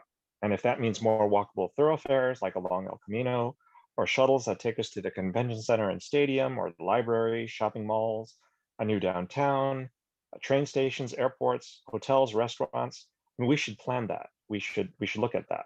I feel, and I've said this several times, several, 2 or 3 free electric shuttles subsidized by the businesses they benefit could take thousands of car trips off the road each month, and eventually even each week. Measurement was also a big public concern. We could have a dashboard that shows our trends and maybe even spotlight businesses and programs that are doing exceptionally well. Again, the idea is to incentivize people to do better. We need to remember that state standards, or any standard, those are the bare minimums. That's the level below which you have lawsuits or you face fines. if we're trying to be leaders in this area, we need to lead in our targets. It's not enough to be different or be the center of what's possible unless different means better and possibilities become real. I would love if other cities referenced our climate action plan in their meetings. I've heard so many other cities, and I would love if they would be able to reference ours and say, why can't we be like Santa Clara? And we definitely need leaders, as Mr. Leeds suggests. And those people, those leaders need to be people of color, and that color needs to be green. I know that a lot of students have a lot of concern in this area because, to be honest, the world that we're creating is for them and for their children. And I think that they're the ones that 100% should be concerned. And I would love to support them and love to make the world better for them and eventually for their children and people like my daughter. Thank you. Councilmember Watanabe. Thank you, Mayor. I know I spoke earlier and I made the motion to work with the staff's recommendation, but I think, based on, additional comments that have been made tonight, I think that it's just really important that we reiterate our staff's recommendation with the alternative that we set our city's target to be more aggressive than the state's guidelines. And in terms of the electric reach code proposal, we need to continue to work on that. But more importantly, we also need to include the public. I know I went to the virtual public meeting last summer and found it to be very beneficial. And looking at what's next on the presentation that was given to us, I'm glad to see that we have future opportunities to get for stakeholder focus groups and continue to get public input. And because everything has to go through public outreach. So I think this is a great opportunity. It's a great start, and to continue to make Santa Clara, not just like every other city, to make Santa Clara unique, because if we were all the same, we'd all be a very boring place. So I think Santa Clara has to be its own city. So thank you. Is that a motion to make our target more aggressive than the state guidelines? Yes, Mayor, it is. Including the all electric reach code proposal? Including yes, all electric. I know, I'm tired too. I'm sorry. All right, is there a second on that? Okay, I'm going to second for discussion purposes. All right. All right, Councilmember Jane. So I want to applaud the high school students that came, in particular, Alexis and Sindhu from Santa Clara High. My son went to Santa Clara High. I want you to ask Greg Shelby to provide AP Environmental Science at Santa Clara High, just like Wilcox High School has. Thank you, Karen. And I think what I heard was that a number of people are very concerned that Santa Clara is not being aggressive enough. Santa Clara is not leading enough. So I have a few proposals that I'm just going to float here, that we have an intermediate goal, because our final goal of carbon free by 2045, we won't meet it if we don't have intermediate goals. That's just how the world works. So I'm proposing an intermediate goal of 80% reduction by 2035, which is not as aggressive as Palo Alto or Menlo Park. And it's really hard to get that last bit of carbon out.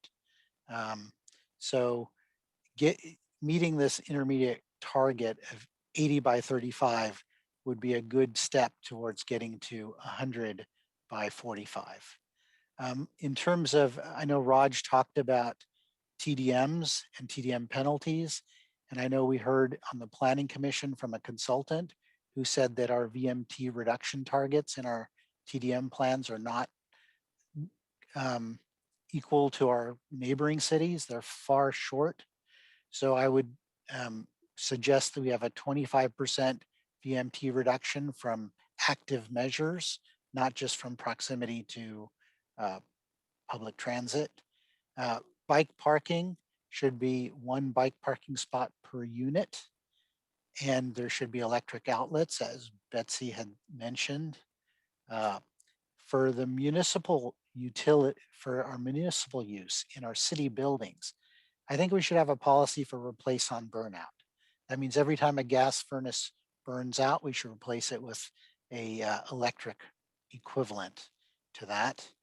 And I fully agree that we need emissions tracking software. I like the Sunnyvale dashboard idea. And a number of speakers had talked about it to just be able to see how we're doing. I think what we're realizing is that work from home is a big issue. And we even noticed that with our council members, that their internet drops. And so part of our support for reducing our carbon emissions is to facilitate work from home. Santa Clara has its own fiber. We really need to improve our internet and our fiber. And finally, I support the all electric reach code, but I think that it is even the current proposal of level 1 and level 2 at where level 1 is 75% should be changed to level 2 light at 3.8 kilowatts using an automatic load management software to balance the loads. So those would be my proposals to provide guidance to staff. Okay, Vice Mayor. Thank you, Mayor. Thank you, everyone from the public who spoke. And I just want to commend Bruce Carney and all the youth. And I would like to mention specifically about the Mountain View Sustainability Action Plan. They have been very active, very proactive, and they're in Sustainability Action Plan number 4 right now.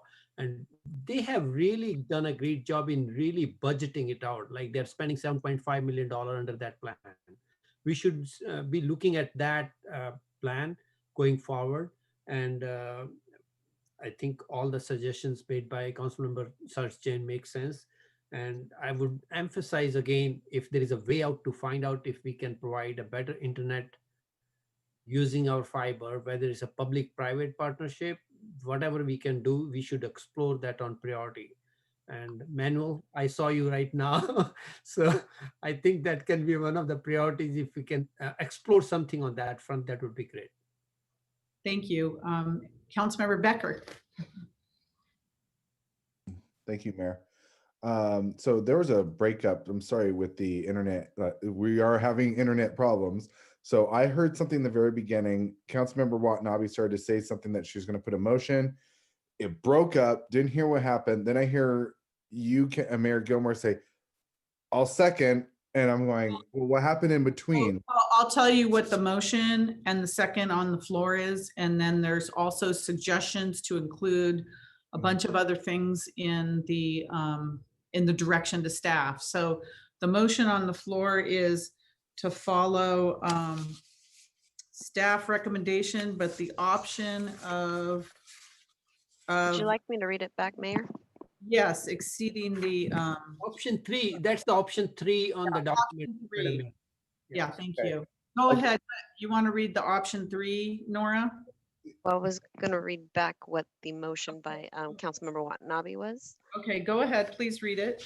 So it's to confirm the recommended greenhouse gas target for the climate action plan update and set the city's target to be more aggressive than the state guidelines, including the all electric reach code. Yeah, okay, so that's the actual motion on the floor, and then we're giving direction to staff, so people are giving their comments about what we want to see studied as well. Okay, so now then you said, because I heard you say I'll second. I just second for just so we can get it on. Okay, so okay, good. I like what Councilmember Watanabe was doing then. And I also like what Councilmember Jane was saying, because I heard everything that Councilmember Jane said. So I think would that be a friendly amendment to add to that? Well, we could include that as part of moving forward, the things that we study moving forward, because there's a whole list of things and we're going to have to, make it part of the the study going forward. Good. I would like to see There's those a public added in there. outreach going forward as well. Totally. I'd like to see that added in there, as well as the public outreach, and also definitely the internet equity, because, we have people trying to log on to the internet. I mean, until we're back in council chambers, we're going to still go through this, but I mean, people just trying to log in for their work. I mean, they tell me this is 2021. We shouldn't be going through this. So thank you. Right. And I always tell the council members, they can make accommodations for you down here. If you come down to City Hall, that's big enough, especially in the evening, that nobody's around. We can put people in different places. Always throwing that out there. All right. Thank you. Manuel, you have some comments? I see your hand. You're muted, Manuel. Can you hear me now? Yes, we can. Go ahead. My mics must have stopped working, so I'm not to disconnect here. Plug it in the battery. Yes. So just electric, yes, the battery. Just wanted to touch just base because it came up 3 times on the internet question. So I just want to clarify for both the council and the community that the SVP does not run an internet program. We run a dark fiber program, which we basically just lease out fiber in the industrial part of the city. It's a fairly small program. It's about $3 million a year. It's definitely not a citywide program. It's not something we're currently working on. If at some point the council would like us to explore providing internet through fiber for the whole city, that would be a significant work effort. That would also require a funding source associated with it because it cannot be funded by electric rates. I want to make sure that if there's an expectation of that at some point that gets put into some sort of priority with funding attached to it. It would be a multi-million dollar project, probably a multi-year project. And I just want to take a very close look at it because the last public utility that this around here was Alameda. And in 2008, they had to sell their system because they could not be competitive, ended up losing about $60 million. And we did check with them on it. And it's not electric funds, it has to be a different funding source. So I just want to make sure the council, we're happy to take a look at it. If the funding comes up, if there's a funding attached to it, and I just want to make sure the council is aware that that's not anywhere near the program we have today. We have what's called a dark fiber program, and we just lease the fiber for private users. And it's a very small program, about $3 million a year. Expanding it to the whole city, we'll probably have to increase our infrastructure by 400 to 500% of what we have today, plus become internet service providers, which currently we're not. So just to provide that context for you, because I don't want anyone to leave with the idea that's something we're looking at, because that's a significant work effort. Okay, thank you. Councilmember Jane? Yes, Manuel, I wasn't suggesting that we become internet service providers. I was saying that, we own the public right-of-ways of our streets. And when we do public infrastructure work, we could be expanding our dark fiber, and that would be a backhaul for internet service providers. We could also be leasing out our utility poles for 5G networks so that we could expand our network. So I'm by no means suggesting that we go back into what we did before, providing free internet to the public or becoming an internet service provider. I just am trying to figure out how we can help private companies, with a dark fiber backbone to then expand internet to the rest of our city. So that's all I'm suggesting. And on the 5G, on the poles, we already have a program in place. It was recently approved by council. All the details are in place, the fees are in place. So anybody who wants to come in can just pull the permits and they can go on the poles and pay the yearly fees associated with this. So that's in place already, Councilmember Jane. Okay, great. So following on, I guess I would like to make an amendment to Councilmember Watanabe's motion and just add the things that I added, which was primarily a 80 by 35 intermediate goal. Yes, and those are great suggestions to be put in there to be studied as well, right? So to be part of the whole process. It's probably easier. Councilmember Watanabe, would you include all Councilmember Jane's comments in your motion? Although we'll have to have the city clerk read those again to be included as part of the overall direction to be studied, right? Are you okay with that, Councilmember Watanabe? I'm trying to find you on here. Yeah, I'm here. Yeah. Yep. I heard you. Yep. I heard him too. Yep. That's fine. Is that I- good? And who Like you did said, like, clerk, as long as the clerk has the list or whatever it is.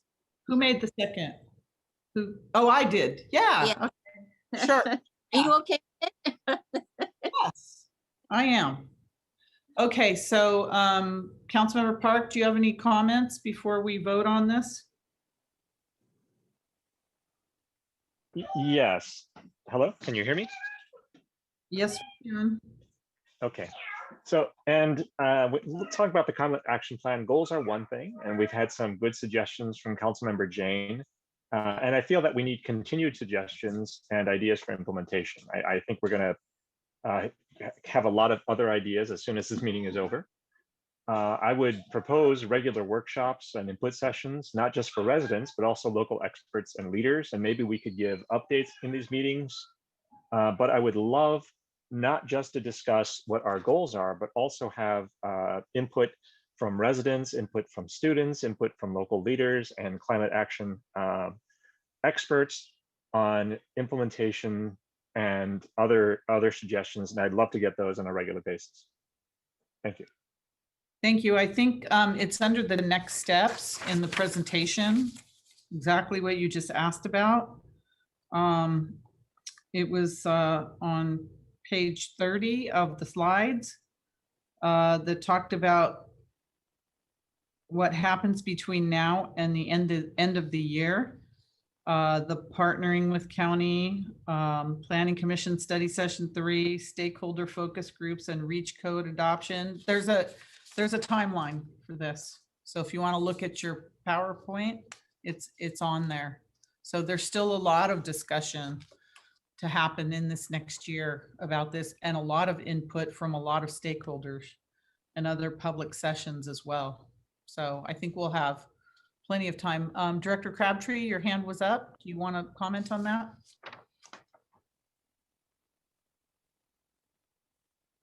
Oh, Thank you. Yes. Okay, go ahead. So I think that you've just kind of addressed it, but just to reiterate that we will be working over the next year to develop the specific climate action plan document that we bring to council. We're doing the environmental review for that, and we just want to. I want to make sure too, though, that what we're getting tonight is kind of the direction on what is the target that we're setting for that. Option 3 has been discussed, and it's a little bit different than what Councilmember Jane has suggested, something that would be more specifically aggressive than option 3 as it was presented. So just want to make sure that that's clear, that we in the direction that we get tonight. Okay. All right, Councilmember Jane, your hand's still up? Yeah, I just wanted to clarify for Director Crabtree that I'm keeping the 100 by 45 target, but I want to add an intermediate target of 80 by 35. So that's fundamentally what we're changing to the recommendation.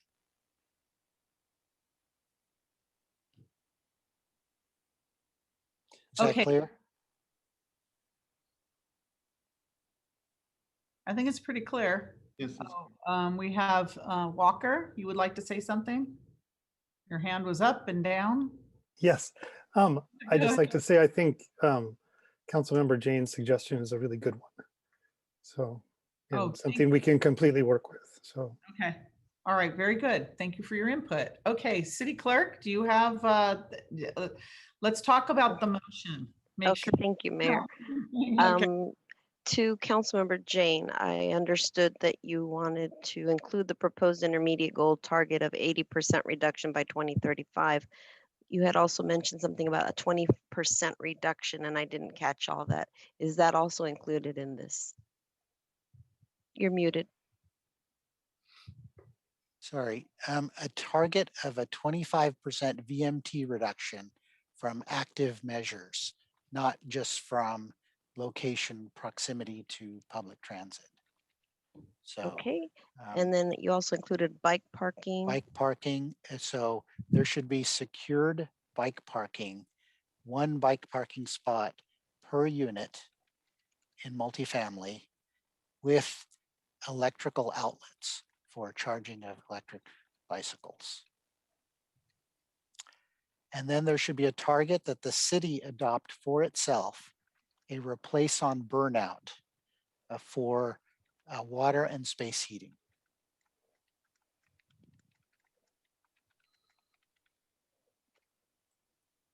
Okay, let me repeat. Oh, was there more? There are three more things. Oh, okay. Well, two more. Let's say that we adopt a emissions tracking dashboard.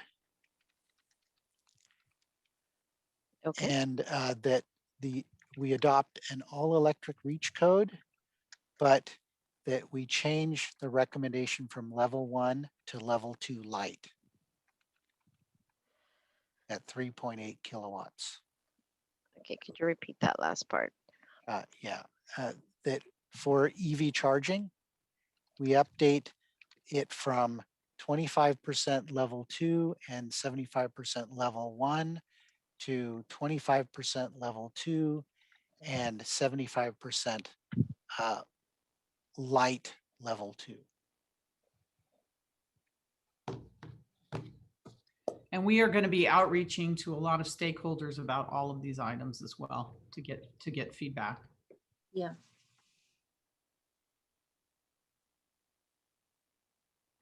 Okay. You have that, Nora?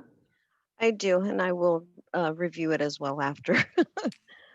Okay. Are we ready? We're ready to take action. So do you want a minute to put that together? A second? 30 seconds? I do have it here. So we have our makers, Councilmember Watanabe, seconded by yourself, Mayor. Okay, Councilmember Watanabe. Yes. Vice Mayor Shahal. Yes. Councilmember Hardy. Yes. Councilmember Park. Yes. Councilmember Jane. Yes. Councilmember Becker. Yes. Mayor Gilmore. Yes. That passes unanimously. Thank you very much. I'm going to ask the council for the remaining of this meeting that we continue it until next Tuesday. We've been at this almost 7 hours, and I know, since I'm one of the ones, I have a job and I'm just losing my concentration at this late hour. I'd like to ask, but I thought we finished closed session. Did we not finish closed session, City Attorney? We did, and I would like to add that our city calendar shows that the Planning Commission is canceled on Wednesday, and whatever items we don't finish because we did defer the budget, we can just continue those on Wednesday at 4 o'clock and complete and catch up on our agenda items. If that's what the council would like to do. No, next Wednesday. Next Wednesday. If there is support to defer the item, just given the lateness of the hour and the two significant topics, we have Wednesday as an opportunity to catch up because the Planning Commission meeting is shown as canceled on the city calendar, and we can complete and catch up on our agenda items. Okay. So if that's okay, I would entertain a motion to adjourn. Let me ask, are there any reports of action? Sorry, hold on. Reports of members and special committees. Do we have any reports of members and special committees? City manager, executive director reports. I just want to remind everyone that we start our committees tomorrow with our school district committee meeting during the lunch hour, and also our economic development, communications and marketing committee tomorrow. Okay, thank you very much for that. Councilmember Becker. Yeah, I I already went to the first Caltrain meeting. I'll keep it short. It was just more of an introductory meeting. Okay, maybe Councilmember Becker, I can go to you. Would you like to make a motion to adjourn in memory of Don Calajon? Sure. Curious question. Did we, with the two other items, did we already make the motion to continue those? Oh my gosh, thank you. Okay, is that a motion, Councilmember Becker? I'm just curious also if anybody from those two are okay with that themselves, if they were waiting all night. I mean, I'm sure enough that they want to continue this themselves. Is anyone here from any of those two items? I don't know. The staff know? So what would happen is you would make the motion to continue, and then you would ask whether there's any I'm any so people sorry. that want- Your motion to continue item 4 and 5. Second. In closed session, right?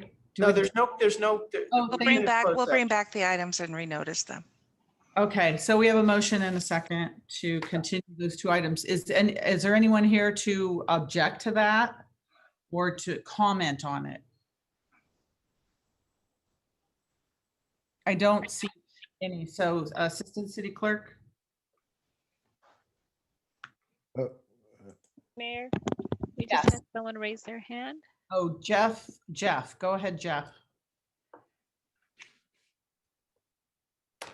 Hi, this is Jeff Fong with the 49ers. We are okay with continuing it. Oh, you're here. Thank you so much. And thank you for that. Are you okay with that now, Councilmember Becker? Yes, I am fine with that. Okay, very good. As All long as- right, motion and a second. Assistant City Clerk. Councilmember Watanabe, Yes. Vice Mayor Shahal, Yes. Councilmember Hardy, Yes. Councilmember Park, I can do this all night, but yes. Councilmember Jane, That wasn't funny the first time, Kevin. Councilmember Becker, Yes. Mayor Gilmore. Yes. All right, that passes unanimously. Councilmember Becker. And I would like to make that motion to adjourn this meeting in the memory of Don Calajon. We have a motion. Is there a second? Second. Ambulance prison. So we have a motion and a second to adjourn in the memory of Don Calajon. Assistant City Clerk. Madam Mayor, may I ask who made that second? It was me. I'm sorry. I got a little choked up. I work for the school district. Thank you.